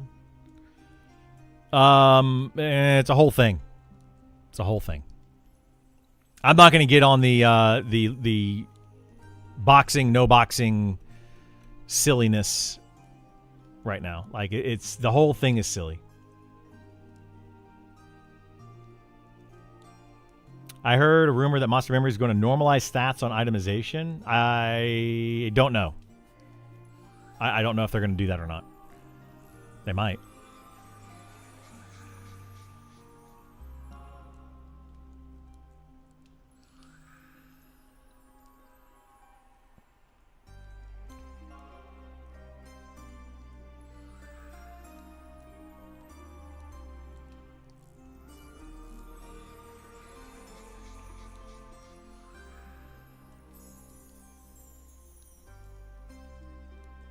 Free or inexpensive bags containers for new players. Original message was deleted. Would they get flamed or something? Bought a donkey, but there's little information on how mounts work. The first problem I ran into is they made saddlebags for the donkey, only to find out they don't work. I can put them in the inventory slots, but I can't open them. I buy backpacks in the inventory slots for whatever reason. Yeah, it's probably because they have to buy the right size. It's a whole thing. Like the mounts are definitely, they need a lot of love. Never mind. Okay. Why didn't you just delete? Can't you delete your own posts instead of just... What the heck is that? Why is this... I'd love to be able to earn these or something like them as a light source. Okay. Multi-charge potions, that'd be nice.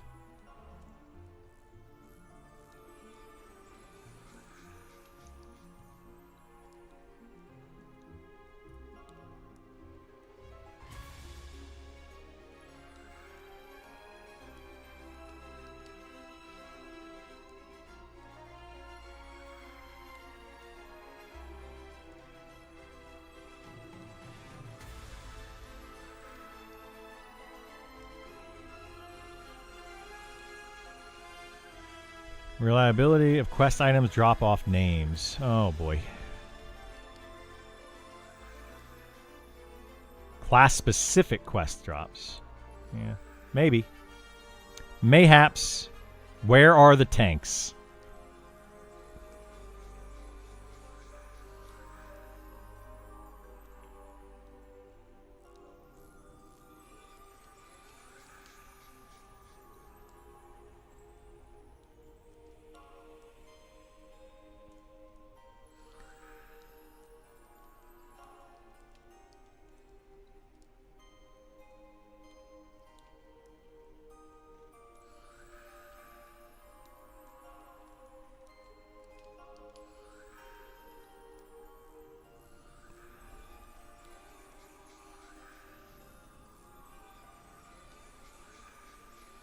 Why is this not just opening this thing when I click it? Why is it trying to open the picture?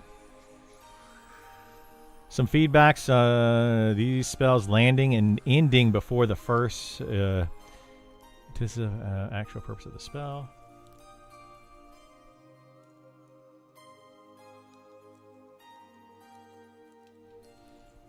The problem with this spell and what's not really known is these are now based on charisma.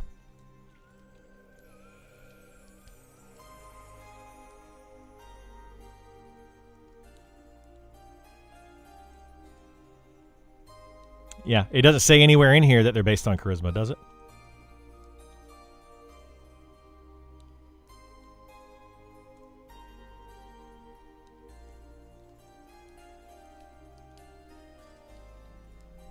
I'll let them know just in case they don't know, because it doesn't seem like they're talking about it.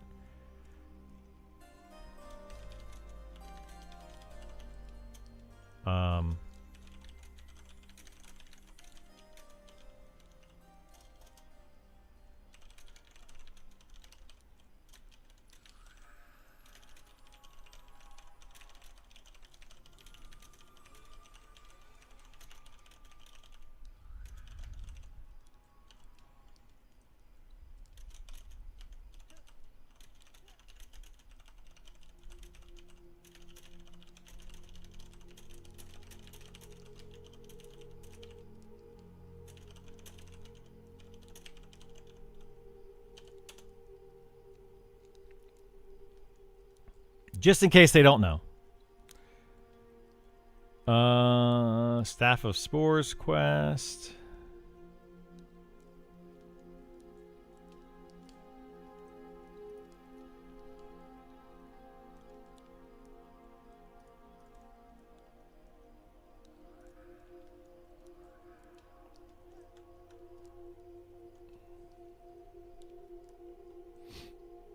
We love hidden effects. Yeah, super fun, isn't it? Super duper fun.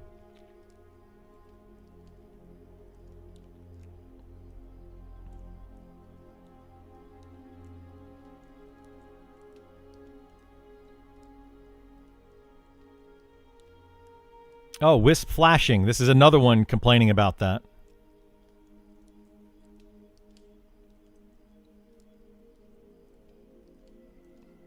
Low charisma, making fear last longer, like EQ planned, but never added would be cool.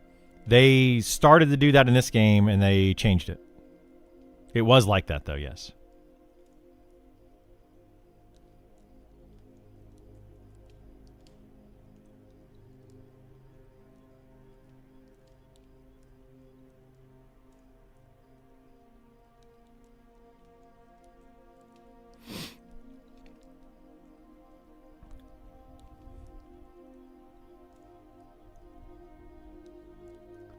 Caster Moz below 45 versus above 45. Game changes at 45 for sure. My feedback on my own may be over gearing thing, as I'm above average on gear, but the tuning feels crazy abrupt on caster mobs below above 45. Also, while I'm on the subject, only fire spells seems to matter for kicks and CC, which is cool choice, I think. It's definitely one-dimensional. Yeah. Well, this is all going to change. It's all going to change. Please close forum to non-testers. I mean, come on, dude. I get where they're coming from, but... And why would you put a picture of yourself? Starting to notice that a lot of feedback threads are getting drowned out by people who are not actively participating in the closed beta test itself. I understand this may come across elitist or gatekeeping, but that honestly is not my intention at all. If you meet me in game, I'll give you the shirt off my back. The issue is that we have players coming into feedback section trying to provide real testing feedback. I mean,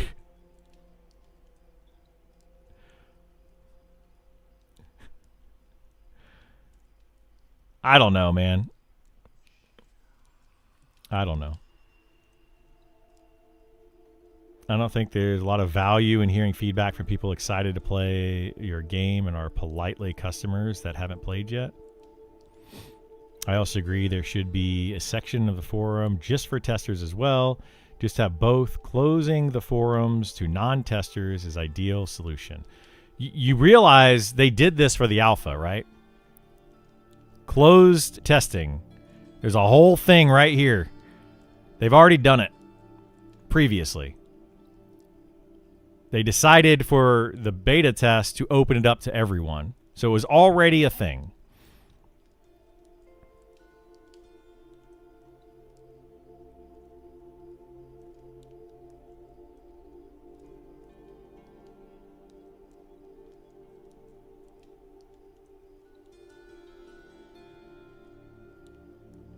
So I don't know if they're going to change that.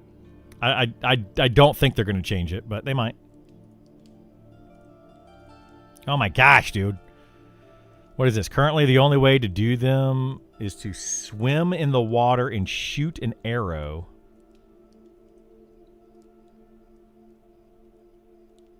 Seems like a waste of a group camp spot opportunity. So just putting a couple ropes on the side of the boats to climb, along with leveling the...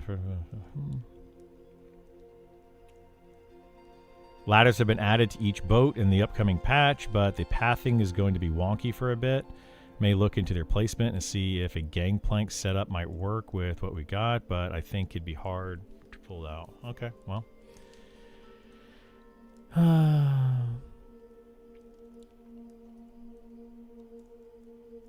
you want to try to run up or no? Wait for me? Oh, I've just been reading stuff. I thought we were waiting for you. I've got about an hour-ish, hour and a half or so, and then I gotta go for my haircut.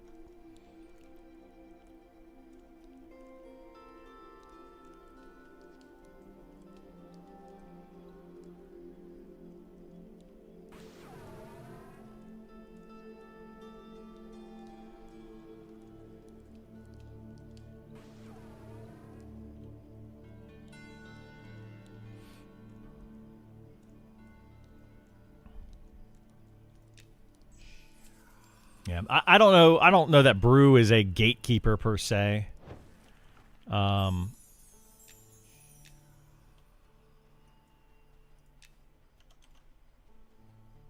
know, he's definitely somebody that wants to do all the content, for sure. But I wouldn't call him a gatekeeper.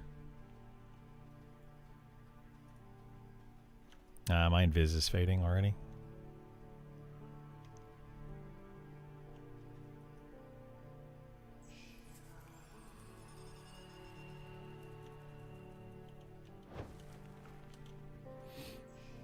But people will call him a gatekeeper for that post, I'm sure. They would definitely call him a gatekeeper just for saying that kind of stuff. Like, I don't know. The whole thing is silly.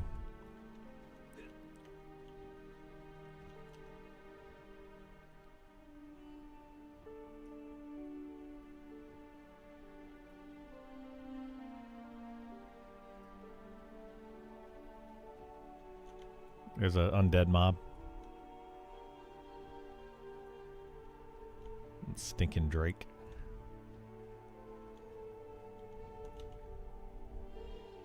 I mean, I can kill it if you want, but probably faster just let it fly.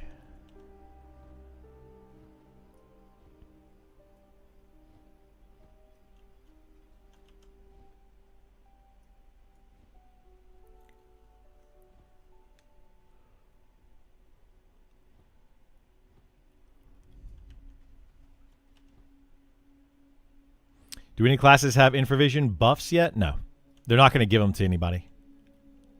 They don't want players to be able to cast infravision or ultravision. Not intended in the game.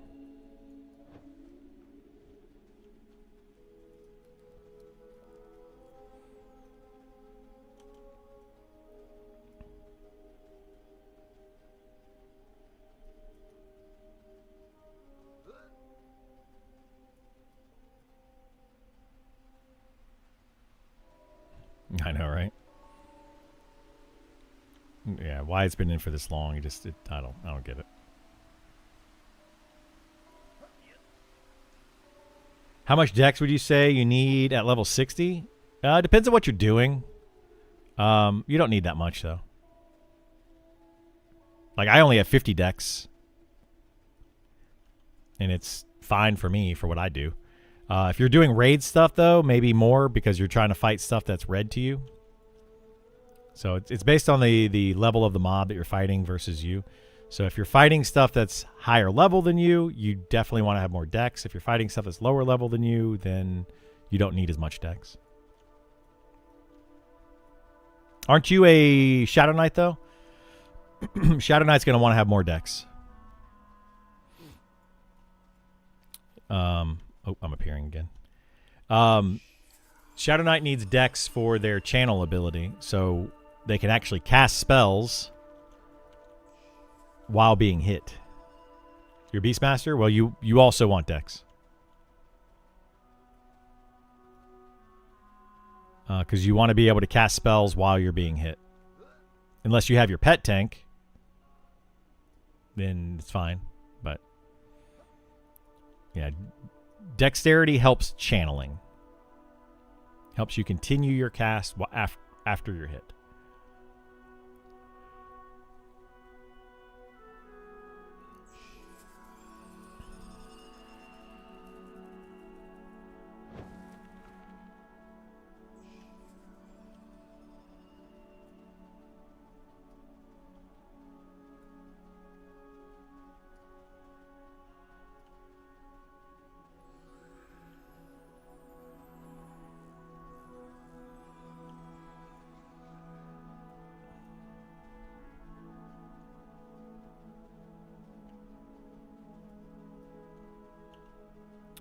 Dex helps everybody with channeling, yeah.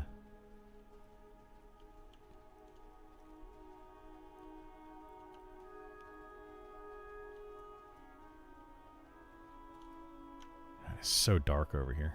All right, I'm at our normal spot that we go to. Oh, there you are. All right. But yeah, Dex helps with channeling on anybody. As long as you are casting a spell when you get hit, or if you are casting a spell and you get hit, your channeling has a chance to go off. The higher your dex, the higher chance of channeling. It's kind of like a proc effect, sort of.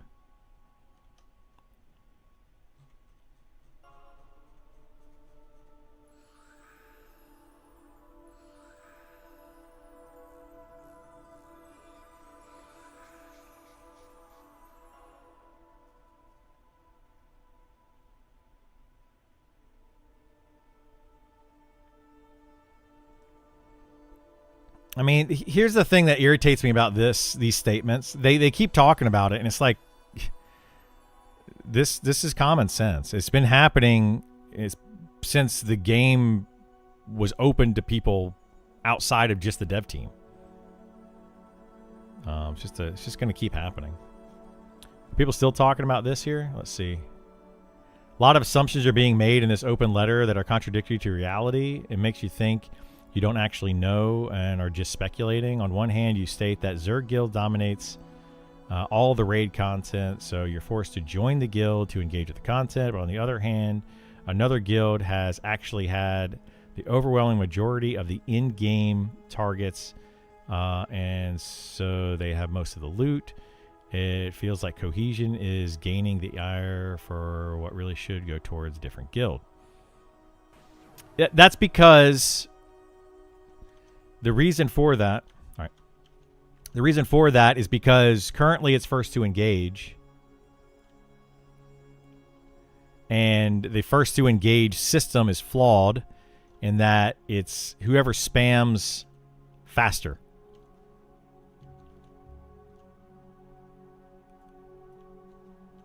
All right, hang on. They're both like right next to each other right now.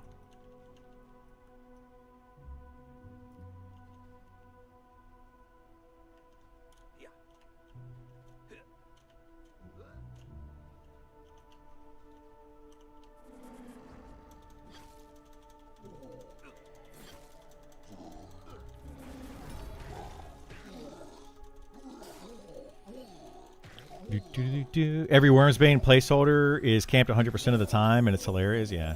How can you stop it? That's core MMORPG gameplay. You can't stop it. You have to itemize better. That would be one way to stop it.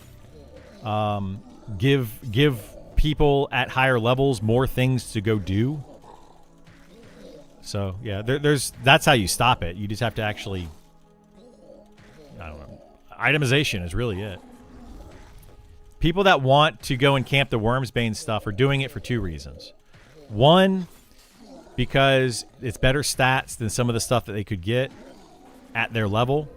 And two, because it looks cool. And they want to complete the set.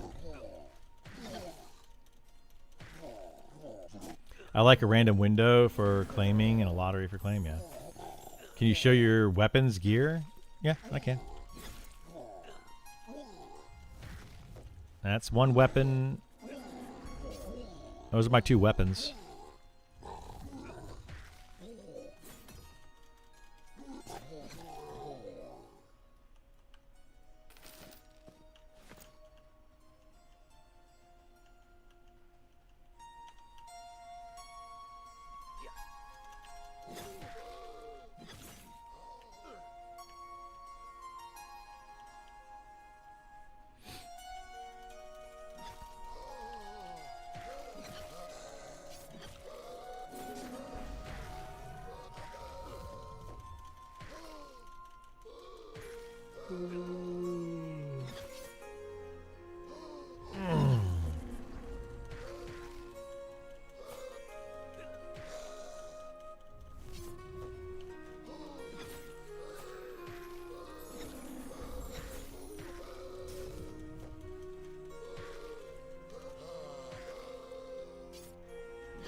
Those are Kunark era weapons. What level did you get them? Both of those weapons I got at level 60. The main hand weapon you can get as early as like 50 in a group. The offhand weapon I would recommend being like 55 or higher, definitely. As close as you can to 60.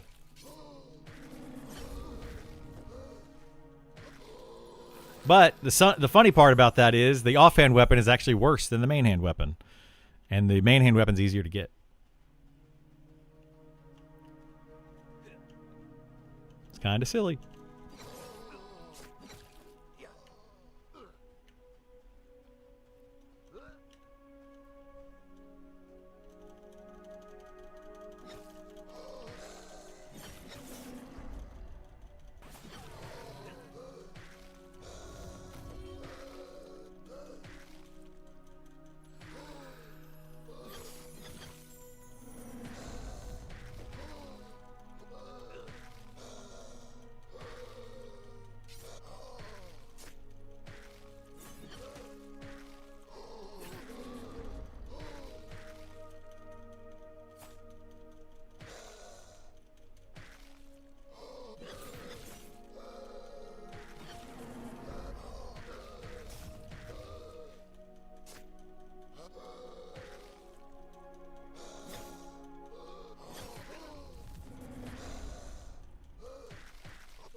Yeah, you can if you want. Yeah, I see both of them.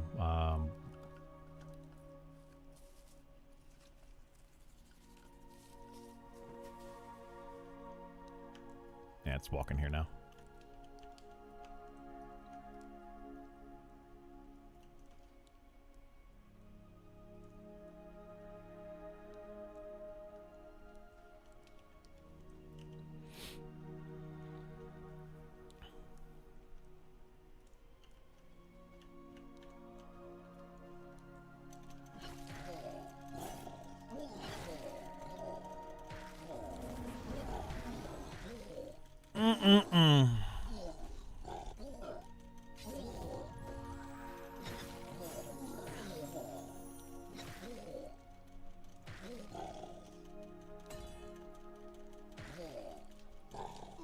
You're gonna what?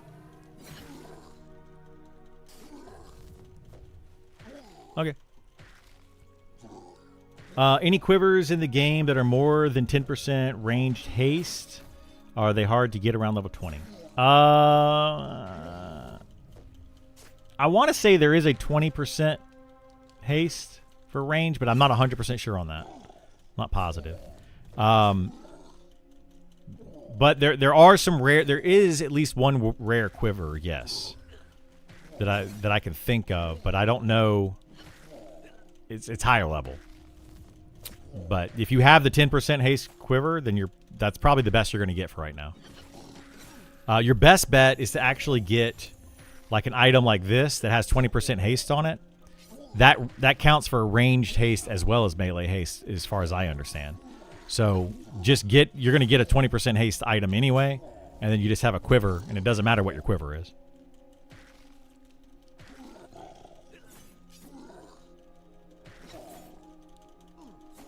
Because I'm pretty sure this is all.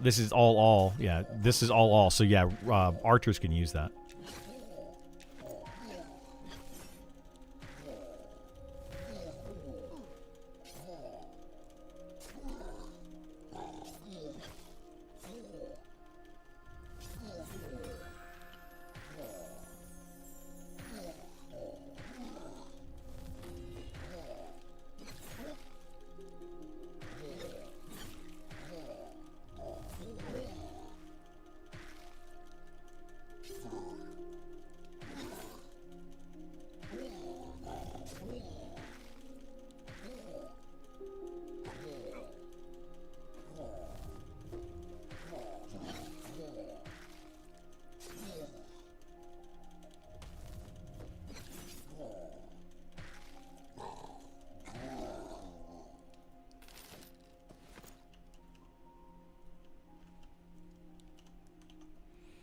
Okay, let's keep reading here.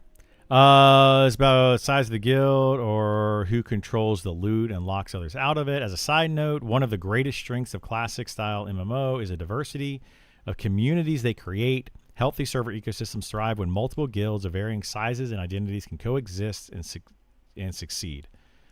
Okay, cool. In original EverQuest, every server had one or two dominant guilds that owned all content and locked others out or caused them to struggle for the first several years of the game. It was the nature of the game. It was the nature of this game. And if you vote for non-instance content, you are voting for this to be forced upon you and upon me.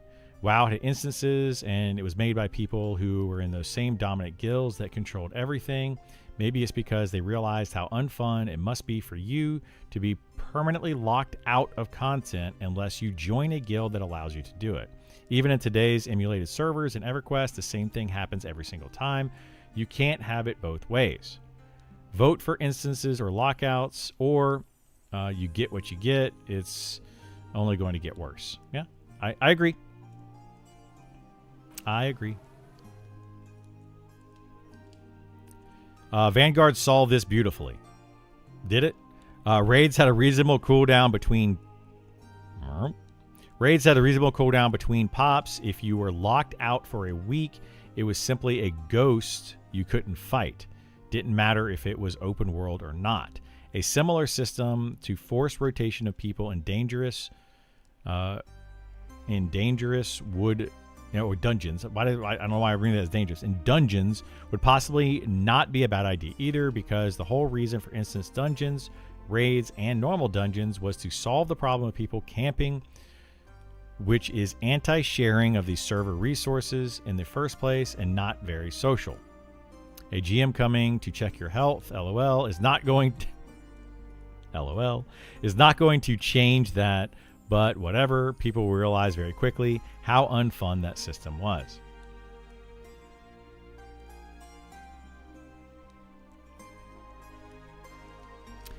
The guild names are irrelevant. The issue is ultimately about game and server health. I would agree with this wholeheartedly. People are trying to swing their around, right? They're trying to be like, look at me, look how big my stuff is. Who cares? First of all, it's beta. You know, the problem is still there. None of these are new things to the world of MMO. There are hundreds of examples through the years of effects on these behaviors in the game community. You create a group of exclusives that have prime access to the content creators and a group of others. I don't know what the content creators have to do with it, but okay. Group of others that are the silent bulk of players that just stop playing over dealing with larger guilds. Rampage and Cohesion are not the same guild, obviously, but two sides of a similar coin, attempting to stem and steer server competition through guild acquisition, mergers, threats, and information hoarding. Okay. These issues went unchecked in alpha because really the point of all that was to test the game, and the testing was being done. Now it's about experiencing content, and we watch these guilds do tactics in their raids that bypass game mechanics. I don't know what they're talking. I'm in Rampage. We don't do the raids. we don't do the raids right now. We did them in alpha. I haven't done a single raid in beta. Not one. And I'm the main tank, I would say, of Rampage right now. And we haven't tried to do a single raid in alpha or in beta. So I don't know. Getting BIS is worthless without scrubs to flex for. There's already people, though, that want to get BIS and then stand around in town all day long. They're already doing it. It's a whole thing. You could argue that testing is being done through soft PvP, point, name, control, and dev observation of the tactics stated above. But the reality is that no server or game should be held captive by a gang of people that can use toxic tactics in order to maintain control over a game's content. This forces things like GMs enforcing rule sets, like sitting on mob spawns in order to claim the spawns. It's not healthy and certainly not fun for the game in long term. That I will agree with 100%. Right now, that's what's happening. I think that might be what they're talking about when they're referring to Rampage and Cohesion specifically in the same sentence like that. Is they're talking about one such mob right now that you spawn getting 4 items from 4 different names that spawn every 72 minutes, every in-game day they spawn. And right now, yeah, there's Rampage people and Cohesion people that literally sit on top of the spawn. The reason they sit on top of the spawn is because Shade has come in and said, if you're not sitting on top of the spawn, we are allowed to take the spawn and kill it. So you literally have to sit on top of the spawn. That is what the devs and the GMs have decided. So you can't really get mad at these guilds for sitting on top of the spawn to claim the spawns, because that's what the devs have said you have to do. They have literally set that up, and it's silly. It's super silly. He said you guys are cheating. I'm sure there's people in both guilds that are cheating. Yes, I'm sure there are. You know, there's a ton of people throughout the game that are cheating right now, in my opinion, and they're not getting caught fast enough. FT needs to add a random window to claim and a lottery to claim. You know, that's a whole thing. It's a whole thing. I think that this whole thing is just it's not going to get fixed. It's not like they're just like we said this earlier. They're not going to have an epiphany and just solve the problem. It's not going to happen. It's not gonna happen. I don't care how much they think that they're gonna make it happen. It's not gonna happen.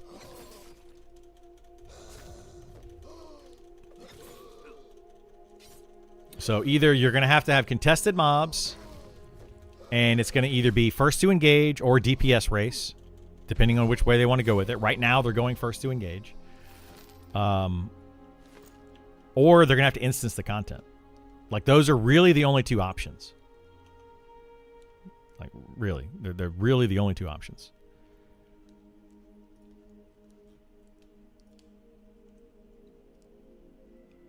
If you don't raid, what is there to do at level 60? Well, I mean, I'm level 60 and I'm not raiding right now. We're camping items, though. So you can camp gear and get really good gear in the game. There's only... So of the raid bosses in the game, there are 4 of them that drop loot. 3 of them drop loot that is best in slot. Of those, there is a breastplate, a shield, two swords, 2 one-handed swords, a 2-handed sword, a cloak. I'm trying to think of some of the other items on there. They're all technically the best in slot gear for different classes. That's all you're really missing out on. There's probably a total of 10 pieces of gear between those mobs that's worth having and using. 10, maybe 12 pieces. I don't know. And it's going to make you marginally, very marginally better than somebody else, right? So what is there to do other than raiding at level 60 in the game right now? There's a lot of other content. There's a lot of single group mobs that you can go after to get some gear. There's a lot of quests that you can do. But I'm a raider, right? That's what I want to do. That's what I enjoy. I'm not doing it in beta because I figured I didn't want to get involved in beta, and I wanted to see how it would play out, because I feel like if I got involved in it, then I couldn't speak freely on it because people would be like, "No, you're making it that way." I'm not involved in it in the raid scene at all.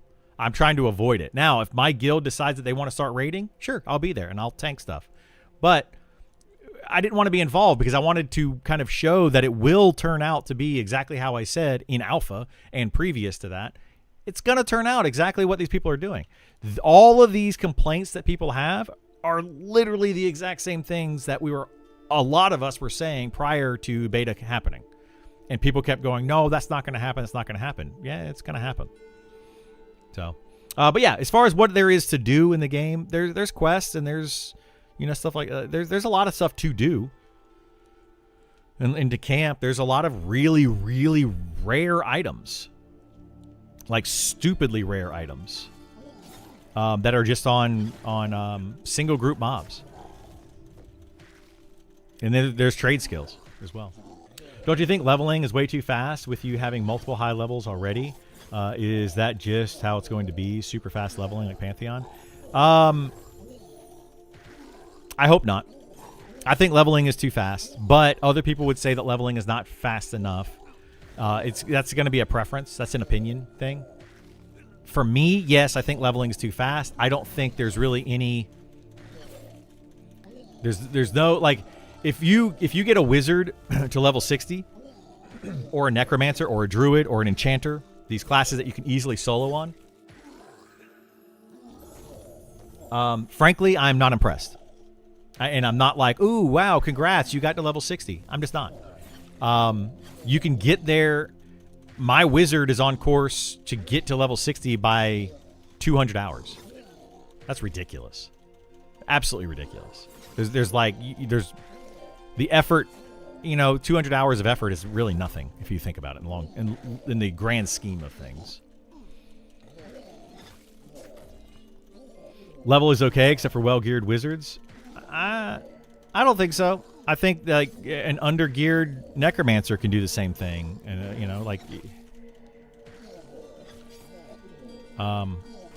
yeah, I don't think that leveling is slow enough. It to me it doesn't feel.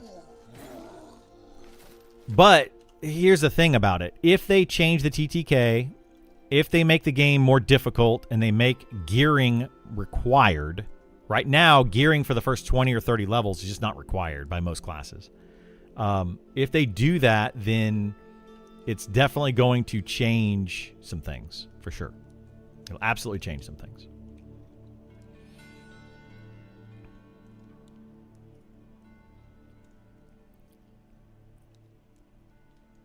Guild names are irrelevant and goes to call out guild names and make false accusations. I can only speak from my own experience, but Cohesion hasn't done any of these things, and has pretty reasonable and clear about working with others and not wanting to be forced into denial of resource gain via etc. etc. etc. Yeah. Name the guild in the quote and the guild in alpha that was blamed for the same thing. This is true. They were Rampage. Okay, so if they're going that direction with it, yes, Rampage did hog everything in alpha, but they were the only guild that was able to do it. So you rope them together, yeah.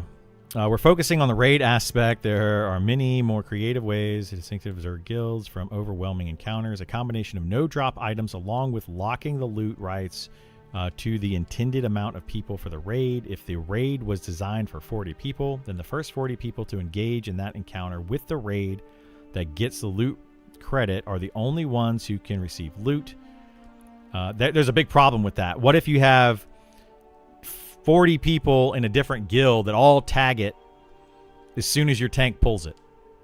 Right? It becomes a problem. Also, I will reduce the loot. More people are engaged with the raid over the intended amount. If 70 people kill a 40-man raid, that normally drops 4 pieces of loot. You only get 2 and no rares or high-quality drops. They could do that. I mean, that's actually not a bad idea to say that if you have... They would have to be very careful on how they implement this. But if you have more people than what it was designed for, then the quality or the amount of loot goes down or something. Possibly. The problem with that, again, would be what if outside people tagged it? Right?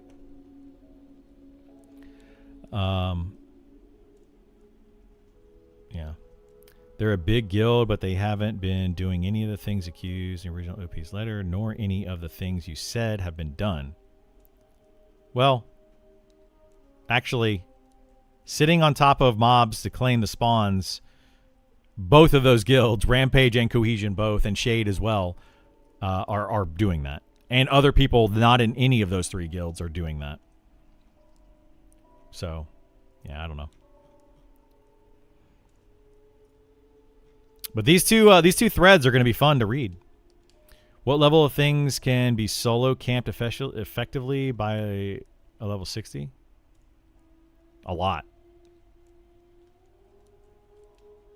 What is this? Weaponizing GMs? This would work as something where won't need to continuously input GMs. Weaponizing GMs is something that is happening at higher level, and it's really bad thing. In my opinion, play nice policy is really important, but can become a problem when people start to break rules on a fine line and try to manipulate the narrative. Absolutely. That is happening right now. That is how I got in trouble and had my account flagged for being a toxic player. It was because of weaponizing GMs. Elf lawyers, yeah. Yeah, it's on one or the other. The devs want a game without too many systems getting in the way, but that does require the GM's intervention. Just punish the manipulative. Yeah, exactly.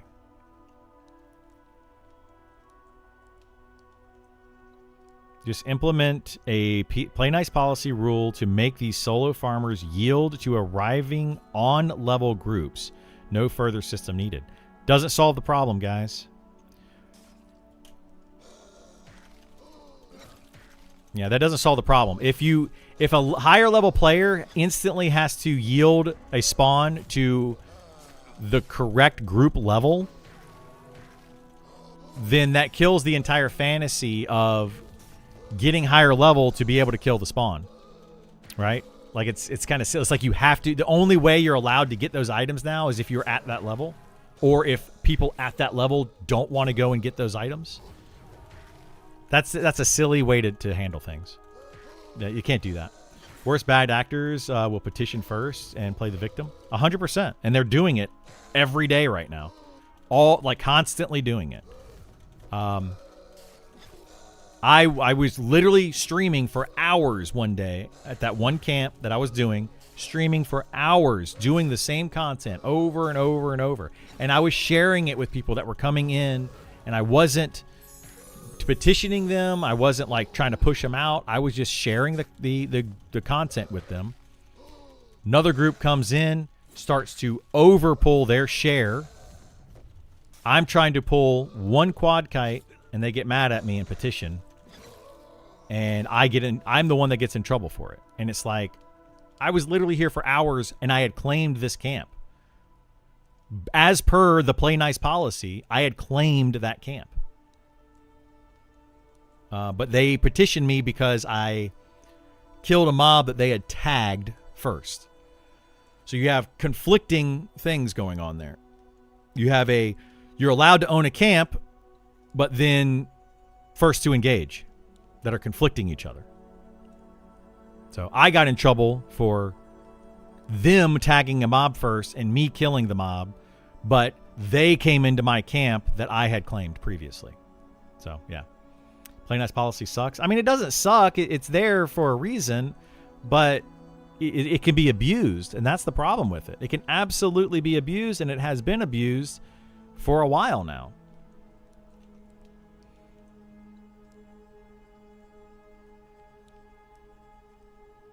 Is there a healthy active MMO and game where it's actually worked long term? There are already around 17,000 players waiting in queue just for keys to the game they know is incomplete. The number will only grow. Yep. The idea that content alone can solve this problem is just not realistic. A AAA studio with hundreds of developers and massive budgets still can't keep up. Okay. Still can't keep up with how quickly players learn, optimize, and consume content. This person is speaking the truth. They map everything, share everything, min-max everything, and burn through content faster than any team can possibly produce it. I genuinely adore this development team and want the game to succeed, but relying on more content to discourage this behavior is not a real solution. No MMO can create content fast enough to outpace player optimization forever. They're not wrong with that. Oh, okay.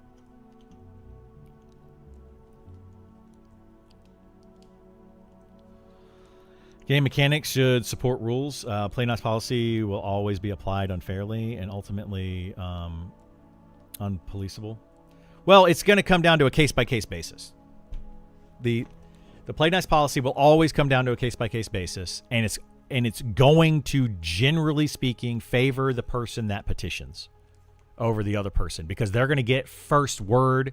They're going to say, here's what happened, here's how I was wronged, and then it's up to the other person to defend their stance every time, right? Rarely is somebody going to come in and be like, I stole this camp from somebody, and when I was attempting to steal the camp, they stole the mob from me. They're not going to say that, right? They're going to say, I was at this camp, I was camping it, and I have been pulling here for 30 minutes or whatever, and somebody stole a pull that I took, right? So yeah, this post looks fun. All these posts are fun, Nick. They're all fun. You can't outpace the 1%, but you can your content outpace the 25%? Yeah.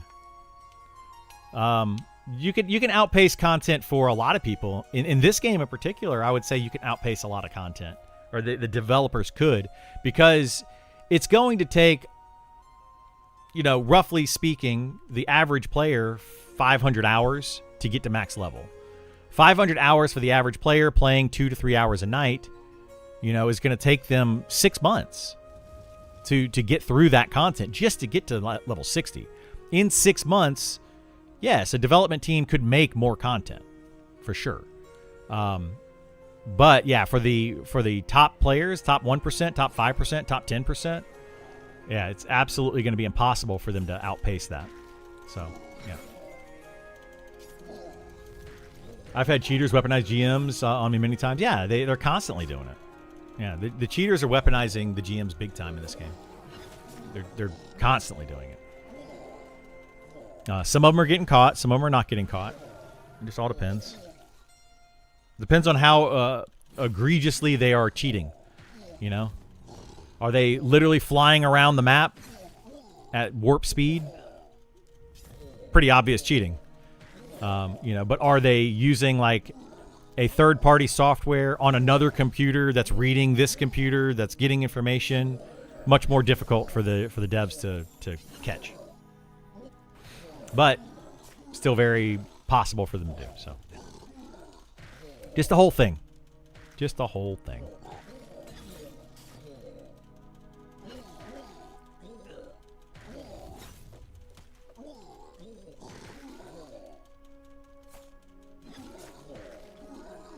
Why not make instance keys drop in game for dungeons that allow a player one instance dungeon unlock, so players have a dungeon for the keys, but can use the instance to get rare drops. I'm trying to think of what you're trying to say there. So have a instance keys drop in game for dungeons that allow a player one instance dungeon unlock. So you would instance the dungeon, but then you have drops inside of another dungeon to get into that dungeon, and then you sell those key drops to other players that want to do the instance? Is that what you're trying? I'm not following. I'm a big fan of procedurally generated dungeons as a side quest and infinite replayability, like Lost Dungeons of Norath, but actually random, like Final Fantasy XIV's Deep Dungeon. I haven't done Final Fantasy XIV's Deep Dungeon thing, but... oh, wait, you're talking about the solo thing? Actually, I guess you can do it solo or group, where you go through it and it... Yeah, that would be cool, I think, but there's something to be said about an area that is not procedurally generated, you know? You can learn the layout, you can learn the mobs that are in there, you can learn everything about it. I think there's something to be said about that, too. It's a different game style, like different gameplay altogether. But I mean, I don't dislike procedurally generated stuff. I think it can be a lot of fun, but it also can be really annoying. I know the devs don't want instance, but there has to be a compromise. Yeah, they definitely don't want instancing, but yeah, there's got to be a compromise somewhere for it. I agree. I think that there needs to be a compromise. I think instancing the raid content is probably going to be the best solution, and then having keys to do the raids to get into them. Like, you can't just get to level 60 and just zone in. Actually having to get keyed for that content is another really good way to do it. Personally, I think that is anyway. I like instance keys if I know what he's talking about, but he gives content when you can't outpace it. Yeah. Yeah. The only issue that I have with instancing content is then everybody can do everything, which, you know, a lot of people would be okay with, and then there's not much of the, hey, look at me, I'm special. You know, like I was able to do said content. The only way that would be like, hey, look at me, I'm special, is if it's really, really, really ridiculously hard content and you need to be really ridiculously geared and knowledgeable about the game to do it. So it'd be kind of tough. I think have 25% of content being instances okay? Maybe. I don't know. No instance crap. I mean, people are gonna be on both sides of the fence with that stuff. Exactly that. Like keying for a raid, but for any dungeon, so then you're not competing for rare drops. Yeah, I mean they could do it that way, and you have to go do a quest to key for the dungeon and stuff. But then how do you deal with people that are trying to block the content, prevent you from being able to get your key for the dungeon, all that kind of stuff? You have to find another way to deal with that. But I mean, they're all decent solutions. I don't know how it all work out. Bare minimum raid bosses must be instance. I mean, I think they should. I feel like they're going to have to go instancing at some point. Because otherwise it's going to be literally people sitting on top of each other, spamming their instant abilities. Whoever has the fastest ping with the fastest instant ability is going to get the kill, right? And that's what's going on right now, as according to that post that we just read a minute ago, where people were saying that Cohesion is getting all the kills, right? They think that because Cohesion's probably the biggest in-game guild on the server. They have the most people, and they're showing up in droves to these raid bosses that you only need 6 or 8 people to kill. But they have 40 people that show up to them. But then you have people from Shade that are apparently spamming faster. They're able to hit the button faster and tag the mob first. And so they end up getting the official tag and kill of those mobs. So they're actually the ones that are getting the loot, which is a much smaller guild. So, yeah. That to me is what needs to go away. Right? Make these raids so freaking difficult and randomize their timers way more than what they currently are. These raids were not designed well, period, and they are not designed to be super challenging or challenging enough. And on top of that, thank you so much for the raid, Little Baby Buffalo. I love it, Little Baby Buffalo. And they were not designed. The randomization of it was not, they're not designed very well. So yeah. Beefy raid, Little Baby Buffalo, love it. Hello. What's going on, Raiders? Thank you so much for coming.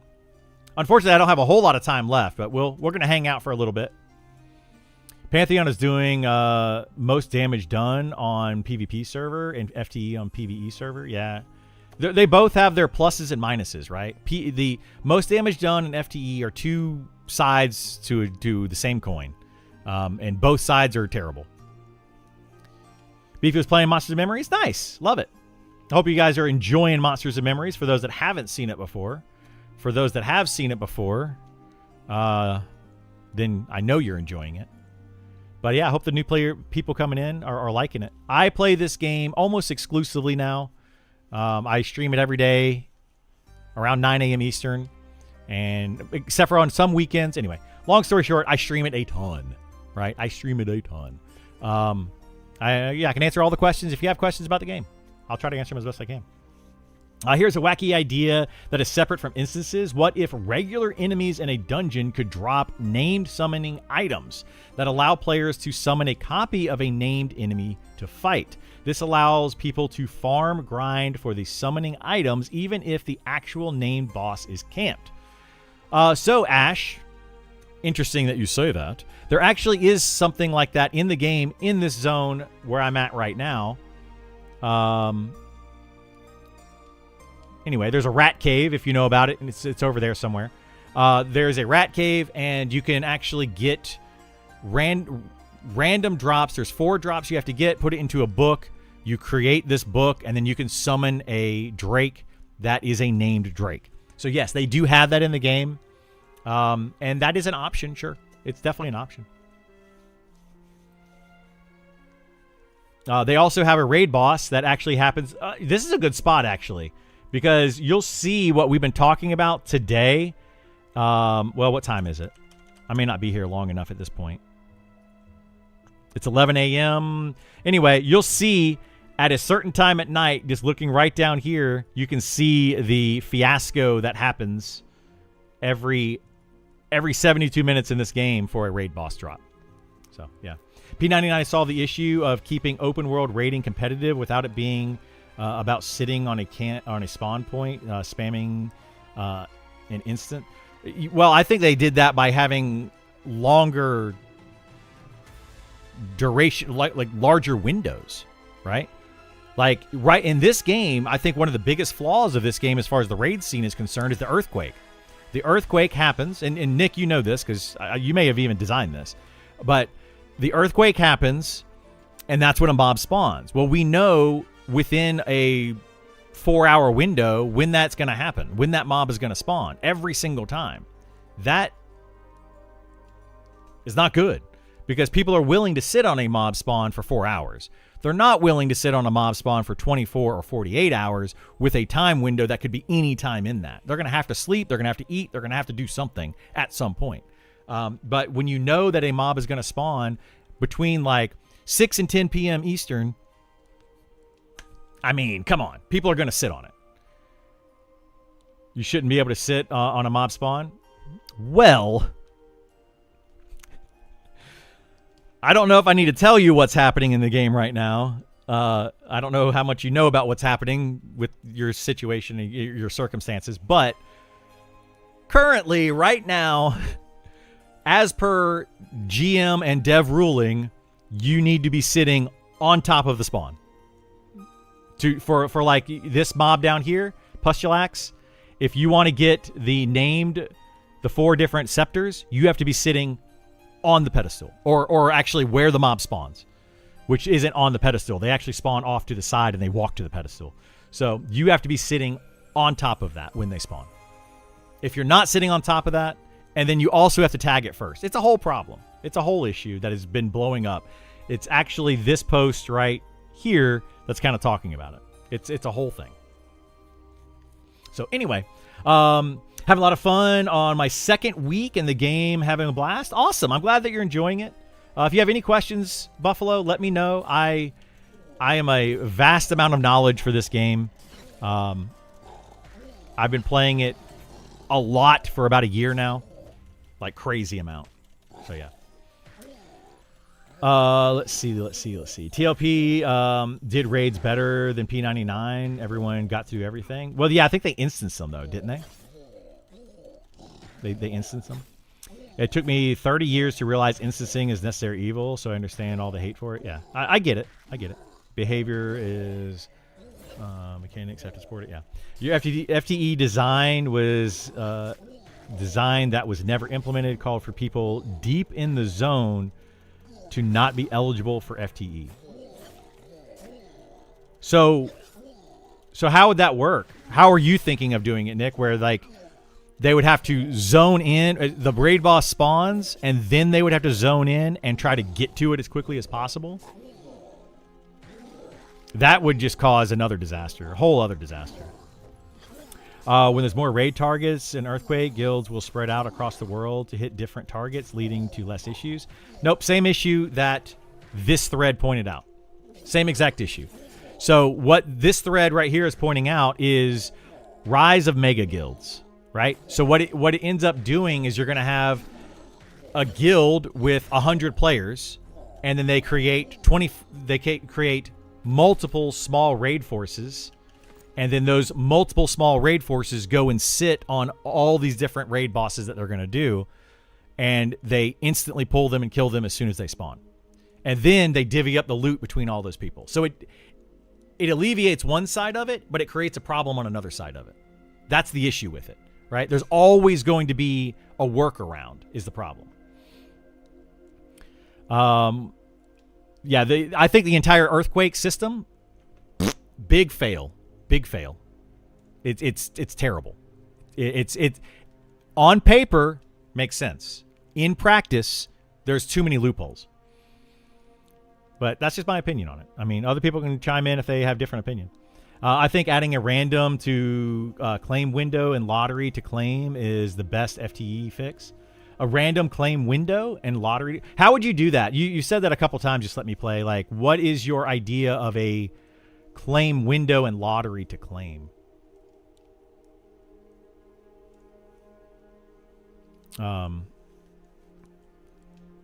Anyone beyond the starting line must zone out and back in order to successfully claim FTE target. P99 ruling rules are awful. I mean, so they have to zone out and zone back in when the mob spawns. How would you enforce that?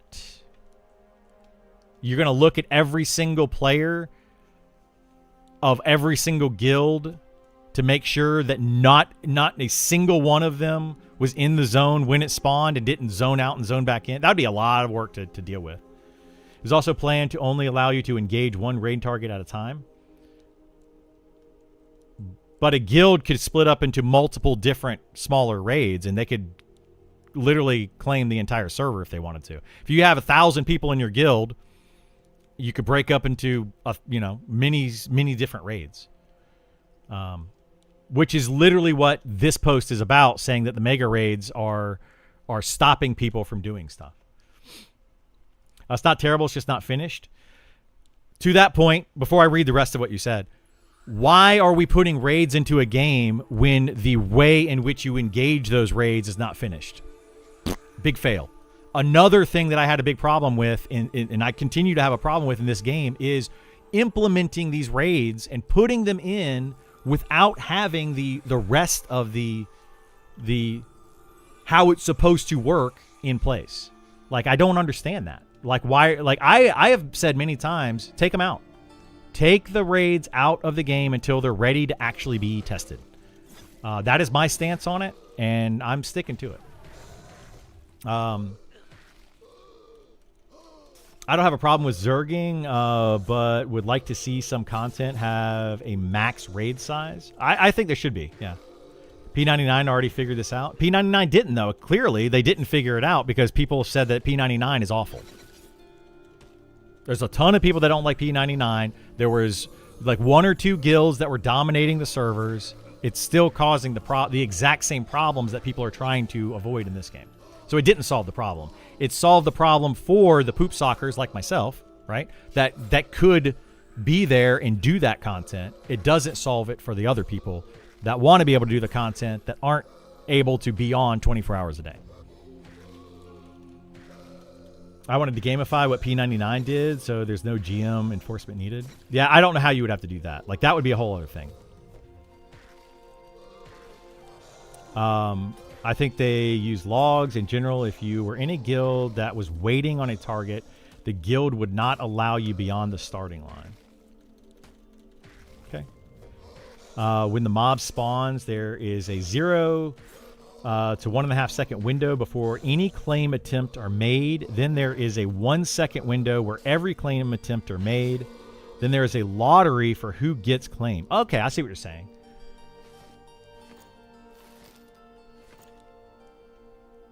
Do what? Okay, yeah, I got at least 15 minutes. Probably, technically 30 minutes.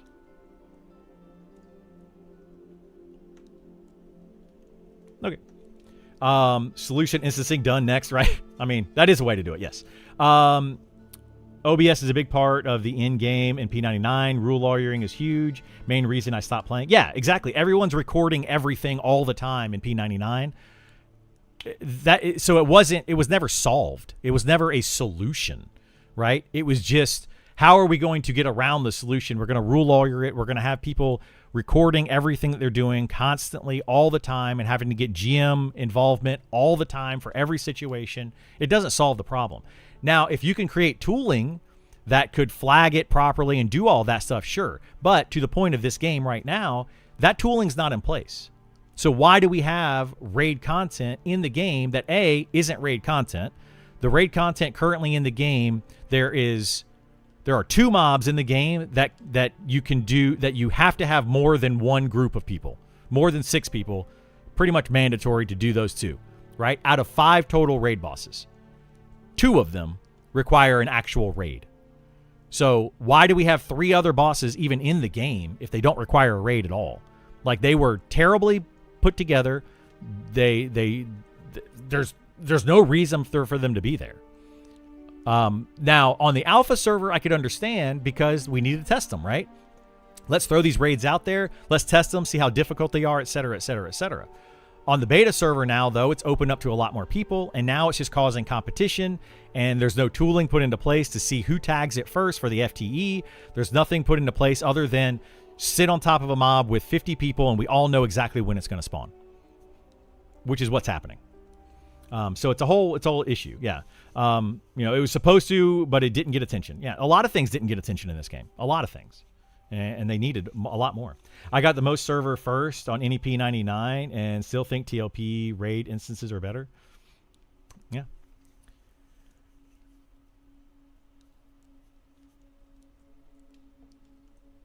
Wow. That's how you get banned from my channel, by the way. Is you have a name that's inappropriate. It wouldn't take long to fix the raid content with what exists. It wouldn't take long, but somebody's got to do it. It's been in for a long time in a terrible place, and like the alpha people have been talking about it for a while. Now we're in beta. We're getting close to early access, and it just never got touched. Like I don't know. I don't know what's going on. More content is good to see with as bare Pantheon is, no matter what shape the content is in. Sometimes. I think to at a certain point though, you put in a certain amount of content, you test to make sure that it works, then you start adding more content that you know works. But you can't just keep adding in content that's completely broken. Like add in some content, have some people test it out. Sure, do that.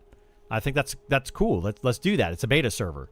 But just adding in content that's completely unbroken just to add in more content is not, I don't think the best way to go. Which is exactly what anyone that played P99 or Quorum would know. I didn't play P99. The reason I didn't play P99 is because the game had already been solved. Like anybody that's swinging their stuff around saying, hey, look at me, I'm awesome on P99, to me is like, okay, where were you 12 years prior to that? Because I think P99 started in 2012 or so? I think. Everything in that had been solved, had been done. Like they already knew the best routes, they knew the best classes, they knew the strategies, they knew literally everything. So yeah. Doesn't matter what the game is solved because you have to beat other raids to the content. Well, that's the problem we have, right? Is the race of other contents, racing there. You know where it is, you know what you need, you know literally everything about it. The being solved is part of the race. If you think about it, right? The original, when it was originally done back in 1999, early 2000s, it wasn't about who can run there fastest and tag the mob. It was about learning the fights, learning where the item drops were, understanding your class and your role and all. It was under all of that stuff. It wasn't just who can get there the quickest, who's fastest at running sideways and jumping. No, that was an arbitrary thing that happened in P99. That was a whole silly thing. Like that wasn't any, there's no skill involved other than, hey, look at me, I can run sideways. And I can get there faster to tag the mob. Woohoo! Like, that's literally all it was. Anybody that was on P99, like, I hate to say it, but, the people on P99 that were racing, it was literally a foot race. That's it. People raced for targets back in the day. They did, yeah, but they had to actually learn how to fight it first. They could race. You could be the first one to it, but if you didn't know the mechanics of the fight, you didn't have the players geared properly, you didn't have the right numbers in the raid, you didn't have, all of these other things, you weren't going to win, so it didn't matter. I was there. Like, I know for a fact. I was in some of these guilds, and I sat there and watched guilds. Okay, cool, yeah, go ahead. Take your 50 people to that raid. I don't care. My guild will be on at 6 o'clock tonight to kill the boss. If you want to attempt it, go for it. Go attempt it. Because it didn't matter. They didn't know what they were doing. They didn't have the gear for it. They didn't have the knowledge. Didn't matter. Now you have all that information going in, and you're already set up to do the raid before you even arrive. Classic MMO raiding isn't hard by today's standard. No, it's not. Competing with the human factor is the only thing that makes it relevant. I disagree. Like you're saying that the way that you're looking at it is whoever gets there first, right? So whoever gets there first wins. Period. That's it. I'm saying knowing the fights, having the right gear for the fights. Knowing where to get that right gear to be able to do the fight. Knowing that you have to get keyed to get into Sleeper's Tomb so that you can clear Sleeper's Tomb. Like knowing where the keys drop. Knowing how to do the quests. That is the difference between P99 and actual 1999 EverQuest. is knowing that information. And it was a lot of gatekeeping going on back then, but it was for a reason. There's a huge difference. I would argue that competition is what makes sit interesting. Poop socking does not. You talk. You mean poop interesting? It depends on the competition. It depends. Like running to a raid boss, literally a foot race to a raid boss, and the first one to spam a button as fast as possible to tag it first. That to me isn't competition. That's not competition. I just think that's kind of silly. Kind of miss the old MMO raids that are hyper scaled and sometimes may take tuning before top guilds. Yeah, exactly. Make them extremely difficult, and then slowly bring them down until the top tiered people can actually kill it. Then leave it and don't touch it anymore. That's what people have to work up to. I always welcome less poop socking. Yeah. Play an Earthquake in 99 in Velius era. It's about mobilization, getting the most targets, having good raid leading and pullers, etc. No, I agree with that, but it's about more than anything. It's about mobilization and bat calls. You know, the bat phone. More than anything else. If you have enough people to show up because they're willing to get up at 2 o'clock in the morning, you win the fight. Like that's the problem with it. Not just getting there first, but recruiting the right people, holding those numbers through retention, knowing the strats, keep the top geared people in the raid, compelling groups. Yeah, all of that. Yeah. I think all of that is very important. Very, very important. It's an ownership mechanism. That doesn't mean the competition and skill aren't in play. I don't, like you said, skill's not a thing in the old school MMOs. You said that just a minute ago. And I would agree with that. Skill is way less important in old school MMOs.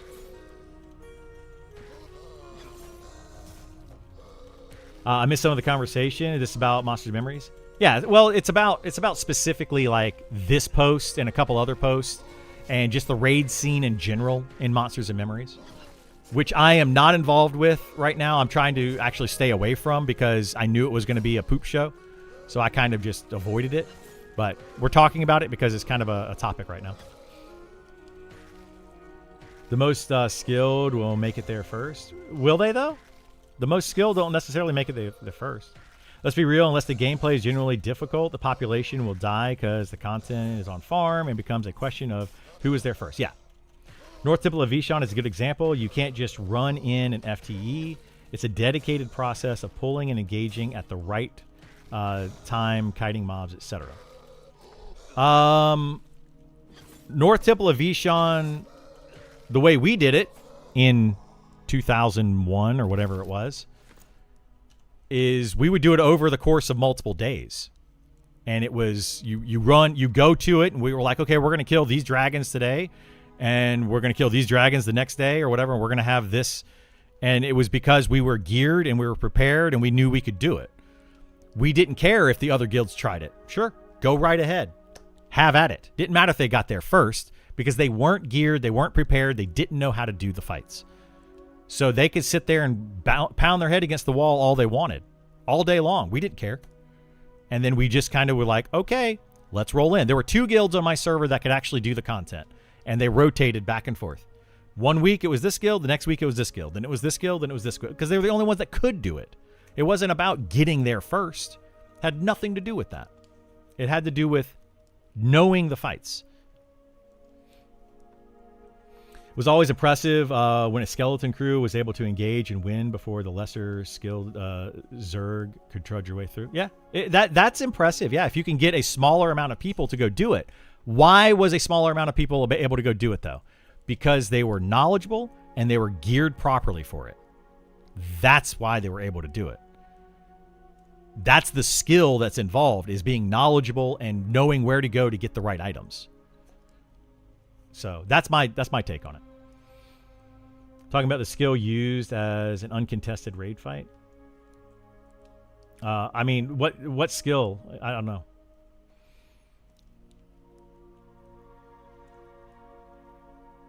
Yeah. When two raids are contesting each other, trying to get to a target, there's a ton of skill expression and leadership skills as well. Sure, there's some of that. Yeah, there's some of that. But the difference between P99 and actual 1999 gameplay is huge. Huge. Like, anybody that played P99 and in 1999, like, and knows both of them back and forth, you know for a fact that P99 was a completely different animal. For example, the charm, the terrible charm that is in the game currently, is clearly going to be used the way it was in P99. In 1999 EverQuest, charm was not used in the same way. It was completely different. So that alone, and then the swarm kiting of bards in P99 versus originally in EverQuest. Like, these things, it's the knowledge that is powerful. You know how to play the game differently. The same thing's happening in Monsters and Memories. We learned how to play the game over the past 27 years from various different MMOs. You take that knowledge into Monsters and Memories and you use that knowledge to your advantage. It's way bigger than your skill level. It's way bigger than a lot of things. I'm bouncing between EQ Legends and Monster Memories. In-game content will make or break the population on the game.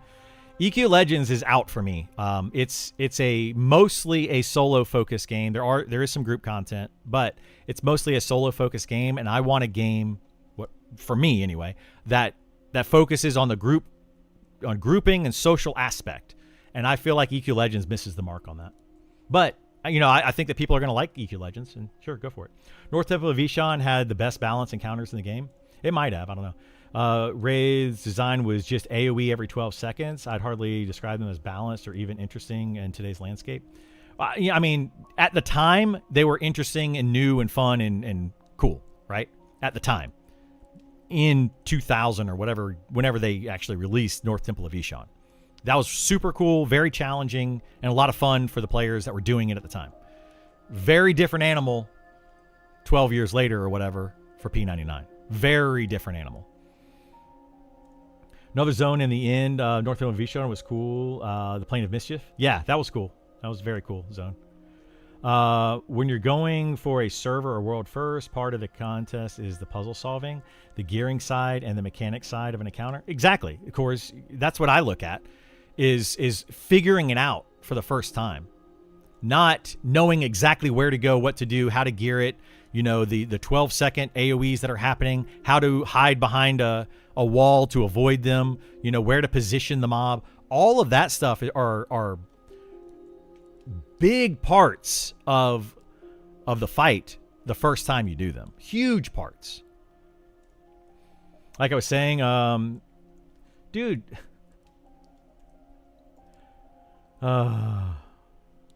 Zeal, seriously, dude? I am, as a player, speaking my opinion on a game on my stream. What's wrong with that? Seriously, what's wrong with that? If you don't like it, you don't have to be here. Grow up. They're thrilled with me. For what? For what? You've said nothing of any importance. The mob layout and pathing, so pulls don't cause an AoE train. Best mob balance in a dungeon, holistically. Yeah. North Temple of Ishan is a lot harder when you need to outpace an opposing guild. Yeah, but if you already know the strategies, it's not as difficult. If you already know what to do, where to go, how to navigate it, all of that, it becomes way less difficult. It becomes literally a foot race. Like how to jump over a hurdle properly rather than, you see what I'm saying? Like there's a lot of strategies and tactics that are still being evolved even today. Not too many. That's the beauty of classic MMO raiding. It takes a simple... anyway, I get what you're saying, Nick. I get what you're saying. I just disagree with it. P99 was already solved, and it made the entirety of the raid scene different. It completely changed the raid scene from what it was in 1999 to what it was for P99. They're drastically different in the way that they were done.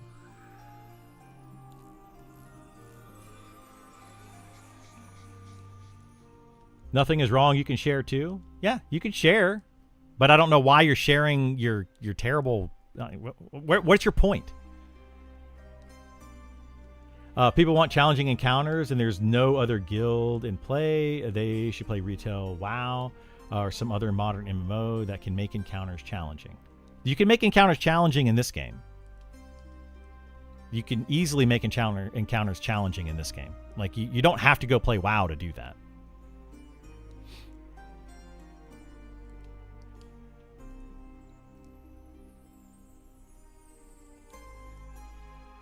Sky Shrine has the best physical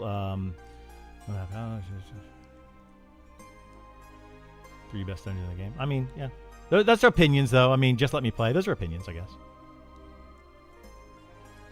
I can't wrap my head around using finesse and skill in this instance. No, I can. I have acknowledged the fact that, yes, finesse and skill get you there. Huh? Okay. Oh, we don't want both? Is that... We're trying to avoid both?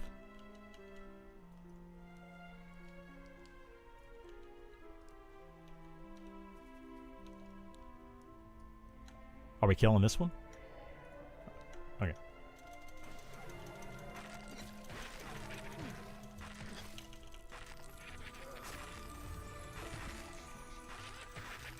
Sorry, we're trying to kill a mob. No, I get that. Yes, there is some finesse to it. There is, like, I get that side of it. But when you already know how to do something, it takes away another side of it. So they're different animals is what I'm trying to get at. That's what I feel like is not being acknowledged. That raiding in actual 1999 is different than P99 completely. Very, very different types of raiding. And it evolved over time to something that it then became. Very, very different.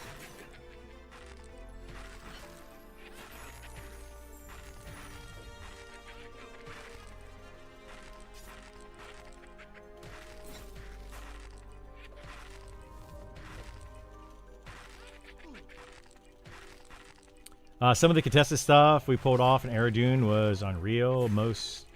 Some of the most fun I've had playing an MMO, and it's all solved content. Sure. I mean, you can have fun with it. You can still have fun with it. The whole go play retail WoW argument tilted me off the earth. I'll stop there. Yeah. I mean, the whole, like... I mean, I agree with it and I disagree with it. It's like... You tell somebody this game's not for you, go play a different game. You know, it feels bad sometimes. It's true. It's very true, but it does feel bad.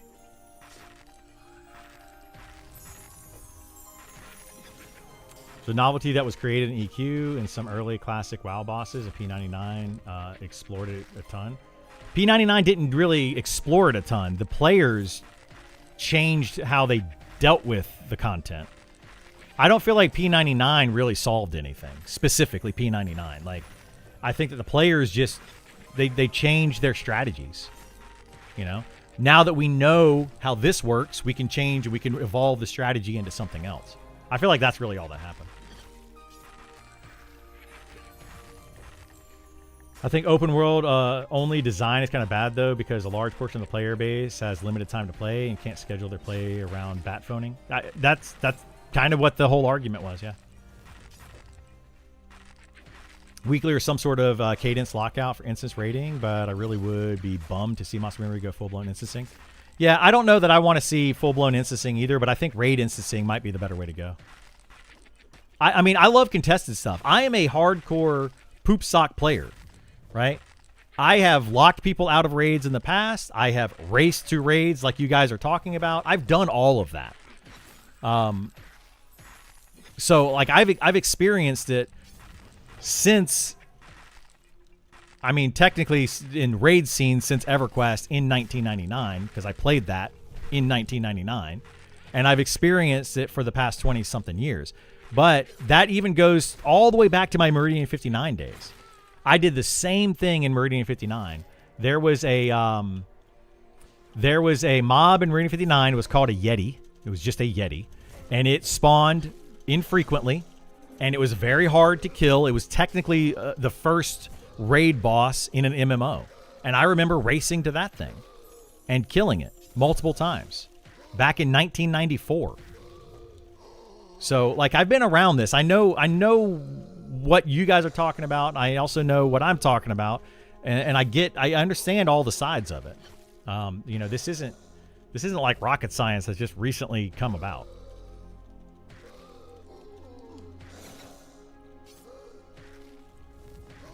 Just joined in. What class are you playing right now? This is a fighter. I'm playing a level 60 fighter.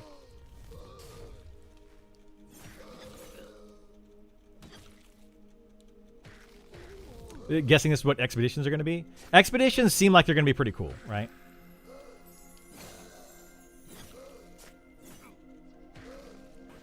The expedition system could potentially work out, and I'm hoping it's going to be a big money sink in the game.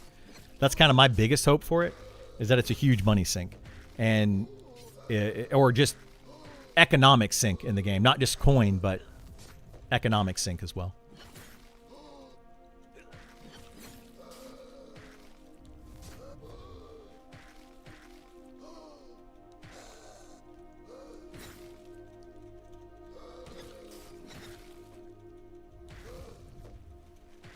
The meta, which may have only belonged to select few guilds back in the day, now becomes the floor of the re-release content. So the ceiling trivializes a lot of the content. Yeah, I would agree with that.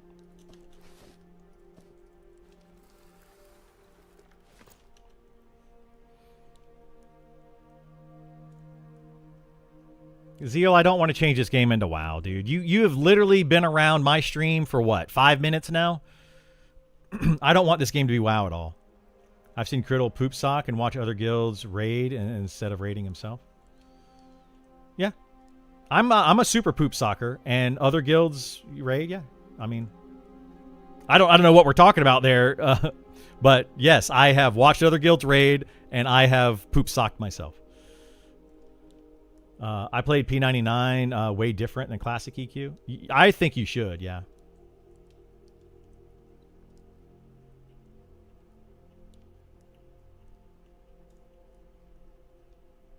Yeah, you'll be back, Zeal, because you can't help but to try to stir the pot, because you're just that kind of person. But bye for now. Have a good one. I got to go here soon anyway. I got to go get my hair cut. We won't miss you. Exactly, Kincaid. Not going to be missed.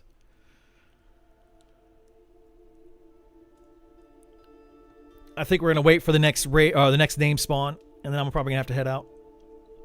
Yeah, see what this next spawn is, and then I'll probably go get my haircut. There's a Myrmidon. That's what's been up there, right? That roaming one. Okay. But yeah, like I don't know. Like I think there's a middle ground there. You know, I do believe that the way that these raids were created. Okay. You know, I disagree with the raids. I disagree with a lot of things in the game. But, you know, that's why we're here. We're here to kind of chat about those things and talk about the good, the bad, the ugly, you know, all the things. There's things I love about this game. There's things I don't like about the game. You know, whether they're going to change some of those or not, who knows? We'll see. I'm probably one of, if not the most outspoken person for this game, right? So, yeah, there's going to be people that are not going to like what I have to say, and they're not going to agree with me. And that's fine.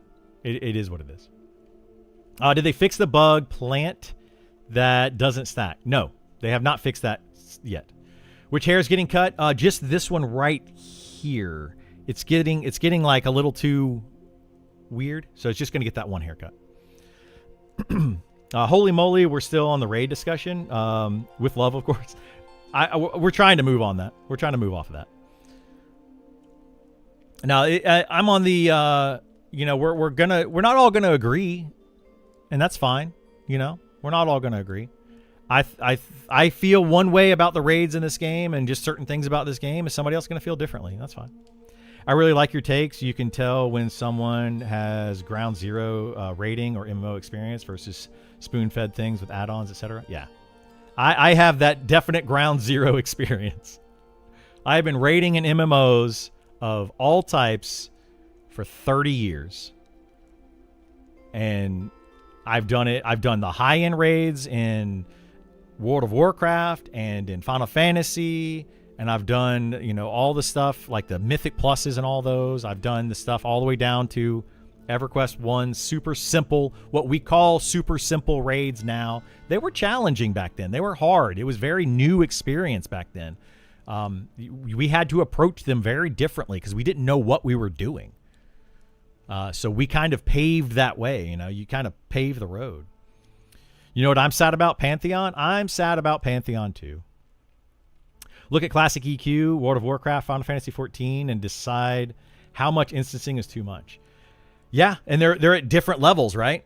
Classic EQ had 0 instancing. World of Warcraft had some instancing, some world bosses, and then Final Fantasy 14 had basically all instancing. They did actually have, in fact, in the beginning of Final Fantasy 14, they had world bosses. And those were the fates that would happen, that would spawn in different places, and they were basically world bosses. And they did have those pop up. And it was an interesting kind of, I don't know the word I'm looking for. It's an interesting thing that they did with those to see if people would actually do those or not. But it was actually a whole thing, yeah. Kungan said from the start, Pantheon bad, MnM good. I would agree with Kungan. Yeah, absolutely agree with Kungan. I liked Pantheon in the beginning. I really was pushing for it. I thought it was not a great game, and they were failing miserably on some things. But I liked the idea of it, and I really wanted it to be a good game. Part of that was because I didn't realize Monsters and Memories was a thing. You know, like I didn't know, hey, like let me compare Pantheon to Monsters and Memories. When I finally did find out about Monsters and Memories, I was playing Pantheon pretty hardcore at the time. I played Monsters and Memories for the very first time during one of the open play tests, and I was like, yeah, this game needs a lot of work. It needs to cook for a while. Pantheon also needed to cook, but at the time I was looking at, you know, the resources of one versus the other. I have come to learn over time, and I was corrected, that resources don't matter. Like monetary resources don't matter. Monsters and Memories has done a lot more with their limited resources than Pantheon has. So, and then now we look at something like, whatever it was, AOC or whatever, Ashes of Creation. Now that we're looking at something like that had crazy amounts of money and it, you know, failed. So yeah, you got to look at it that way. I wonder what Kungan World First TBC back in 1680 has to say about Monsters and Memories. He said he will play and was waiting for the game. Yeah, Kungan is definitely interested in this game for sure. He is. He is. Pantheon is a sad take, a wasted potential. It is. It's a lot of wasted potential. I agree. One thing is classic EQ jousting raid fight style was so awful. Yeah, but we didn't know at the time. We did not know that was a thing. We didn't know, oh, AoE goes off, everybody gets out, AoE goes off, everybody runs in for 15, 20 seconds, 30 seconds, whatever, and then everybody runs out and then runs back in. That was a new thing back then. And it was like, what? We can do this in a video game? Getting 100 people to move in and out together so they don't get hit by the AoE? This is amazing. The coordination that was involved in trying to get people to understand that they needed to do that was massive. That was massive. Today, it's like it's just a known thing in gaming, right? It's just, oh no, AoE's going off, everybody get out. Okay, AoE's happened, everybody go in. It's just known, you know, and that takes a lot of that fun of figuring it out of the game. Okay.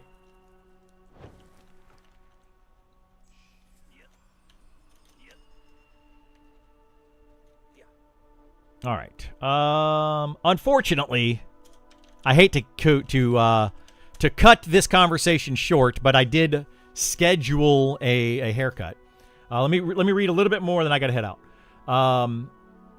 BDO, Arcade, Albion, World First Bosses, Best because they're PvP games. I mean, it takes a very dedicated person that can world first a boss in a PvP situation. Yes. Fates are a great concept. I love the Fates. I thought it was fun. I used to only care about poop sock, catering, scaling, but you don't realize when you're younger, you need the other 95% of player base to have fun. Oh, absolutely. Absolutely. The 95% of the players on the bottom end of the raid and all that kind of stuff, those players are what makes the world feel like a world. The top 5% or even 1% of players are just like the Elon Musk of the world or the celebrities of the world, where you look at them and be like, I would like to be like that one day. I want to be as wealthy as that person, or I want to be as famous as that person, or I want to be as good an athlete as that person.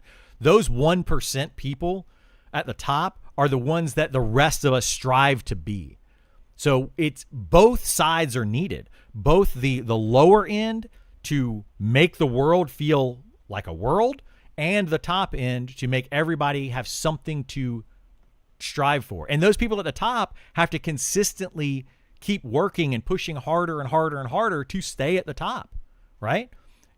Like I think it all works in tandem.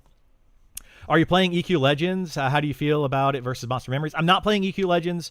It's more of a solo-focused MMO.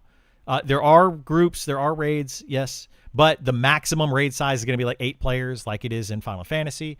It's more solo-driven, and that's what I don't like about EQ Legends. So I personally am not currently playing EQ Legends. Will I look at it? Maybe, maybe not. I don't know. I don't want to say yes. I don't want to say no. Probably not. At this point, I have no plans to play EQ Legends.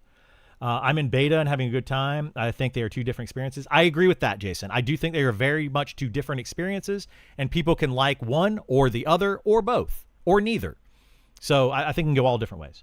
Monster Memories is cooking. This is my first MMO like this. I come from Guild Wars 1, and you're loving it. Nice. Guild Wars 1 was a super fun MMO. The thing that I didn't like about Guild Wars 1 is you could have a party of NPCs that basically run with you, and I like the social aspect of getting other players to join you to do stuff. I think that adds something that a lot of these MMOs today are missing. That's why I want Monsters and Memories to succeed and go that direction, because I love that. Absolutely love that. Can I ask what class you mained in EQ when you were playing? I was an enchanter. I played a gnome enchanter on the Praxis server. Guild Wars 1 is super light as far as classic MMO. These games, I mean, it is. It's super light, but yes, I think it's a good introduction to MMOs. So I hope you have fun with it, Buffalo. I really do. Or Beefalo. Played Muds, Lord of the Rings Online, classic WoW. Guild Wars is just the game that I spent the most time in. Yeah. All those games are partly here. Yeah. Also not playing EQ Legends. Yeah. I love forced grouping in Final Fantasy 11. Yeah. All right. That's going to be it for me. I do appreciate it. Thank you so much for being here. Thank you so much for the discussions. I know that my takes are not going to be the most popular sometimes, and I know that I get super excited about them. I apologize for that sometimes. Not really. I don't know. I am who I am. But I will be back on here tomorrow morning around 9 a.m. Eastern, maybe before.